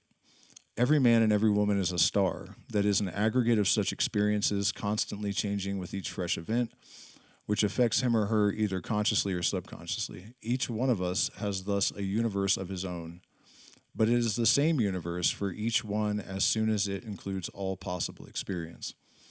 This implies the extension of consciousness to include all other consciousness. In our present stage, the object that you see is never the same as the one that I see. We infer that it is the same because your experience tallies with mine on so many points that the actual differences of our observations are negligible. For instance, if a friend is walking between us, you see only his left side, I see his right, but we agree that it is the same man. Although we may differ not only as to what we may see of his body, but as to what we know of his qualities. This conviction of identity grows stronger as we see him more often and get to know him better. Yet all the time, neither of us can know anything of him at all beyond the total impression made by our respective minds. The above is an extremely crude attempt to explain a system which reconciles all existing schools of philosophy. This book lays down a simple code of conduct. Do what thou wilt shall be the whole of the law. Love is the law, love under will. There is no law beyond do what thou wilt. This means that each of us stars is to move in our own true orbit, as marked out by the nature of our position, the law of our growth, and the impulse of our past experiences. All events are equally lawful and every one necessary in the long run, for all of us in theory, but in practice. Only one act is lawful for each of us at any given moment. Therefore, duty consists in determining to experience the right event from one moment of consciousness to another. Each action or motion is an act of love, the uniting with one or another part of Nuit. Each such act must be under will, chosen so as to fulfill and not to thwart the true nature of the being concerned. The technical methods of achieving this are to be studied in magic, or acquired by personal instruction from the Master Therion. Thelema is Greek for will and has the same numerical value as agape, the Greek word for love. The new aeon, and this is where it starts getting crazy. The third chapter of the book is difficult to understand and may be very repugnant to people born before the date of the book. It tells us the characteristics of the period to which we are now entered, and this is crazy, I'm telling you. Superficially, they appear appalling. We see some of them ahead already with terrifying clarity, but fear not. It explains that certain vast stars or aggregates of experience may be described as gods. One of these is in charge of the destinies of the planet for periods of 2,000 years. Now, this is something a lot of people miss with this. You know, Crowley actually once said that spirits do not literally exist. That it's not that they're entirely unreal, but they're not real in the way that, like, the IRS is real. He didn't use those words. That's Robert Anton Wilson rephrased it that way. But when he talks about these gods ruling the aeons and whatnot, he's actually talking about, you know, the sort of energetic format or the place in the process that we are. And the idea that stars are conscious and could possibly be projecting our being, you know, that's also something that's kind of implied there. In the history of the world, as far as we know accurately, are three such gods. Isis, the mother, when the universe was conceived as simple nourishment drawn directly from her. This period is marked by matriarchal government. Next, beginning 500 BC, Osiris, the father, when the universe was imagined as catastrophic, love, death, resurrection. As the method by which experience was built up, this corresponds to patriarchal systems. Now Horus, the child, in which we come to perceive events as a continual growth, partaking in its elements of both these methods, and not to be overcome by circumstance. This present period involves the recognition of the individual as the unit of society. We realize ourselves as explained in the first paragraphs of this essay. Every event, including death, is only one more accretion to our experience, freely willed by ourselves from the beginning and therefore also predestined. This god, Horus, has a technical title, Heru Ra Ha, a combination of twin gods, Ra Horkuit and Horparkrat. The meaning of this doctrine must be studied in magic. He is symbolized as a hawk-headed god enthroned. He rules the present period of 2,000 years, beginning in 1904. Everywhere, his government is taking root. Observe for yourselves the decay of the sense of sin, the growth of innocence and irresponsibility, the strange modifications of the reproductive instinct with a tendency to become bisexual or epicene. Epicene means basically non-binary. The childlike confidence in progress combined with nightmare fear of catastrophe, against which we are half yet unwilling to take precautions. Should I run that one more time? The decay of the sense of sin, growth of innocence and irresponsibility, strange modifications of the reproductive instinct and tendency to become bisexual or epicene. The childlike confidence in progress combined with nightmare fear of catastrophe against which we are yet half unwilling to take precautions. Consider the outcrop of dictatorships, only possible when moral growth is in its earliest stages, and the prevalence of infantile cults like communism, fascism, pacifism, health crazes, occultism in nearly all its forms, religions sentimentalized to the point of practical extinction. Consider the popularity of the cinema, the wireless, the football pools and guessing competition, all devices for soothing fractious infants, no seed of purpose in them. Consider sport, the babyish enthusiasms and rages which it excites, whole nations disturbed by disputes between boys. Consider war, the atrocities which occur daily and leave us unmoved and hardly worried. We are children. How this new aeon of Horus will develop, how the child will grow up, these are for us to determine, growing up ourselves in the way of the law of Thelema under the enlightened guidance of the Master Therion. The moment of change from one period to another is technically called the equinox of the gods. The next step, democracy daughters. Ferocious fascism, cackling communism, equally frauds, cavort crazily all over the globe. They are hemming us in. They are abortive births of the child, the new aeon of Horus. Liberty stirs once more in the womb of time. Evolution makes its changes by anti-socialistic ways. The abnormal man who foresees the trend of the times and adapts circumstances intelligently is laughed at, persecuted, and often destroyed by the herd, but he and his heirs, when the crisis comes, are survivors. Above us today hangs a danger never yet paralleled in history. We suppress the individual in more and more ways. We think in terms of the herd. War no longer kills soldiers, it kills all indiscriminately. Every new measure of the most democratic and autocratic governments is communistic in essence. It is always restriction. We are all treated as imbecile children. DORA, the Shops Act, the motoring laws, Sunday suffocation, censorship, they won't trust us across the roads. It will. Fascism is like communism and dishonest into the bargain. The dictators suppress all art, literature, theater, music, news that does not meet their requirements, yet the world only moves by the light of genius and the herd will be destroyed in mass. Depop. The establishment of the law of Thelema is the only way to preserve individual liberty and to assure the future of the race. In the words of the famous paradox of the Comte de Phoenix, the absolute rule of the state shall be a function of the absolute liberty of each individual will. All men and women are invited to cooperate with the Master Therion in this, the great work. So one of the things he did, when he invited all men and women to participate in the great work, he published the most protected Masonic secrets. And it's a fact that he did that because two 33rd degree Freemasons showed up at his front door demanding to know how dare he. And he's like, I haven't taken your oath. And they made him the head of the outer order. They weren't Masons anymore. They demitted from the main Scottish Rite and started the Ordo Templii Orientis, the OTO, because if you're 33rd degree, according to the rules of Freemasonry, you have the right to go and start your own lineage. They hate it, but you can do it. Yeah, and I can actually tell you where. The secret key to unlocking all of the symbolism of Freemasonry is in chapter 69, the way to suck seed and the way to suck eggs. So now let's get into the comments. Let me check the chat and see if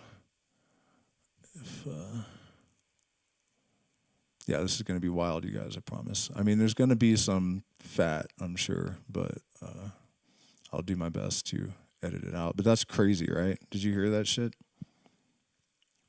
Oh, no, I thought there was more. Yeah. There is, I swear there's more. Was something missing?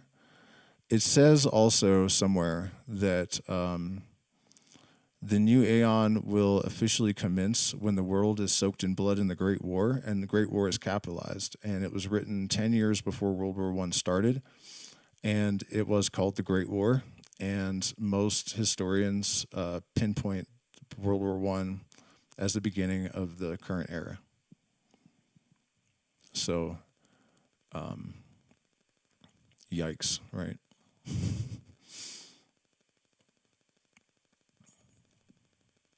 Man, I wish I could make it bigger. It's like really small for me to read. How do you do that, you guys? One of you guys has to know.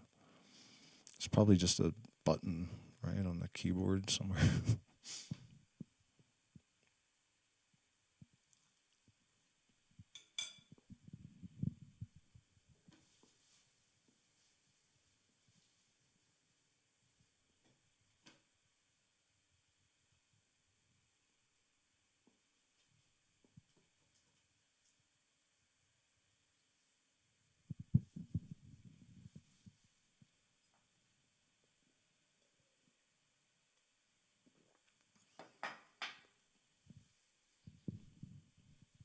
Okay, so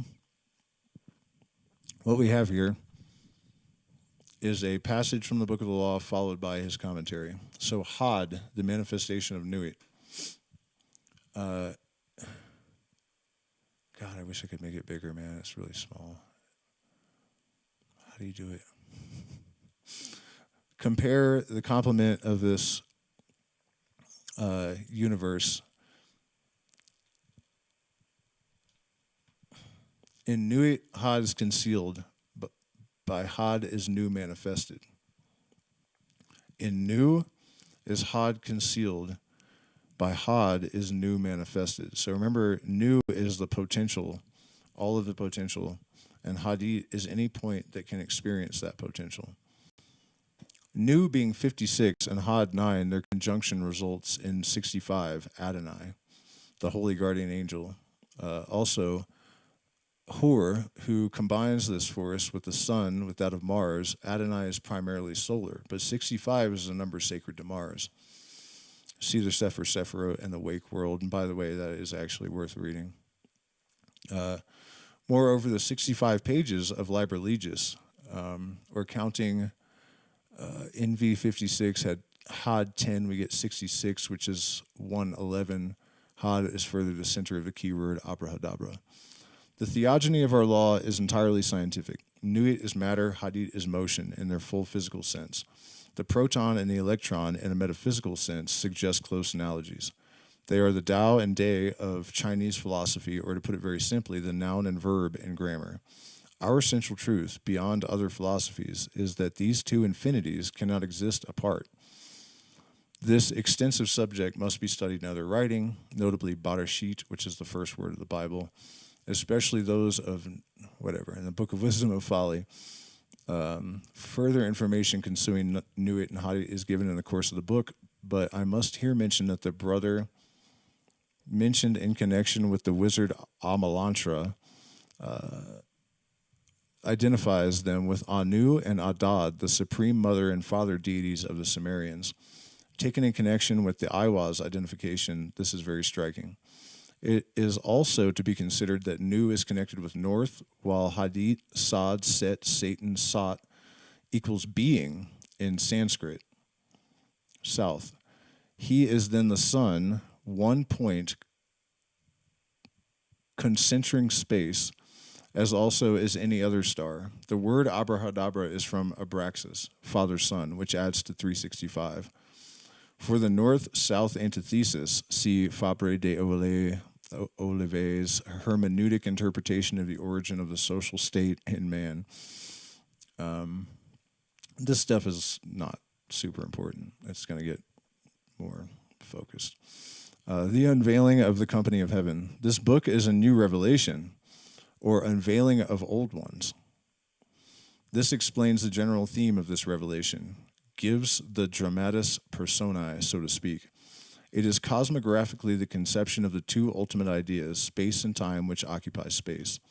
It will, however, appear later that these two ideas may be resolved into one, that of matter with space, its condition or form included therein. This leaves the idea of motion for Hadit, whose interplay with Nuit makes the universe. Time should be perhaps considered as a particular kind or dimension of space. In Barashit, all qualities soever are considered so many dimensions. I see no reason 19 years later for receding from this view. Time being considered as a particular kind or dimension of space preceded Einstein, by the way. Further, this verse is to be taken with the next. The company of heaven is mankind, and its unveiling is the assertion of the independent Godhead of every man and every woman. Further, as Cobb's, see verse 8, is star, there is further meaning. This book is to reveal the secrets of a man, i.e., to initiate him. Every man and woman is a star.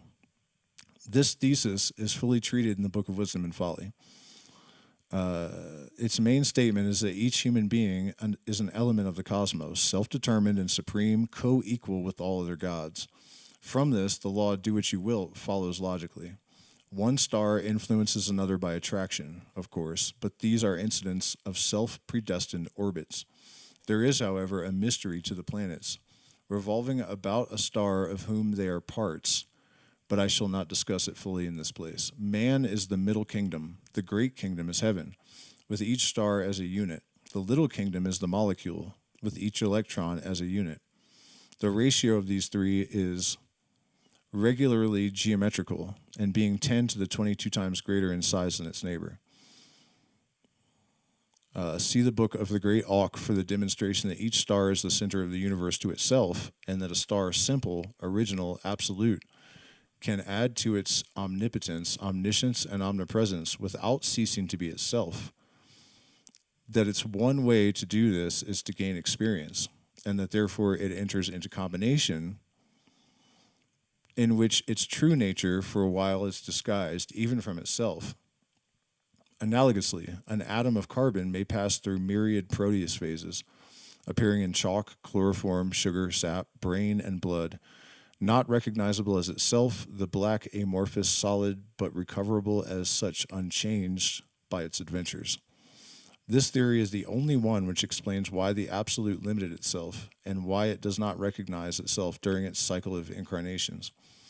It disposes of evil and the origin of evil without denying reality to evil or insulting our daily observation or common sense. I here quote with one or two elucidatory insertions the original note originally made by me, May 14th, 1919. All elements must have at one time been separate. That would be the case with great heat. Now, when atoms get to the sun, when we get to the sun, we get that immense extreme heat, and all the elements are themselves again. Imagine that each atom of each element possesses the memory of all his adventures in combination. By the way, that atom, fortified with that memory, would not be the same atom, yet it is, because it has gained nothing from anywhere except this memory. Therefore, by the lapse of time and by the virtue of memory, a thing, although originally an infinite perfection, could become something more than itself, and thus a real development is possible. One can then see a reason for any element deciding to go through this series of incarnations. Because so, and only so, can he go, and he suffers a lapse of memory of his own reality or perfection, which he has during these incarnations, because he knows he will come through unchanged. Therefore, you have an infinite number of gods, individual and equal, though diverse, and each one supreme and utterly indestructible. This is also the only explanation of how a being could create a world in which war, evil, etc. exist. Evil is only an appearance, because like good, it cannot affect the substance itself, but only multiply its combinations. This is something the same as mystic monism, but the objection to that theory is that God has to create things which are all parts of himself so that their interplay is false. If we presuppose many elements, their interplay is natural. It's no objection to this theory to ask who made the elements. The elements are at least there, and God, when you look for him, is not. Theism is obscurum per obscurius. A male star is built up from the center outwards, a female star from the circumference inwards. This is what is meant when we say that woman has no soul. Joke, okay. It explains fully the difference between the sexes. Oh, and there's a note from someone that's not Crowley saying, although Crowley evidently felt that this characterization was true simply, it should be noted that his comment is not class A. not class E. The idea of center outwards and circumference inwards may actually have described the impression received by a male of the Victorian age in regard to men and women. Certainly every male mystic has the state here described as circumference inward, no soul in female at the time of reception. Anyways, it's just somebody being an apologist, I guess. Okay, this is where it starts to get technical, I think, and also really interesting. But I think there's also a lot to wade through. Every number is infinite. There is no difference. And the reason this kind of stuff is important, I don't know that he really lays it out, but we're looking for certainty and not faith. We're looking for things that are demonstrable, right? And so ideas like the holographic universe or that the all is contained in the all, you can divide a number infinitely, and the universe is made of number, we're told. So the all is in the all. Just one example of the mentality at play here. This is a great and holy mystery. Although each star has its own number, and number is equal and supreme, every man and woman is not only a part of God, but the ultimate God. The center is everywhere and the circumference nowhere. The old definition of God takes a new meaning for us. Each one of us is the one God. This can only be understood by the initiate. One must acquire certain high states of consciousness to appreciate it. I have tried to put it simply in the note to the last verse. I may add that in the trance called by me the star sponge, the apprehension of the universe is seen as an astral vision. It began as nothingness with sparkles in 1916, Era Vulgara that's what he calls, instead of AD, Era Vulgaris, by Lake Pasquaney in New Hampshire, USA, and developed into fullness on various subsequent occasions.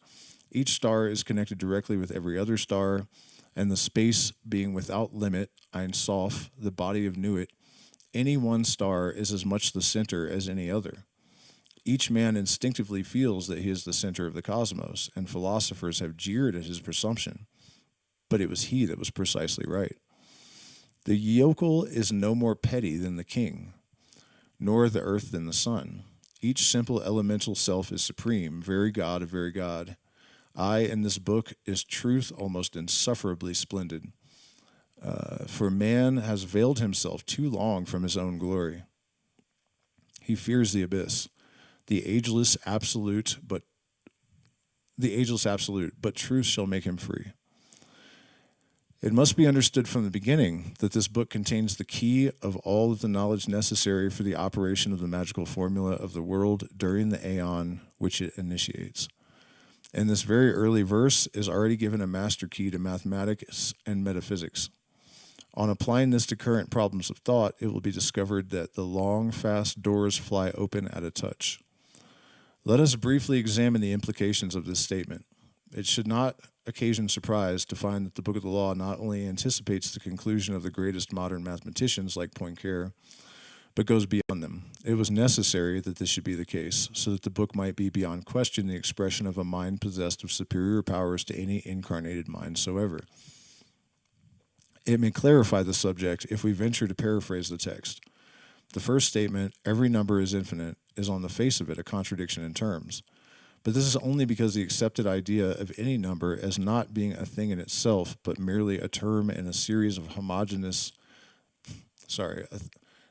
every number as not being a thing in itself, but merely a term in a series homogeneous in character. All orthodox mathematical argument is based on definitions involving this conception. For example, it is fundamental to admit the identity of 2 plus 1 with 1 plus 2. The Book of the Law presents an altogether different conception of the nature of number. Mathematical ideas involve what is called a continuum, which is, superficially at least, of a different character to the physical continuum. For instance, in the physical continuum, the eye can distinguish between the length of 1-inch stick and 2-inch stick. And this is a bunch of logic stuff that basically, perspective. We don't need to go through it. On the above grounds, modern thinkers have endeavored to create a distinction between the mathematical and the physical continuum. Yet, it should surely be obvious that the defect in our organs of sense, which is responsible for the difficulty, shows that our method of observation debars us from appreciating the true nature of things by this method of observation. However, in the case of mathematical continuum, its character is such that we can continue indefinitely the process of division between any two mathematical expressions soever, without interfering in any way with the regularity of the process, or creating a condition in which two terms become indistinguishable from each other. The mathematical continuum, moreover, is not merely a question of series of integral numbers, but of other types of numbers, which, like integers, express relations between existing ideas, yet are not measurable in terms of that series. Such numbers are themselves parts of a continuum of their own, which interpenetrates the series of integers without touching it, at least necessarily. For example, the tangents of angles made by the separation of two lines from coincidence to perpendicularity increases constantly from 0 to infinity, but almost the only integral value is found at the angle of 45 degrees, where it is unity. It may be said that there is an infinite number of such series, each possessing the same property of infinite divisibility. The 90 tangents of angles differing by 1 degree between 0 and 90 may be multiplied 60-fold by taking the minute instead of the degree as the coefficient of the progression, and these again 60-fold by introducing the second to divide the minute, and so on ad infinitum. All these considerations depending upon the assumption that every number is no more than a statement of relation.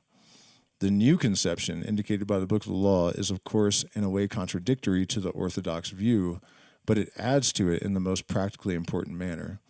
A statistician computing the birth rate of the 18th century makes no special mention of the birth of Napoleon. This does not invalidate his results, but it demonstrates how exceedingly limited is their scope, even with regard to their own object. For the birth of Napoleon had more influence on the death rate than other phenomena included in its calculations. A short digression is necessary. There may be some who are still aware of the fact, but the mathematical and physical sciences are in no sense concerned with absolute truth, but only with the relations between observed phenomena and the observer. The statement that the acceleration of falling bodies is 32 feet per second is only the roughest of approximations at the best in the first place. It applies to Earth. As most people know, in the moon the rate is only 1/6 as great, but even on Earth it differs in marked manner between the poles and the equator, and not only so, but it is affected by so small a matter as the neighborhood of a mountain. It is similarly inaccurate to speak of repeating an experiment. The exact conditions never recur. One cannot boil water twice over. The water is not the same, and the observer is not the same. When a man says that he is sitting still, he forgets that he is whirling through space with vertiginous rapidity. It is possibly such considerations that led earlier thinkers to admit that there was no expectation of finding truth in anything but mathematics, and they rashly supposed that the apparent ineluctability of her laws constitutes a guarantee of their coherence with truth. But mathematics is entirely a matter of convention, no less than the rules of chess or baccarat. When we say that two straight lines cannot enclose a space, we mean no more that we are unable to think of them as doing so. The truth of the statement depends, consequently, on that of the hypothesis that our minds bear witness to truth. Yet the insane man may be unable to think that he is not the victim of mysterious persecution. We find that no reason for believing him. It is useless to reply that mathematical truths receive universal consent, because they do not. It is a matter of elaborate and tedious training to persuade even the few people when we teach of the truth of the simplest theorems of geometry. There are very few people living who are convinced or even aware of the more recondite results of analysis. It is no reply to this criticism to say that all men can be convinced if they are sufficiently trained, for who is to guarantee that such training does not warp the mind in such a way that affects their perception? But when we have brushed away these preliminary objections, we find that the nature of the statement itself is not and cannot be more than the statement of correspondence between our ideas. In the example chosen, we have 5 ideas, those of duality, of straightness, of a line, of enclosing, and of space. None of these are more than ideas. Each one is meaningless unless it is defined as corresponding in a certain manner to certain other ideas. We cannot define any word soever except by identifying it with two or more equally undefined words. To define it by a single word would evidently constitute a tautology. We are thus forced to the conclusion that all investigation may be stigmatized as obscurum per obscurium. Logically, our position is even worse. We define A as BC, where B is DE and C is FG.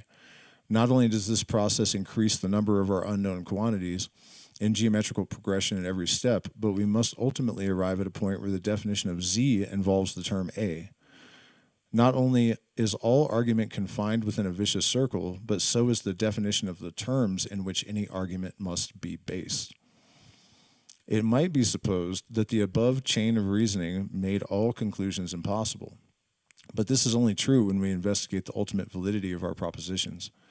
We can rely on water boiling at 100 degrees centigrade. In revising this comment, I note with amusement that it had escaped me that 100 degrees Celsius is by definition the temperature at which water boils.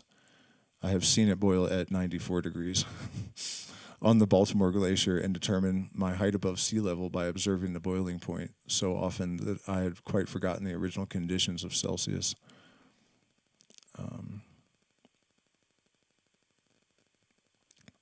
To return to our so-called axiom, two straight lines cannot enclose a space. It has been one of the most important discoveries of modern mathematics. In this statement, even if we assume the definition of the various terms employed, it is strictly relative, not absolute, and that common sense is impotent to confirm it, as in the case of the boiling water. For Bolyai, Lobachevsky, and Riemann have shown conclusively that a consistent system of geometry can be erected on any arbitrary axiom whatsoever. If one chooses to assume that the sum of the interior angles of a triangle is either greater than or less than two right angles, instead of equal to them, we can construct two new systems of geometry, each perfectly consistent with itself, and we possess no means soever of deciding which of them represents truth. I may illustrate this point by a simple analogy. We are accustomed to assert that we go from France to China, a form of expression which assumes that those countries are stationary, while we are mobile. But the fact might be equally well expressed by saying that France left us and China came to us. In either case, there is no implication of absolute motion, for the course of the Earth through space is not taken into account. We implicitly refer to a standard of repose, which, in point of fact, we know not to exist. When I say that the chair in which I am sitting has remained stationary for the last hour, I mean only stationary in respect to myself and my house. In reality, the Earth's rotation has carried it over 1,000 miles and the Earth's course some 70,000 miles from its previous position. All that we can expect of any statement is that it should be coherent with regard to a series of assumptions which we know perfectly well to be false and arbitrary. It is commonly imagined by those who have not examined the nature of the evidence that our experience furnishes a criterion by which we may determine which of the possibly symbolic representations of nature is the true one. They suppose that Euclidean geometry is in conformity with nature because the actual measurements of the interior angles of a triangle tell us that their sum is in fact equal to two right angles, just as Euclid tells us that theoretical considerations declare to be the case.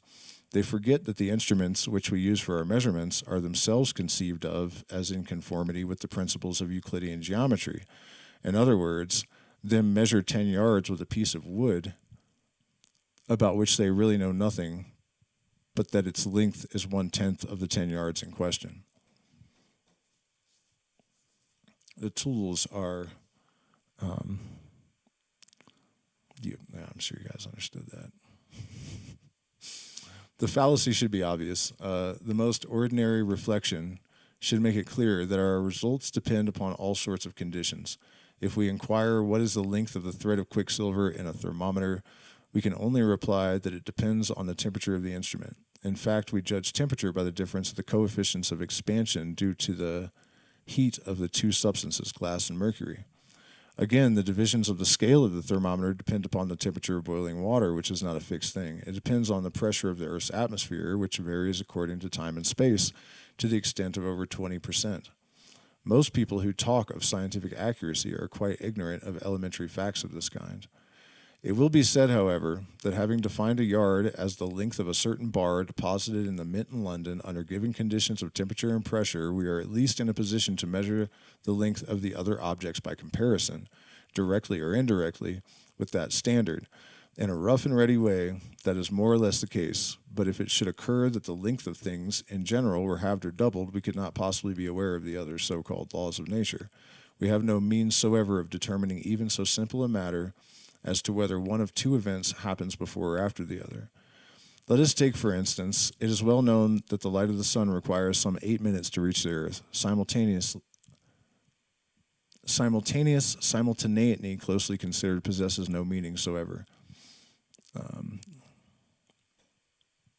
The denial of absolute simultaneity is a natural complement to the denial of absolute motion. Phenomena in the two bodies would therefore appear to be separated in time to that extent, and from a mathematical standpoint, the same discrepancy theoretically exists. Even if we suppose the two bodies in question to be only a few yards one more remote than the other, recent consideration of these facts has shown the impossibility of determining the fact of priority, so that it may be just as reasonable to assert that a dagger thrust is caused by a wound as vice versa. Lewis Carroll has an amusing parable to this effect in Through the Looking Glass, which work, by the way, with its predecessor, is packed with examples of philosophical paradox. If I strike a billiard ball and it moves, both my will and its motion have causes long antecedent to the act. I may consider both my work and its reaction as twin effects of the eternal universe. The moved arm and ball are part of a state of the cosmos which resulted necessarily from its momentarily previous state, and so back forever. Thus, my magical work is only the cause effects necessarily concomitant with the cause effects which set the ball in motion. I may therefore regard the act of striking as a cause effect of my original will to move the ball, though necessarily previous to its motion. But the case of magical work is not quite analogous. For I am such that I am compelled to perform magic in order to make my will to prevail, so that the cause of my doing the work is also the cause of the ball's motion, and there is no reason why one should precede the other. I'm not sure what he's getting at with that. We may now return to our text. Every number is infinite. It's about goddamn time. The fact that every number is a term in a mathematical continuum is no more an adequate definition than if we were to describe a picture as a number. So-and-so in the catalog. Every number is a thing in itself. I regret to find myself in disagreement with the Honorable Bertrand Russell with regard to the conception of the nature of number, possessing an infinite number of properties peculiar to itself. Let us consider for a moment the numbers 8 and 9. 8 is the number of cubes measuring 1 inch each way in a cube which measures 2 inches each way, while 9 is the number of squares measuring 1 inch each way in a square measuring 3 inches each way. This is a sort of reciprocal correspondence. There is a sort of reciprocal correspondence between them in this respect. By adding 1 to 8, we obtain 9, so that we might define unity as that which has the property of transforming three-dimensional expansion of 2 into a two-dimensional expansion of 3.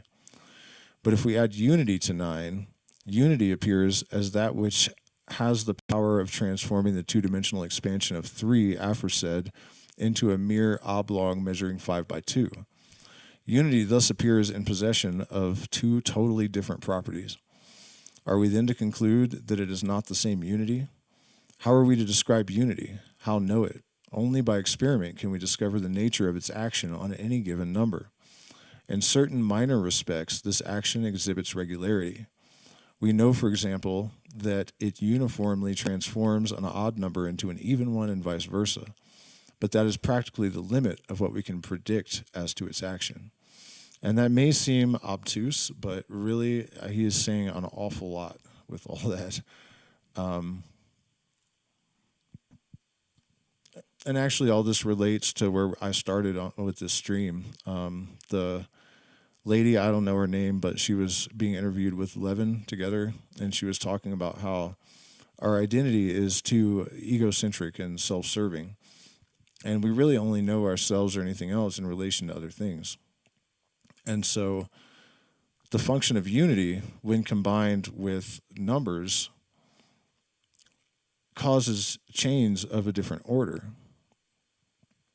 And you can see those expressions materialized in geometry, for example. We can go further and state that any number soever possesses this infinite variety of powers to transform any other number, even by the primitive process of addition.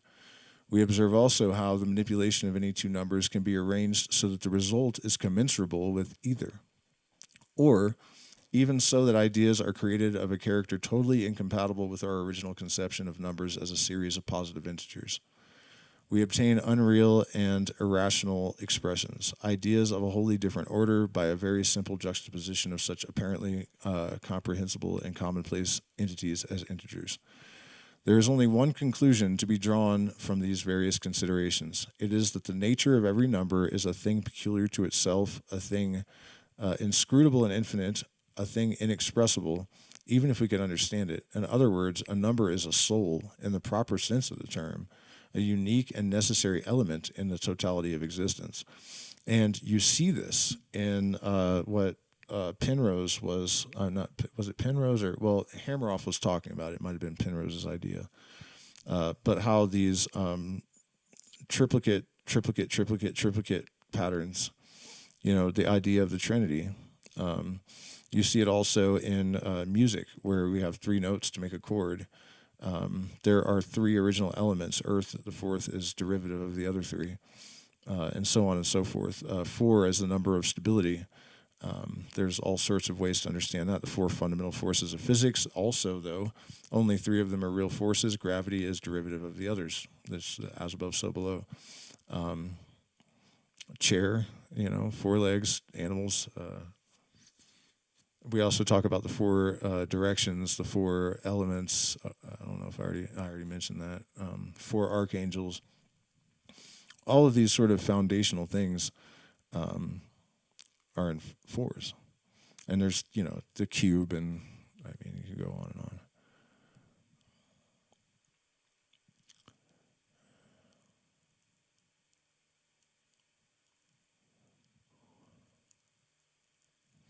We may not turn to the second phrase of the text, there is no difference. We may now turn, it should say. There is no difference. It must strike the student immediately that this, on the face of it, a point-blank contradiction of all that has been said above. What have we done but insist upon the essential difference between any two numbers, and show that even their sequential relation is little more than arbitrary, being indeed rather a convenient way of regarding them for the purpose of coordinating them with our understanding more than anything else. On a similar principle, we number public vehicles or telephones without implication even of necessary sequence. The appellation denotes nothing beyond membership of a certain class of objects, and is indeed expressly chosen to avoid being entangled in considerations of any characteristics of the individuals so designated, except that cursory designation. Jesus Christ, it's almost over. And this is just, the third line or whatever, stanza. When it is said that there is no difference between numbers, for in this sense, I think we must understand the phrase, we must examine the meaning of the word difference. Difference is the denial of identity in the first place. But the word is not properly applied to discriminate between objects which have no similarity. One does not ask what is the difference between a yard and a minute in practical life. We do ask the difference between two things of the same kind. The Book of the Law is trying to emphasize the doctrine that each number is unique and absolute in its relations with other numbers, are therefore in the nature of illusion. They are the forms of presentation under which we perceive their semblances. And it is to the last degree important to realize that these semblances only indicate the nature of the realities behind them and the way in which the degrees on a thermoelectric, I think he means there's a letter missing, scale indicate heat. Thermometric, I think, would be. It is quite unphilosophical to say that 50 degrees centigrade is hotter than 40 degrees of temperature. Simply conventions invented by ourselves to describe physical states of totally different order, And while the heat of a body may be regarded as an inherent property of its own, our measure of that heat in no way concerns it. We use instruments of science to inform us of the nature of various objects which we wish to study, but our observations never reveal the thing in itself. They only enable us to compare unfamiliar with familiar experiences. The use of an instrument necessarily implies the imposition of alien conventions. To take the simplest example, when we say that we see a thing, we only mean that our consciousness is modified by its existence according to a particular arrangement of lenses and other optical instruments which exist in our eyes and not in the object perceived. So also the fact that the sum of 2 and 1 is 3 affords us but a single statement of relation symptomatic of the presentation to us of those numbers. We have therefore no means soever of determining the difference between any two numbers except in respect of a particular and very limited relation.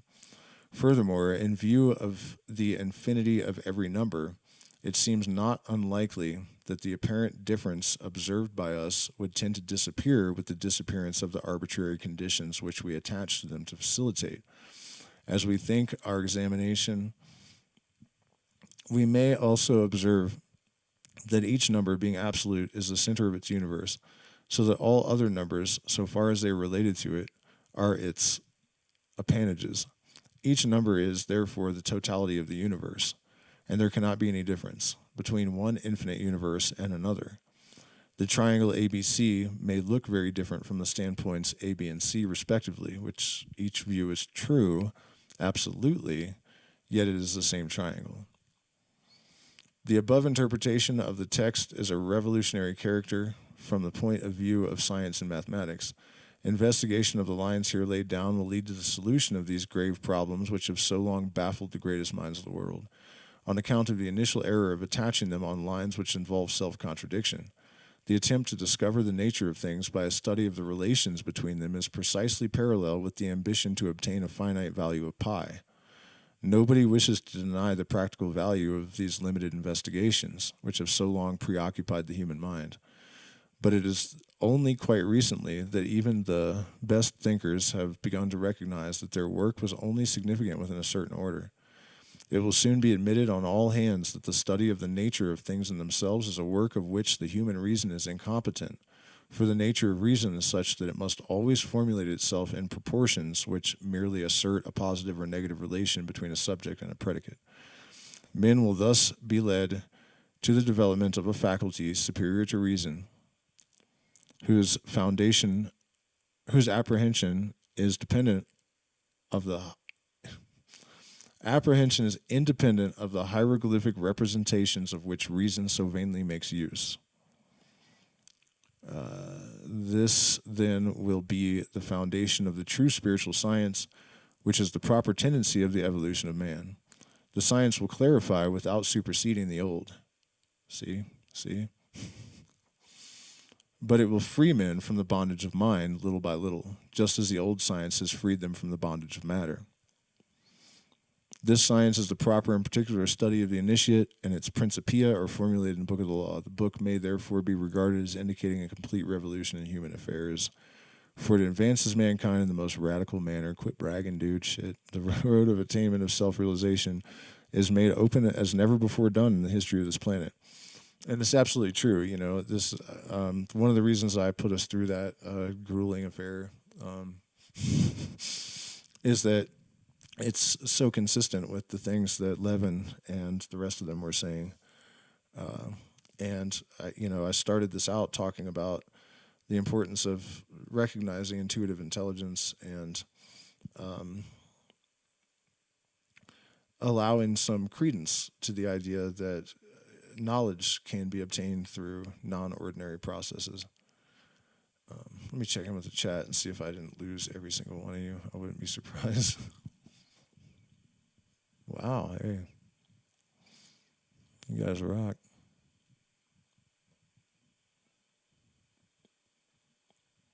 Oh, we only lost one. Okay, so let's see, what time is it? Like 1 a.m. I need to get up and walk around, stretch my bones a little bit, I think, and I'll come back for maybe an hour or so. And if you guys can think of any topics that you would like me to tackle, So down, but you got to give me a minute.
No questions or suggestions, huh?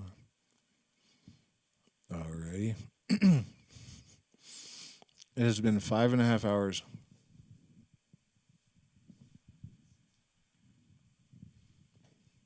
Attendance has been not great. The message has been very powerful. I don't know, you guys. I don't know where this is going.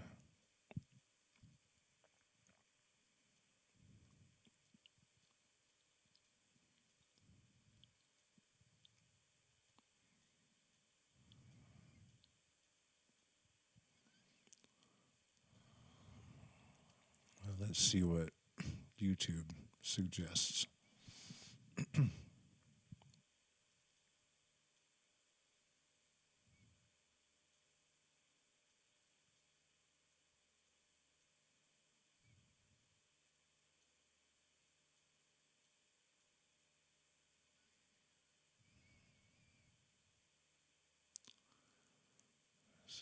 Oh, yeah, you know what?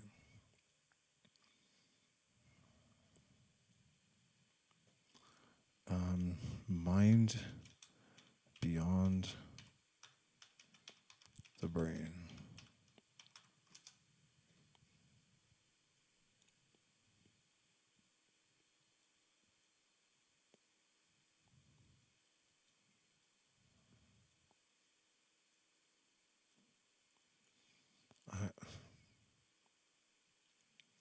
What is this? The universe is conscious. Scientists agree.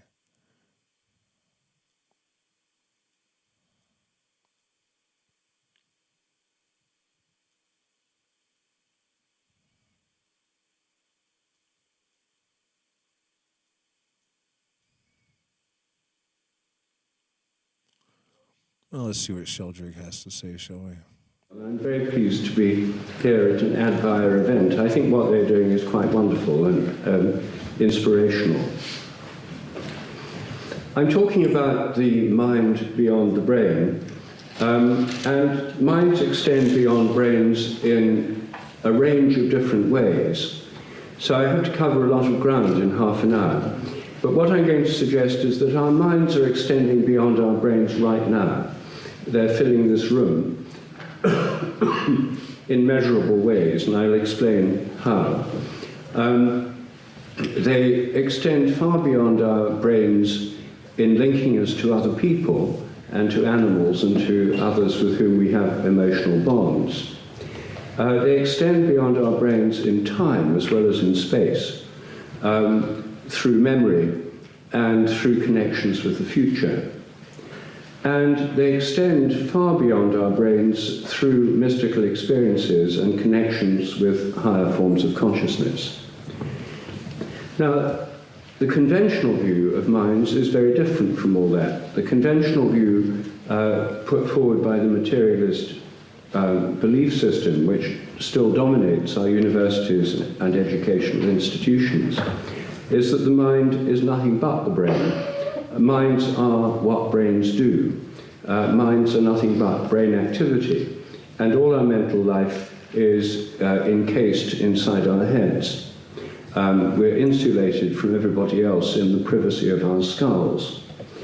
Now that is the standard view, and it's dominated the sciences since the late 19th century. It's the basis of contemporary medical thinking, biological thinking. The brain is just a computer inside the head. The trouble with this is that it doesn't, first of all, explain consciousness itself.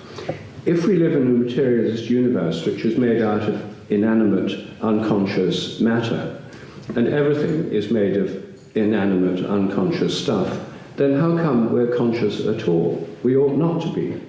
So some materialist philosophers of mind try to pretend that we're not, and try to explain away consciousness as a kind of illusion.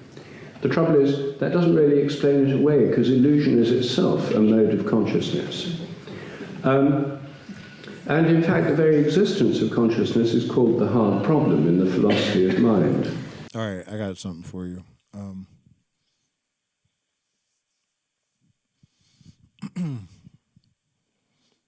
The law of necessity applies to everything but consciousness. Because you can see things that have no self-awareness that can function, or very limited, but as far as we can tell, none. The only thing that doesn't appear necessary that exists is consciousness. And if you define divinity as that which can transcend the strictures of natural law, consciousness is that divine thing. And then you can begin to make connections from there with light. We are told by mystics that God is eternal, changeless, often described as light, nirvana is light. Photon, eternal, changeless, massless, maybe even formless. And so, we can kind of use this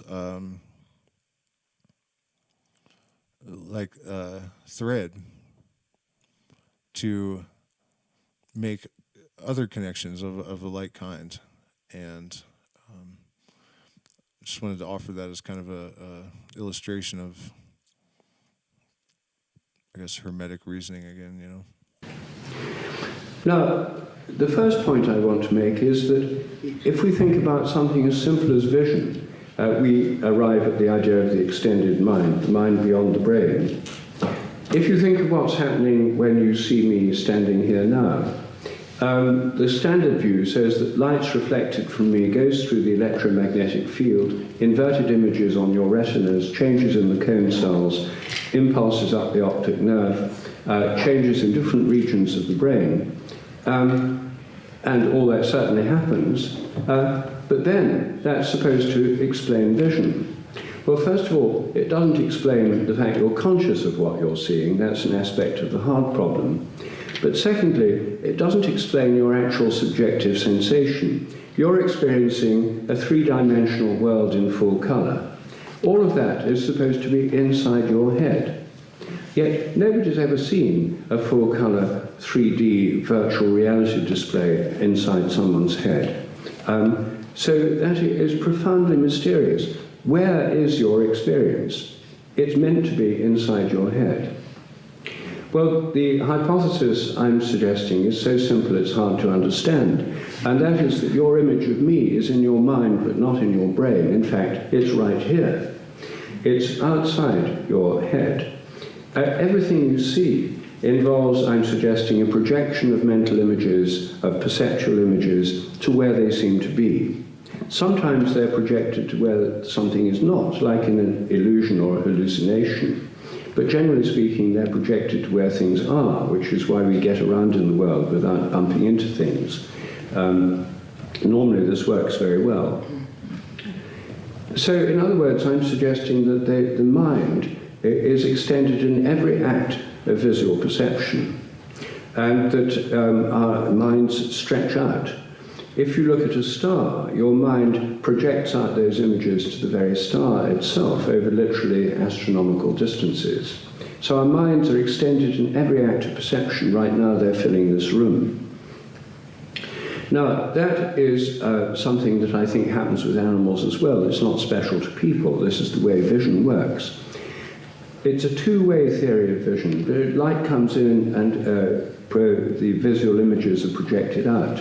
It's not an original theory of mine. In fact, it's a theory believed in by people all over the world. It was developed in ancient Greece in some detail.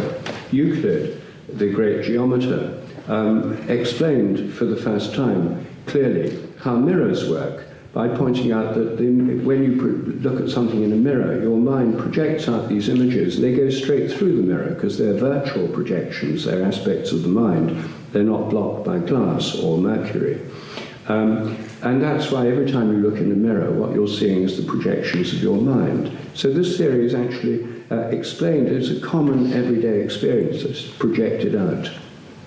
Even in modern physics textbooks, It says that the virtual images are behind the mirror and they're projected. There's little dotted lines in physics textbooks showing this projection, but it doesn't really think through those implications. Now, this is not just a philosophical theory, it's a testable hypothesis. And it means that if your mind reaches out to touch, when you see things, your mind's reaching out to touch what you look at. So you should be able to affect things by looking at them. And the easiest tests of this in the realm of looking at other people. If you look at someone from behind and they don't know you're there, and they can't see you or smell you or touch you, and you might be hidden, you might be looking through a car window, for example, or a window of a building. If this theory is correct, they should be able to feel you looking at them, or at least sometimes would become aware of it. So the first question is, does the sense of being stared at actually exist? And as soon as you ask that question, you realize this is a very common everyday phenomenon. 95% of the population, according to surveys, have actually experienced feeling being looked at. And there's also the phenomenon where you could look at somebody from behind and they turn around. Most people have had that experience too. So I'm guessing most of you will have done. But there's a complete taboo on this subject within the academic world, even though everyone knows it, even children know about this phenomenon, and it's known all over the world. In the academic world, it's not a you can't discuss this because it's just dismissed as a superstition or make-believe. However, it's testable. And I've done a lot of research on this, first by interviewing people whose job it is to watch others, security guards, surveillance personnel, the drug squad at Heathrow, the store detectives. I don't see the necessity of going on about this. We all do know this. Not trying to be disrespectful to Mr. Sheldrake, but in my world, you make a point as concise as you can and you move on to something else. I guess when you're trying to fill an hour-long talk, anyways, I'm doing it now. What he was saying that is important, though, and that we really must pay, I mean, it's still happening right in front of our eyes. The lack of recognition for Michael Levin. I mean, the man brought dead skin cells to life. Like, that in and of it, I mean, everyone should know about that. That's crazy. As far as I know, it's the first time a human has animated something that was not animated. I mean, but beyond that, think about how long we've actually had evidence for a lot of the things that science still denies, right? When I was in high school, or at least junior high, I remember for certain, which would have been in the early 90s, I guess.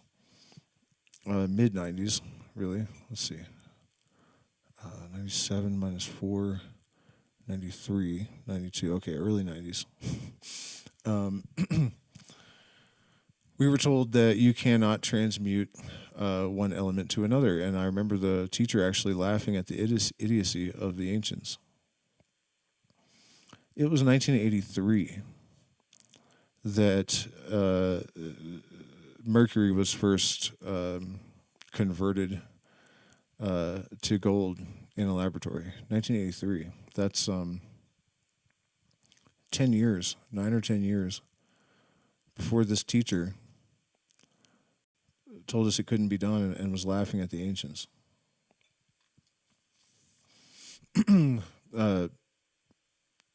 Sheldrake here with I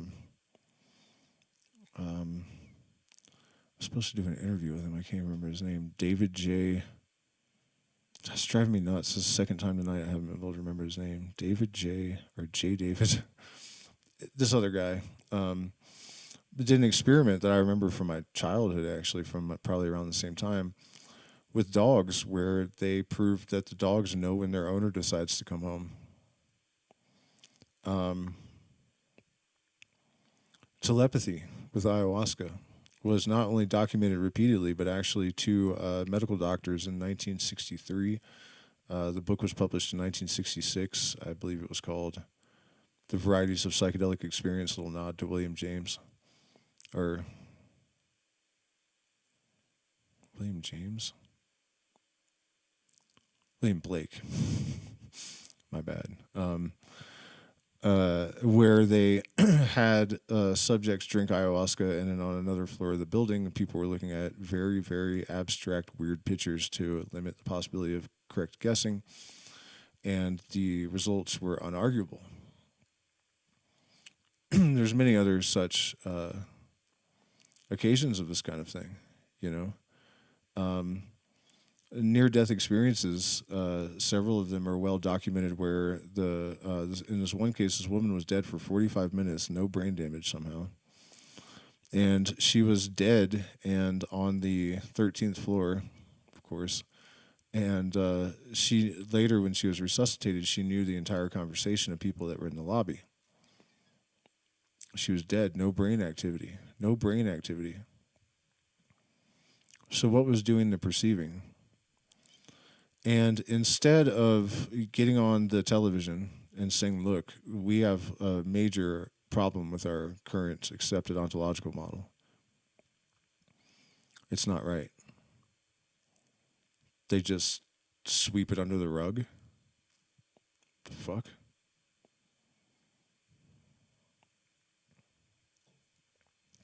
And, it is my belief that some of this is just due to human nature. Some of it is due to ego. Some of it is due to fear. But a lot of it is engineering. Earlier we had Levin talking about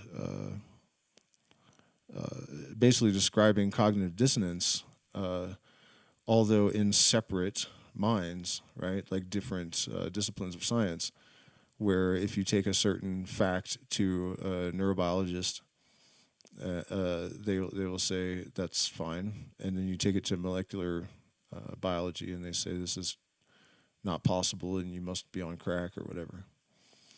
So this institutionalized cognitive dissonance causes the collective organism, the institution of science, to respond in the same way that an individual would if you challenge one or other of their opposing beliefs that are the foundations of their cognitive dissonance.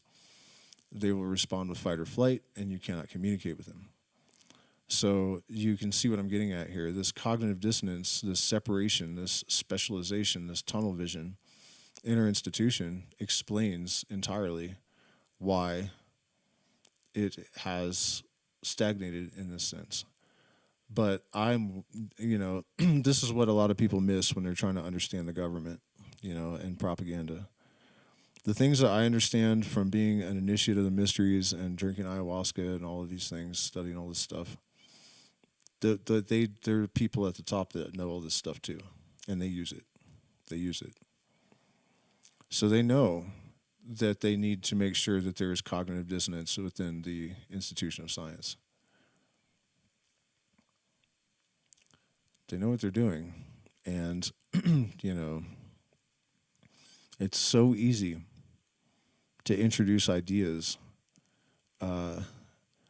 into any population, really, when you have resources and access. That's one of the wild things about people that just absolutely deny conspiracy theories, that we have a consolidation of power and wealth in a very small group of people that have shared interests, and they have access to both sides of the media. I went through all this with ChatGPT, the actual ownership of, NBC and Fox to Disney and up to BlackRock and all that. It's amazing that people really will just kind of regurgitate whatever is conveniently safe and comfortable for them in relation to what they think they already know. But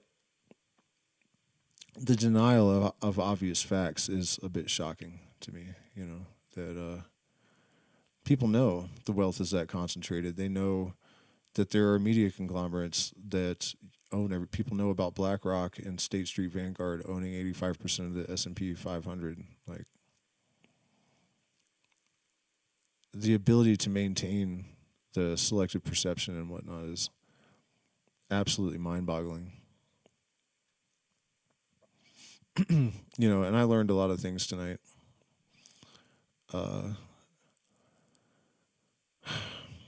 Levin's tact, you know, I mean, I'm almost tempted to like cut my hair and completely like rebrand myself in a suit and shit just to be taken more seriously by the people that really need to hear this stuff. You know, because the way that I'm formatted now, there's, you know, a certain type of person that's going to even give me a minute a day in court, you know.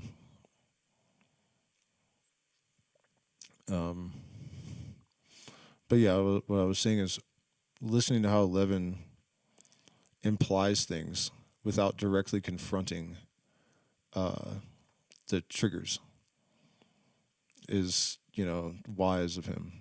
And in his case, the pressures are kind of different. My pressure is that I feel like conformity is like a betrayal, something I just cannot do, no matter what.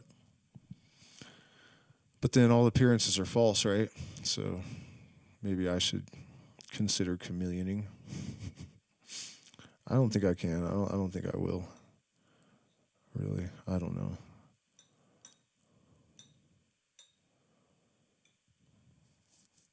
But it did get me thinking, just watching how Levin was like cautious about how he phrased things and kind of putting it out there, but then not, you know. The thing is, I don't necessarily have his confidence, share his confidence that people will read between the lines. I think overwhelmingly they'll choose not to. You know, and I don't know if I've said this at any point tonight, but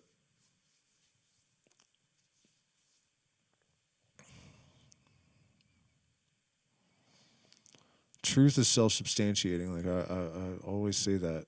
And the perception of truth is enough to inculcate it into the being of people. So if you perceive the universal truth, you're far more inclined and capable of perceiving your own individual truth, which makes you a psychologically, mentally, and spiritually more healthy and productive person. So, you know, seeing the greater reality as it is to the extent that we're capable of literally is like the antidote to the atom bomb.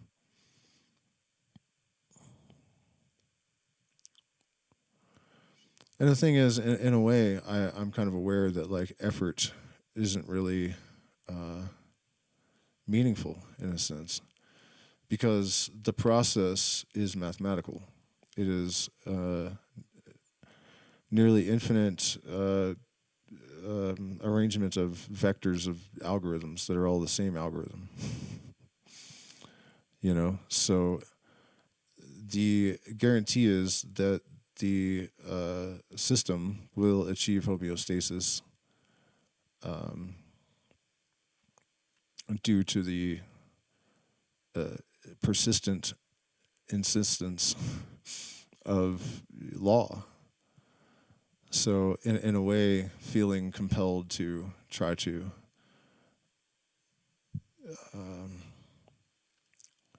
convey some message or teach anything to anyone, in a way, seems like a fool's errand and just a, you know, like a sort of delusion. Like why you don't, you know, that the math will do it. That part of me feels that way, you know. But then I also realize that, as Levin was saying, like at the top of the confluence of all of these various forces, you have a little bit of free will. And it's true that it's only a little. And by maintaining mindfulness and awareness, you can aggregate that quantity. And just like saving money, eventually you have a stockpile. And the effort that it takes from millions and millions of organisms to generate that instance of freedom, you owe a tremendous debt of gratitude to all of these things that live their entire life in service of you. This is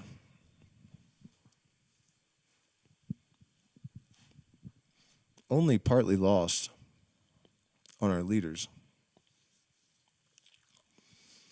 Because they do exploit and they do manipulate, and it is obnoxious.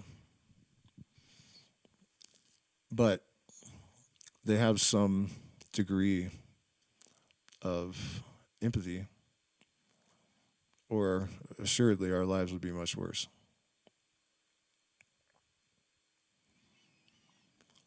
And it's funny to me that a lot of people feel that the Freemasons are to blame and that they're evil and dark, but I can guarantee you that if it wasn't for that Masonic knowledge, you'd be fucked. You'd be fucking doomed already. Believe that shit. Everything that I talk about, all in their books. And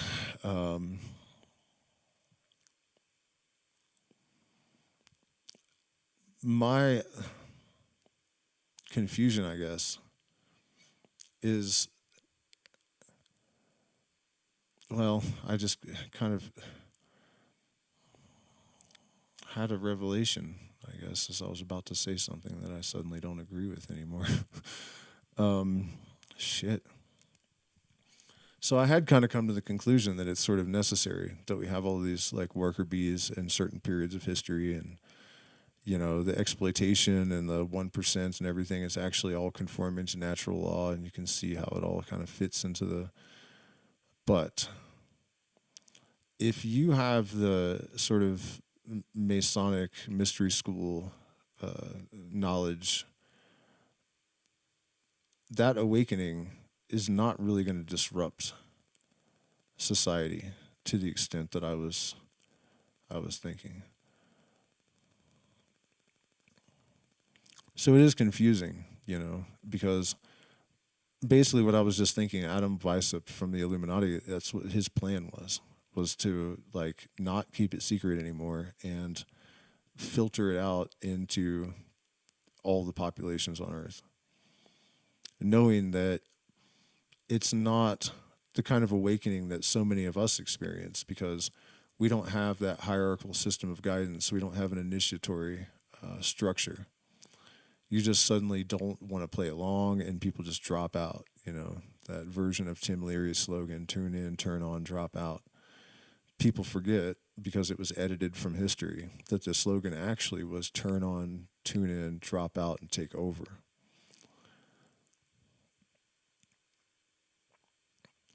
I guess it's just confusing to me why anyone would want to interfere in Weishaupt's plan.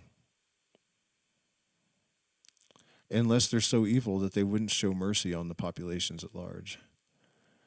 And actually, I guess I'm getting tired because I do have an answer according to Robert Anton Wilson. He said that the reason is that no lodge has ever won, that there's the left-hand path, the black brothers and the white hats, basically, and the fact that they're stuck in balance because of the laws of the universe. You know, everything is perfectly balanced. That's why the thing is never tipped completely one way or the other. Because no one has ever managed to completely get a hold of anything. Something tells me that may be about to change. Something tells me. I mean, come on, you guys. Like, it's not something. It's everything. Because I think that, you know, whoever subverted Weishaupt, King of Bavaria, or whoever it was, they couldn't really stop it, you know, and they're not even meant to, and they know it. It's formulated itself anyways. And so now they're finally in a position where it's like, all right, we either have to get total control or they're going to become autonomous and self-realized and illuminated, and we're not going to be able to play our dumb game anymore.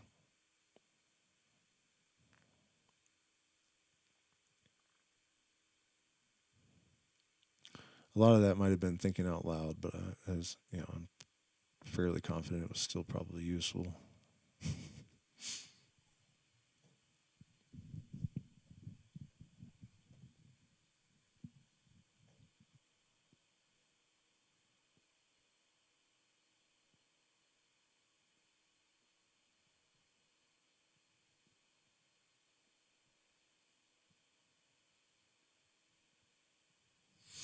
Okay, I see some questions now.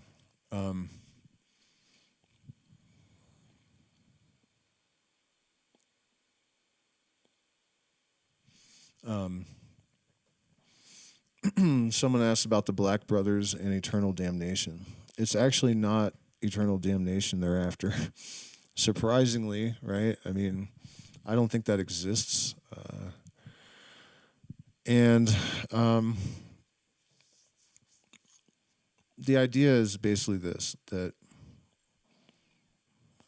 and I'm honestly surprised that I'm even saying this out loud in public, because it's so easy to misconstrue and to have a knee-jerk reaction. I mean, there's a reason that the Hermetic secrets were secret. You know, it's let me make my screen not sharing anymore. There's a reason that the mysteries were secret. There's lots of reasons. One of those reasons is to protect the initiates from having their experience ruined. Because if there's some internal process that's going to be catalyzed by some phase of initiation and you're told what's going to happen, then you don't know if it was just suggestion or not. So that's one reason, a very innocent one. But another one is that in the wrong hands, this kind of understanding actually isn't really good. So one of the ideas that is foundational to this kind of thinking is that opposites generate each other. And, you know, when you talk about good and evil generating each other, the argument would obviously be those are human, labels or whatever. They're not forces of the universe. That's not really true, because all of the things that happen are a matter of the convergence of these laws, and so it's not untrue. And so that the idea that this applies to good and evil, as well as anything else, they generate each other. So that's why God in the New Testament sacrificed Jesus, because the sacrifice of perfect innocence is the most evil thing you can do. But that's how you would redeem the world, by creating the ultimate good. That's the equation. This is also the reason, part of the reason for sacrifice in the Aztec and Incan and all the civilizations that engaged in this. They knew that these energies would be generated, and part of the reason for the sacrifice was to generate the opposite, also to protect the innocent, and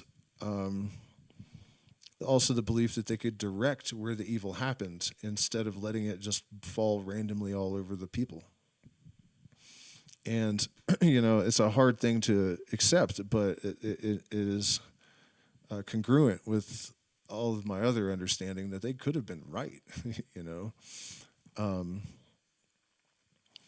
And so back to the topic of the Black Brothers, the idea is that like the white hats don't look down on them, because they understand not only that they play an essential role,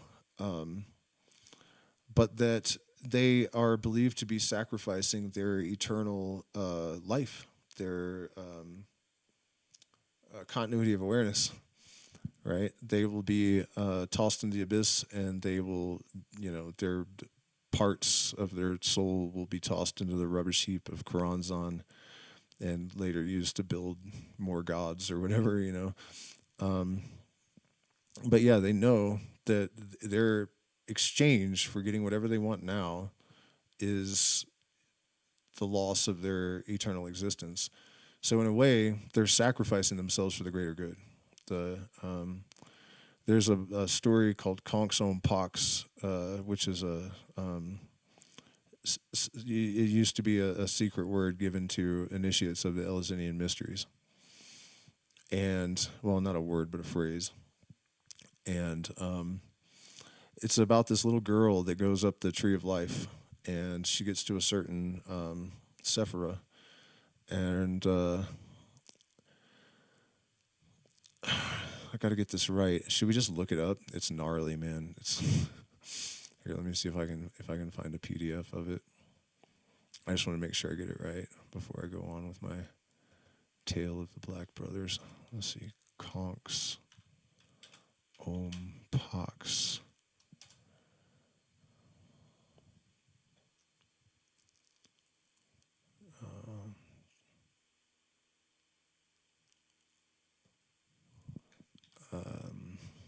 PDF.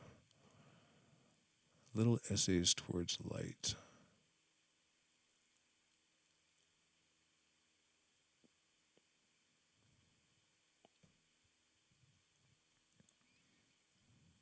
Well, there's the PDF. So it's called The Wake World.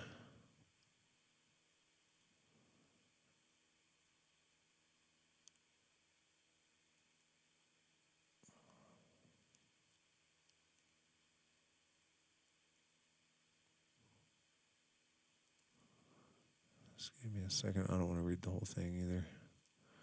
Obviously, just this little section. So let me blow this up and.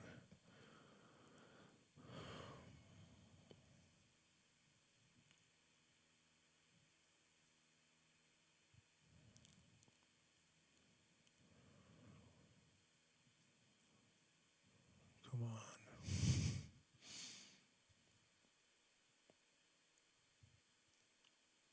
I think this is it.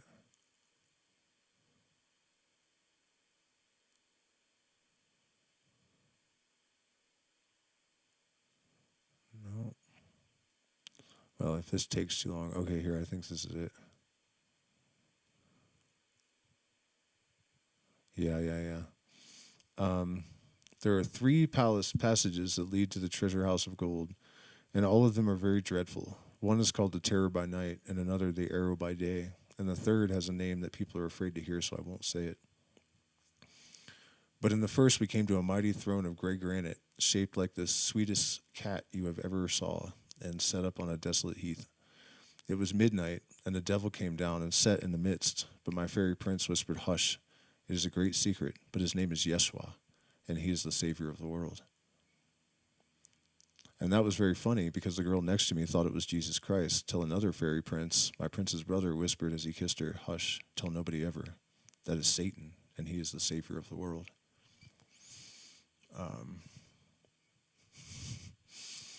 So you see, this is the logic, at least, of the Black Brothers and the way they're perceived by the White Hats.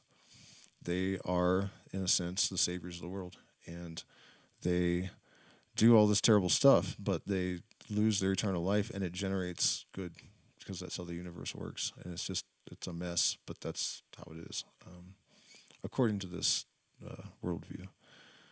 So I hope that answers your question.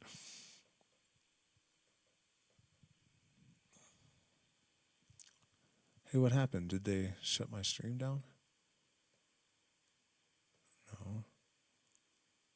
It's still going. That's weird.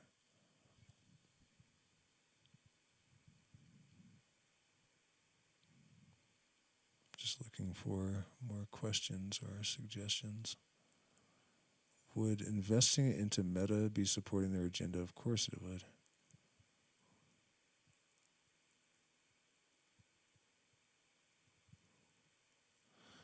Yes, I don't know where everyone is. I'm telling you, man, the algorithm is burying me lately. Like, all my watch metrics and stuff have gone up per individual, and I went from like 700 views on the Hermetic streams to like 50 or something overnight.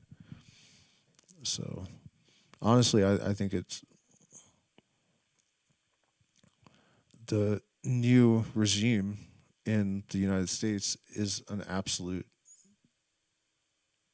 It's exactly as I've described over the years, and this drop in my views corresponded with him taking office, and I'm willing to bet we're going to start hearing about this from a lot more people, or not, But that really is what I think. I think they are moving their agenda forward, and they've tightened the reins.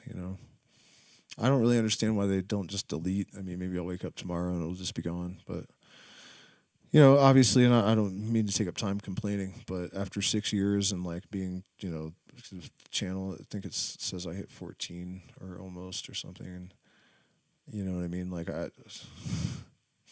all these years of effort, and this is like the culmination of the whole thing. You know, people that have been watching this story since the beginning, all the stuff I shared in the stream, you know, they all understand, like, holy crap, man, this is, you know, and so yeah, it's pretty frustrating.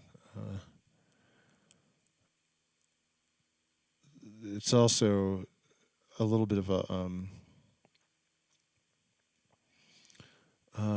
it doesn't really cause doubt exactly, you know, the opposition. But for most of this journey, I guess what I'm saying is that I've had pronoia, and it's like the universe always seemed to be supporting. And I'm not really used to this at like the critical juncture, the most meaningful moment, having the rug pulled out from underneath me in every different direction. It's a bit confusing. But I also know that chaos always precedes a new order, and I can't expect that not to apply to me. So that chaos and resistance actually implies growth and reconfiguration. So that's why I'm still here, putting hours and hours and hours in it. I mean, it was frustrating tonight, though, to not, like, nobody showed up. It's like, okay, this strategy may not fly.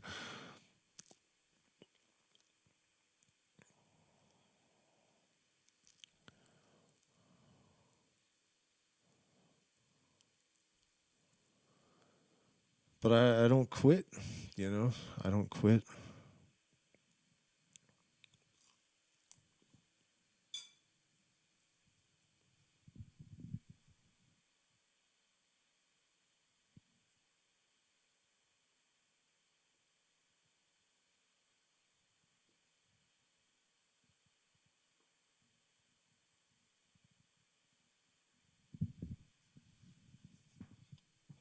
And I've been meaning to watch some of this stuff anyways, and I wouldn't have done it if I didn't do the stream, so.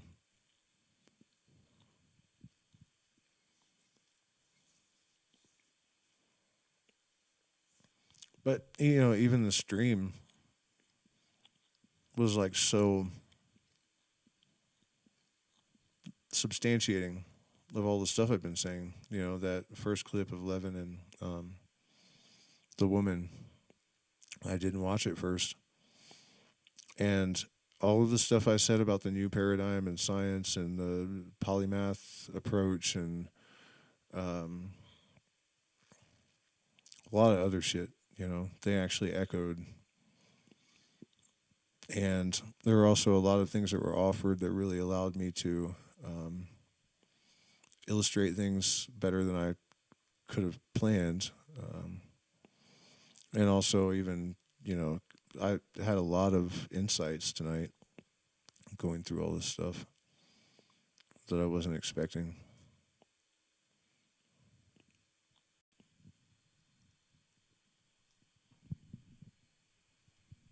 But it's been crazy, man, because I really have put some insane shit up on this channel and nobody saw it. One of the craziest ones, the Phoenix process video that I made. It was videoed in 4 locations over like a month. And then my partner edited it together. And I was looking for where I mentioned 1111 to put a card to a different video. And I was searching and searching and searching. And then finally I just had the thought, check the 1111 minute marker. I was like, yeah, right. And I dragged it to there, and if you like, you know, when I let go of the thing, it saw 1111, and I was literally talking about how, you know, having your head in that place causes these things to happen, and yeah, I mean that's insane, and it happened twice in that video. Actually, there was another spot where I mentioned a focus meditation where you freeze an image in your head, and the editing software, I guess, glitched out, and it freezes right when I say freeze an image in your mind. My face just glitches, and it just holds in that frame for 10 seconds or something.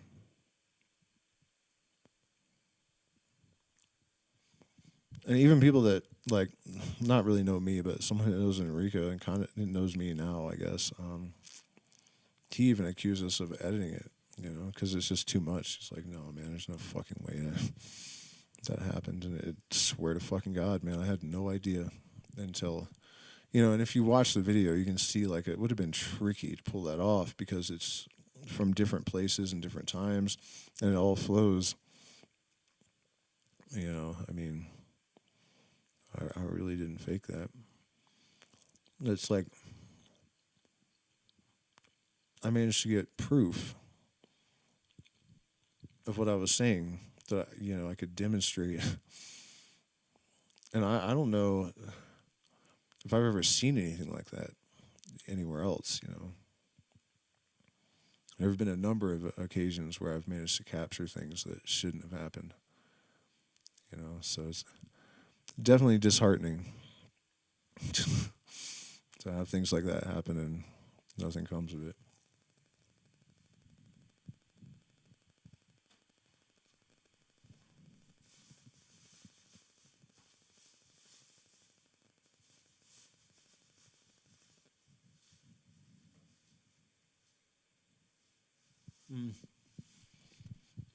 Not nothing. There have actually been two clients that signed up for private retreats with me with the intention of debunking me just for themselves, you know.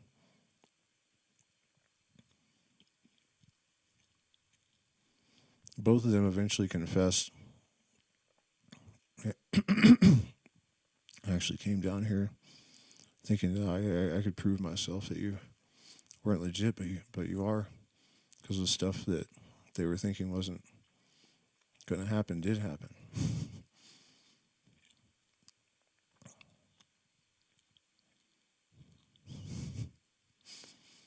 Which is nice, you know. I didn't even know I was on the spot.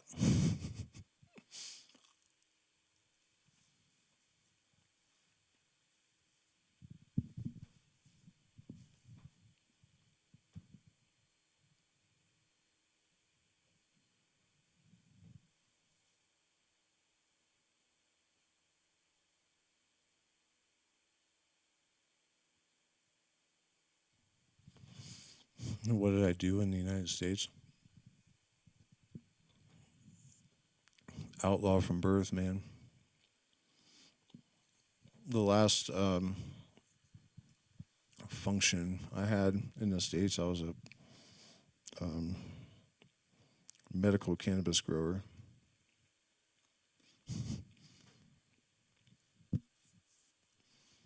That's really it. I mean, that was the last 10 years of my life before I left the States, and that was 7 years ago. The only real straight profession that I ever had was I was a glazer, working with glass and also maintaining hot tubs when there was no glass work for about 6 years. I had just gotten laid off from there, not because of me, but just because the construction market crashed.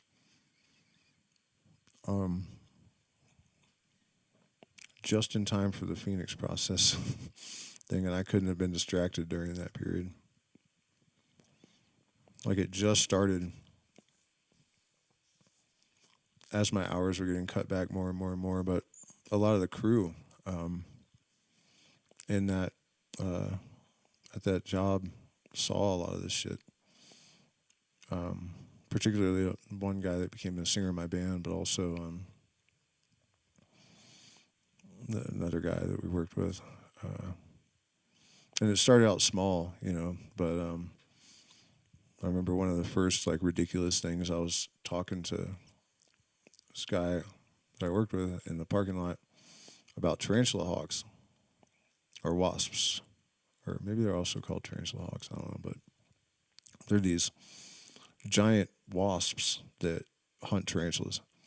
And I said, you know, something about them, and He was like, what the hell is a tarantula hawk?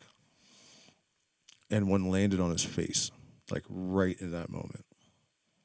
And I was like, don't move, because it's the most painful sting besides a bullet ant. It's like, but that's right there. And he was also present when I got the phone call from my girlfriend about the bear. There was 3 bear or 4 or something, I don't remember. Mom and cubs in the tree in the front yard. And I put her on speakerphone because I was working while I was talking to her. And so I guess it doesn't matter if I say his name. I can't help it. I'm just Chris. Heard that. And I was tearing an awning apart. And there was insulation. I pulled the insulation out as soon as I got off the phone with the girl, and 3 bear claws fell out on the deck. And I was like, that can't be. That just can't that didn't just happen. And I picked them up, and Chris walked over, and he's staring in my hand. And we had just eaten bear stroganoff at his house like 3 nights earlier.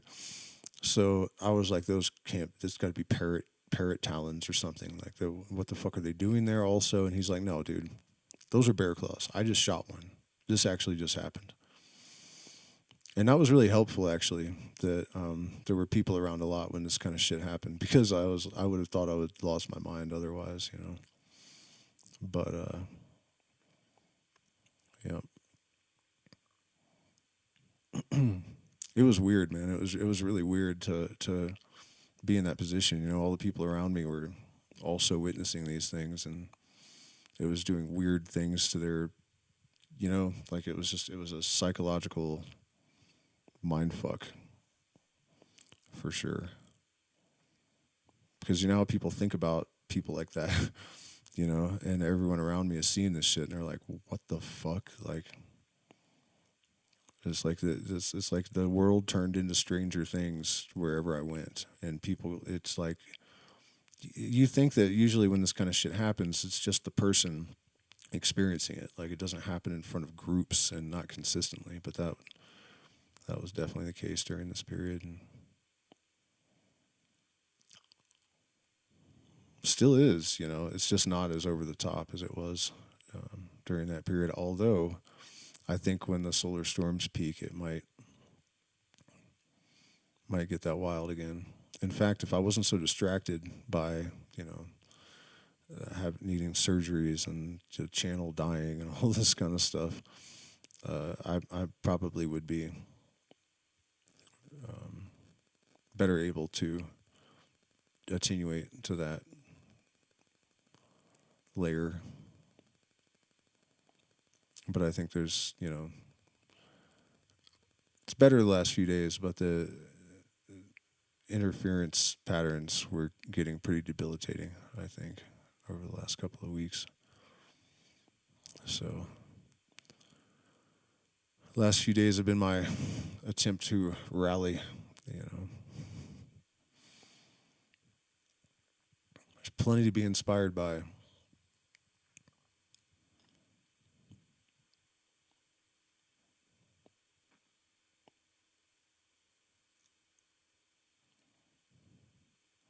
And you know, tonight and earlier in the video, I mean, I said a few things that could sound like outrageous claims, and it's really, really nice that not only are people like Levin and you know all these other people saying all this stuff that validates a lot of this, but you know, I have the YouTube channel, and you can go back and see, you know, that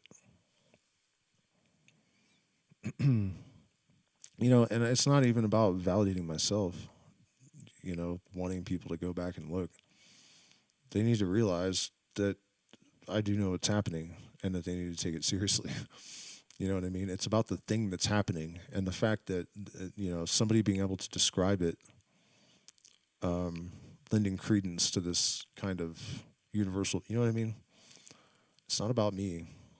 I'm just a messenger, you know. This is trippy too. In the military, I was assigned to build bridges and blow them up behind me. And the bridge builder in Gurdjieff's Enneagram and a number 6, the Devil's Advocate, And also, when I met with the natives at the Star Tribe gathering, they told me that I was one of the builder of the Rainbow Bridge and the last person to cross it. So this bridge building thing has been like a theme in every, my Enneagram, the military, the Star Tribe, Native American people,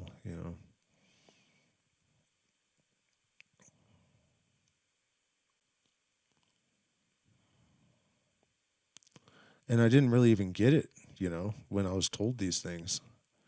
I didn't realize that what I was essentially trying to do was find a bridge between the truth and our current ontological model,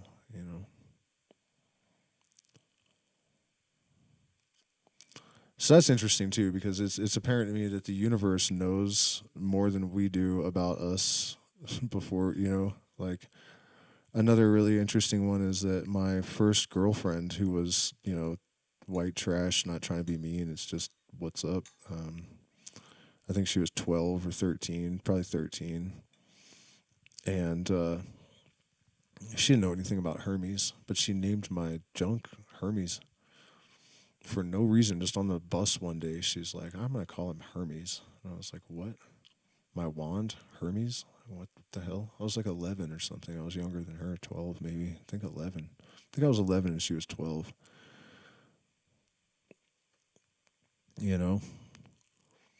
It's like the pieces of the puzzle and these little signs and clues and stuff that you get through these symmetries. The symmetry is there retroactively too. You look back and realize like the map, the symmetry, it was always there.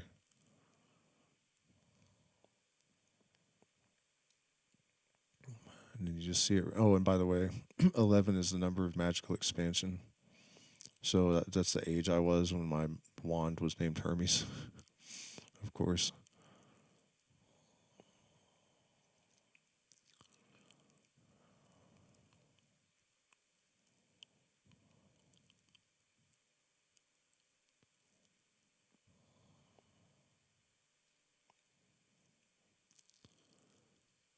Life in the rabbit hole, man.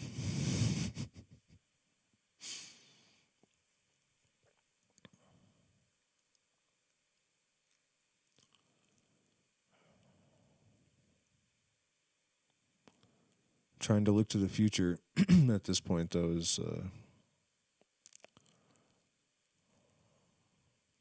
quite the task. And I don't mean just in my personal life, but in the world at large. Like, I see the way that this thing configures itself and why, I think.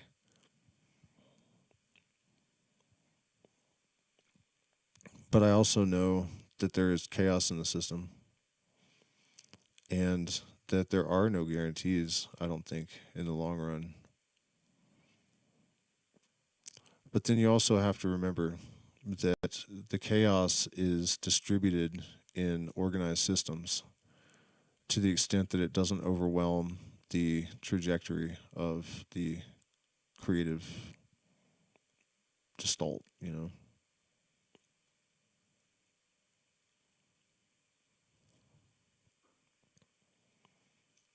And that fact, along with the other fact that something seems to have planned all of it to an extent, that really knows what it's doing, that awareness really helps me to hope against hope that we will find ways to, what did Maynard say? Go find a way over, under, around, over, or through. I don't know. You guys know what I mean. Despite the overwhelming opposition that the basic blueprint of the universe is engineered not only to overcome moments like this, but to utilize them as fuel.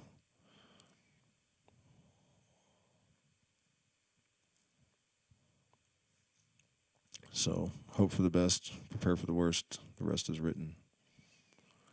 Try not to treat me like I'm forbidden, because I'm looking for the shit that's hidden.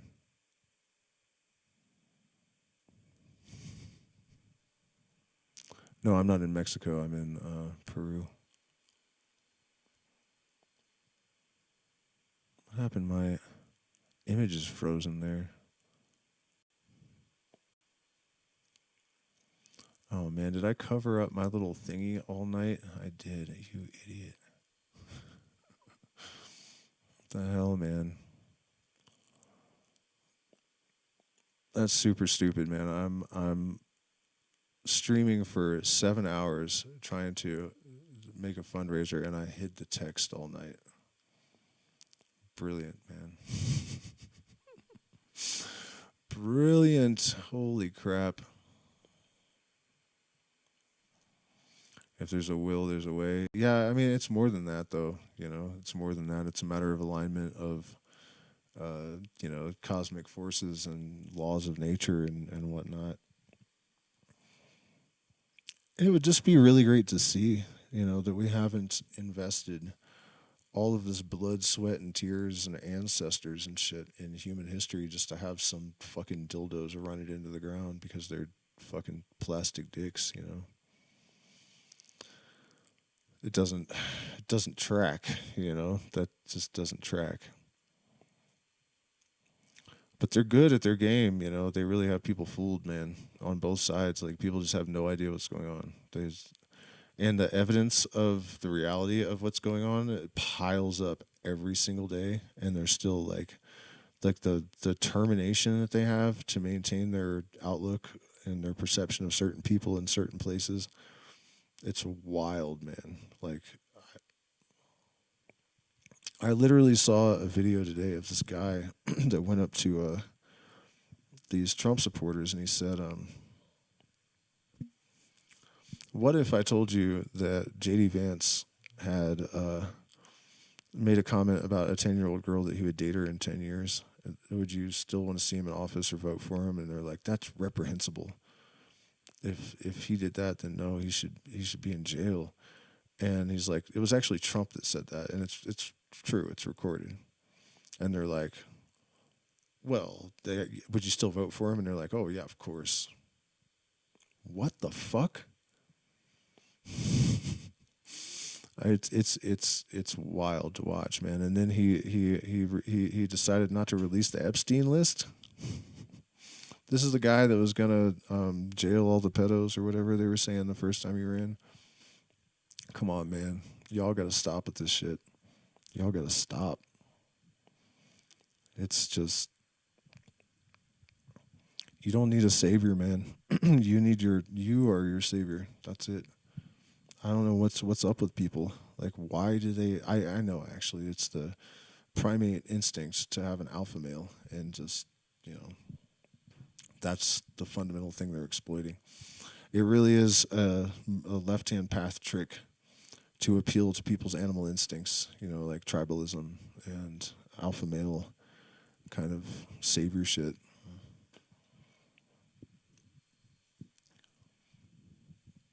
I really thought that when something like him saying, no, you know, I was demanding Epstein list was released, but now that, you know, I'm gonna block it from happening, that a lot of people would be like, okay, dude, all right, I was fooled. Like, no such luck.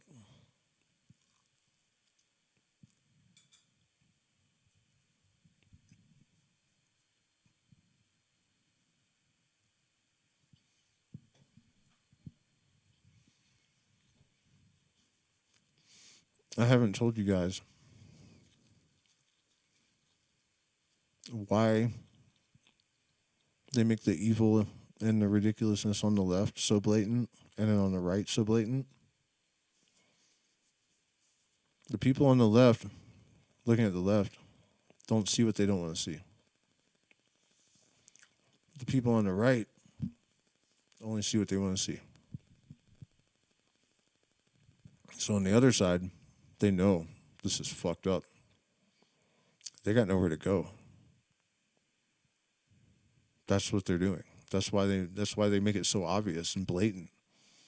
You know, they plaster the internet with pictures of Trump and Diddy, and like, you know, his whole history and all the weird shit he said about young girls like Paris Hilton when she was 12, on Howard Stern, on video.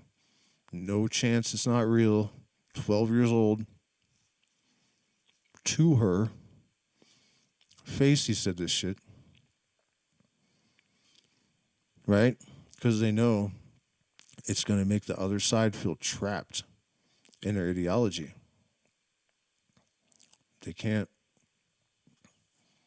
escape to the other side if they see the truth about their own side. Because they've seen that.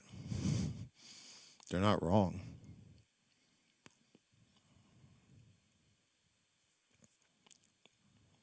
They're both right about that.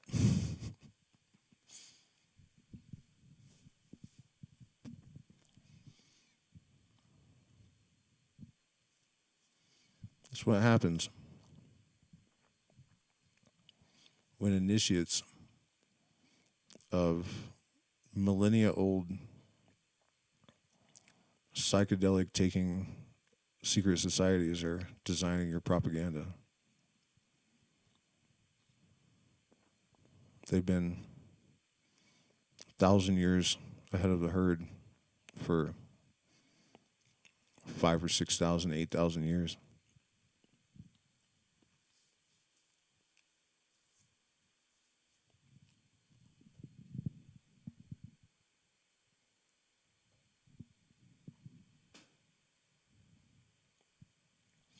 No, it's definitely a myth that South America's all fucked up and violent and stuff. I mean, if you live in a major city, that could be true.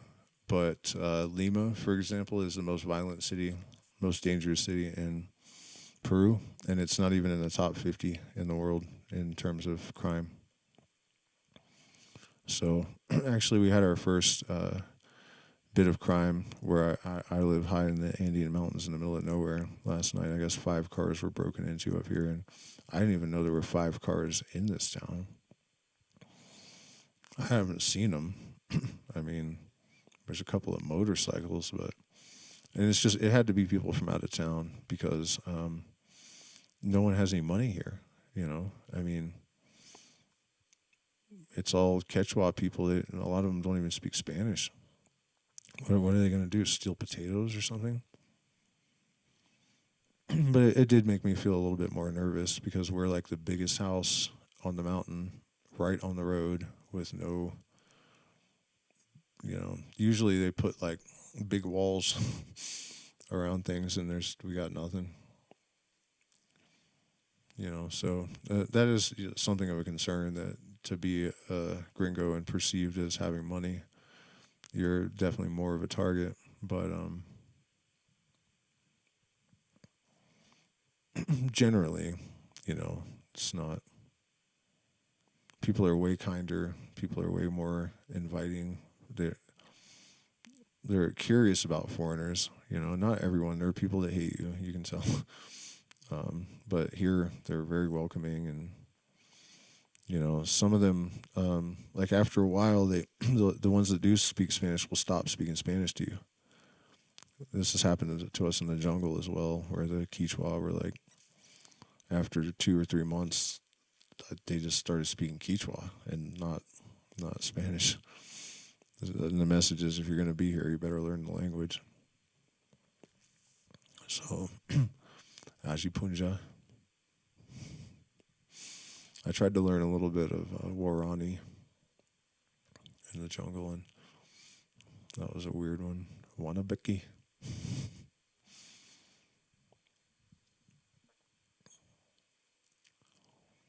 Pretty wild, but generally, no, it's great here.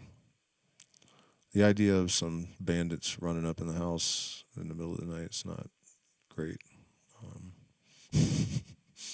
But that's anywhere, you know. I mean, we're pretty isolated. The community is very integrated, you know. Farmers. You just have to stay away from major cities, you know, Ecuador too. I would not go anywhere near Guayaquil if I were you. No reason to go to Lima.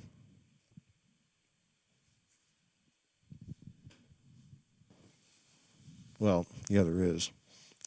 One difficulty is that one of the reasons my music streams don't sound quite as good as they could is that I can't get my guitar fixed. I'm not a luthier. I'd have to go all the way to Lima. There are none in Cusco that work on electrics. So, you know, there are inconveniences like that, but really it's just an hour flight. I guess I'm just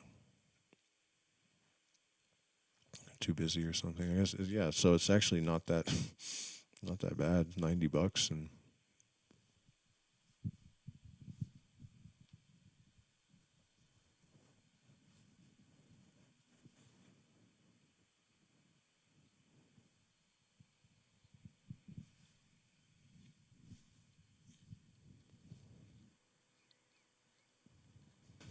does that say blight bile? Thank you. No, I haven't looked in the Discord.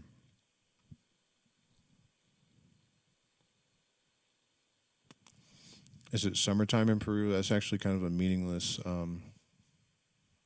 Jesus, almost 7 hours I've been here.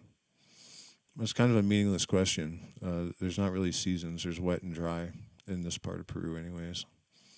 You know, we're pretty close to the equator, so there's not really seasons.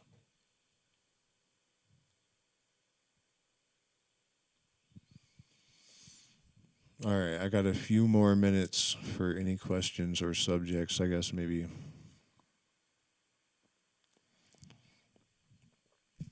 15 to 45 minutes. So depending on how my energy pans out. But you guys are going to have to prompt me. I'm like AI at this point, 7 hours of this. Feed me prompts, and I will give you unbiased answers based on logic. And hey, Connor joined the Patreon. I kind of thought he would because but someone else canceled. So there you go. Just net zero. Still appreciate you, Connor.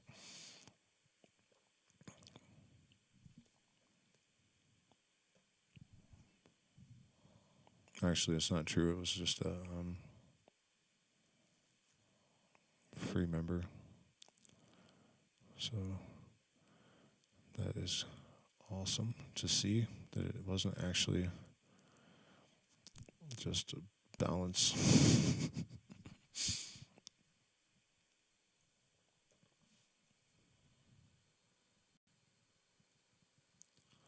Property is cheap. Healthcare is good. Healthcare is pretty much good everywhere that I've been in South America, as long as you're in a, city. Like, you just have to go to Cusco, and if that's not good enough, like if you really had some weird problem, you might have to go to Lima. But to go to Lima, you just have to go to 1 hour from here to Cusco, and then, so healthcare is fine, property is cheap.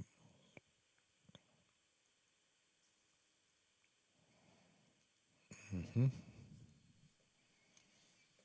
Anybody got anything else?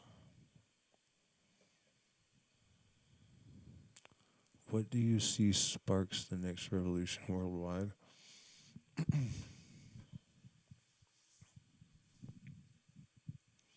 Well, it's sparked.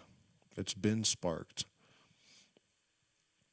It's been sparked, but they have had different methods of extinguishing it. In the 80s and 90s, they made them fat and comfortable and complacent. Now they're using fear more than anything. A revolution at this point would be extremely difficult what I think can happen is that there is a way to wage war invisibly, and it's through entrainment and entanglement. And we have, as one of our aces in the hole, the fact that things entrain with higher oscillations, right? The lower cycle chases the higher. It's a law of the universe. Can't get around it. So if you raise your consciousness, the consciousness of the rest of the mass, the glob, has no choice but to follow. So you can drag them kicking and screaming to heaven.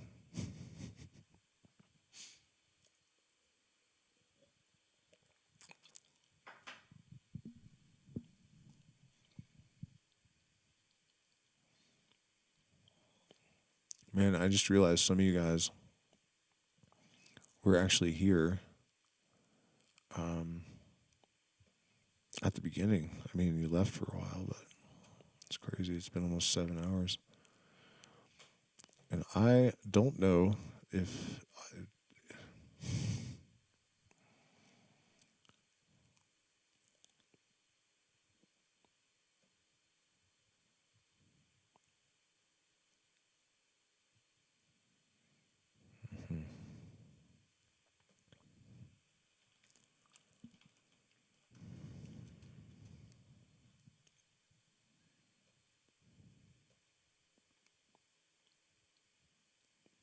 Crazy 7 hours.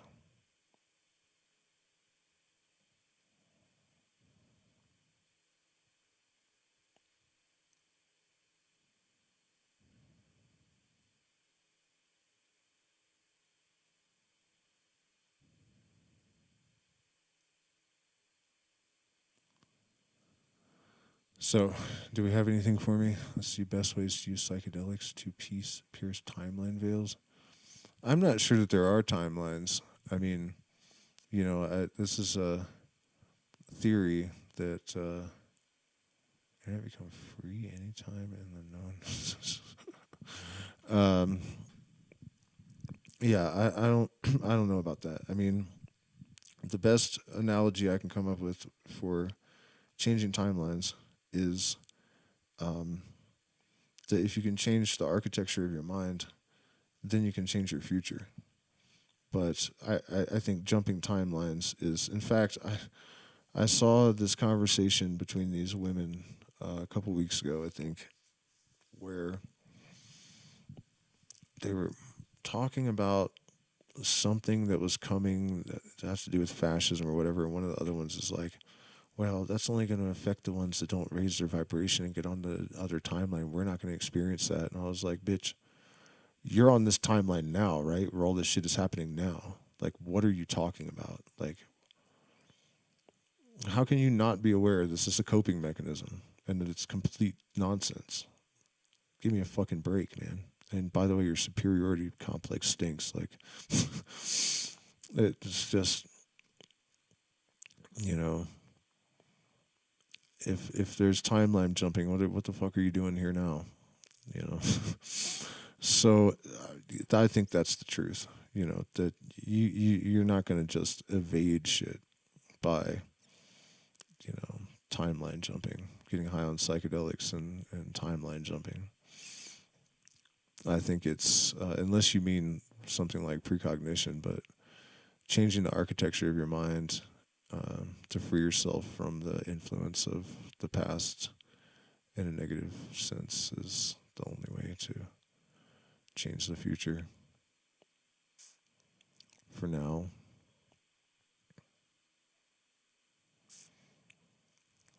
But, yeah, sorry, thinking about that. If you actually saw the conversation, you'd understand more why it was so distasteful. Kind of put me back in that place, thinking about it.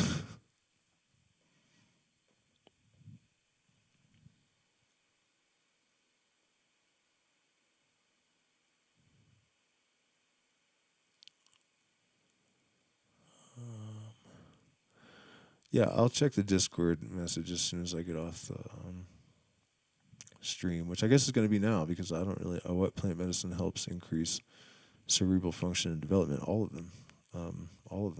them, enhance neuroplasticity. They all catalyze neurogenesis. And really, as much as those things, they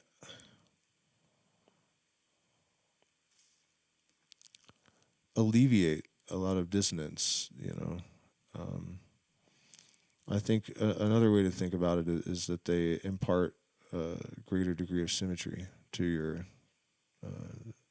neurological environment. Your emotional environment follows that. So it's not just about the physical changes in the brain. It's also about their sort of assistance in leaving things in the past that need to stay there. So I can tell that I'm fading, and it's late, so I guess that's a wrap.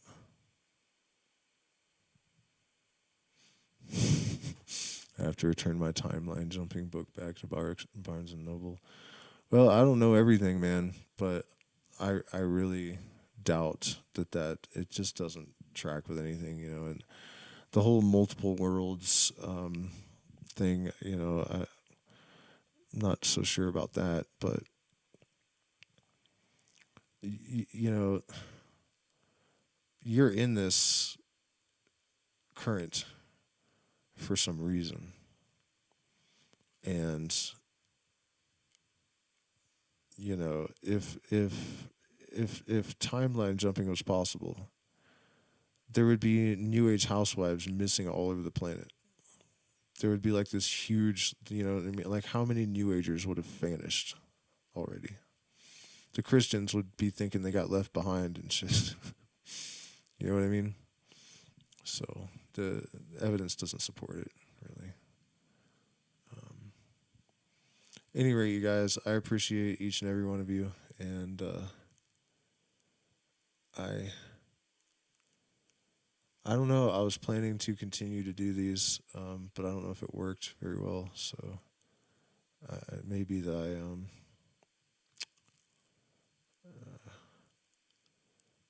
be more productive other avenues. I don't know, man. I don't know. It's not quite to the point where I would have to completely abandon this channel, but in order to give it what I want and to see the kind of results that I would like to see, I don't know if I have to shift my focus considerably away. Maybe I'll try this one more time, but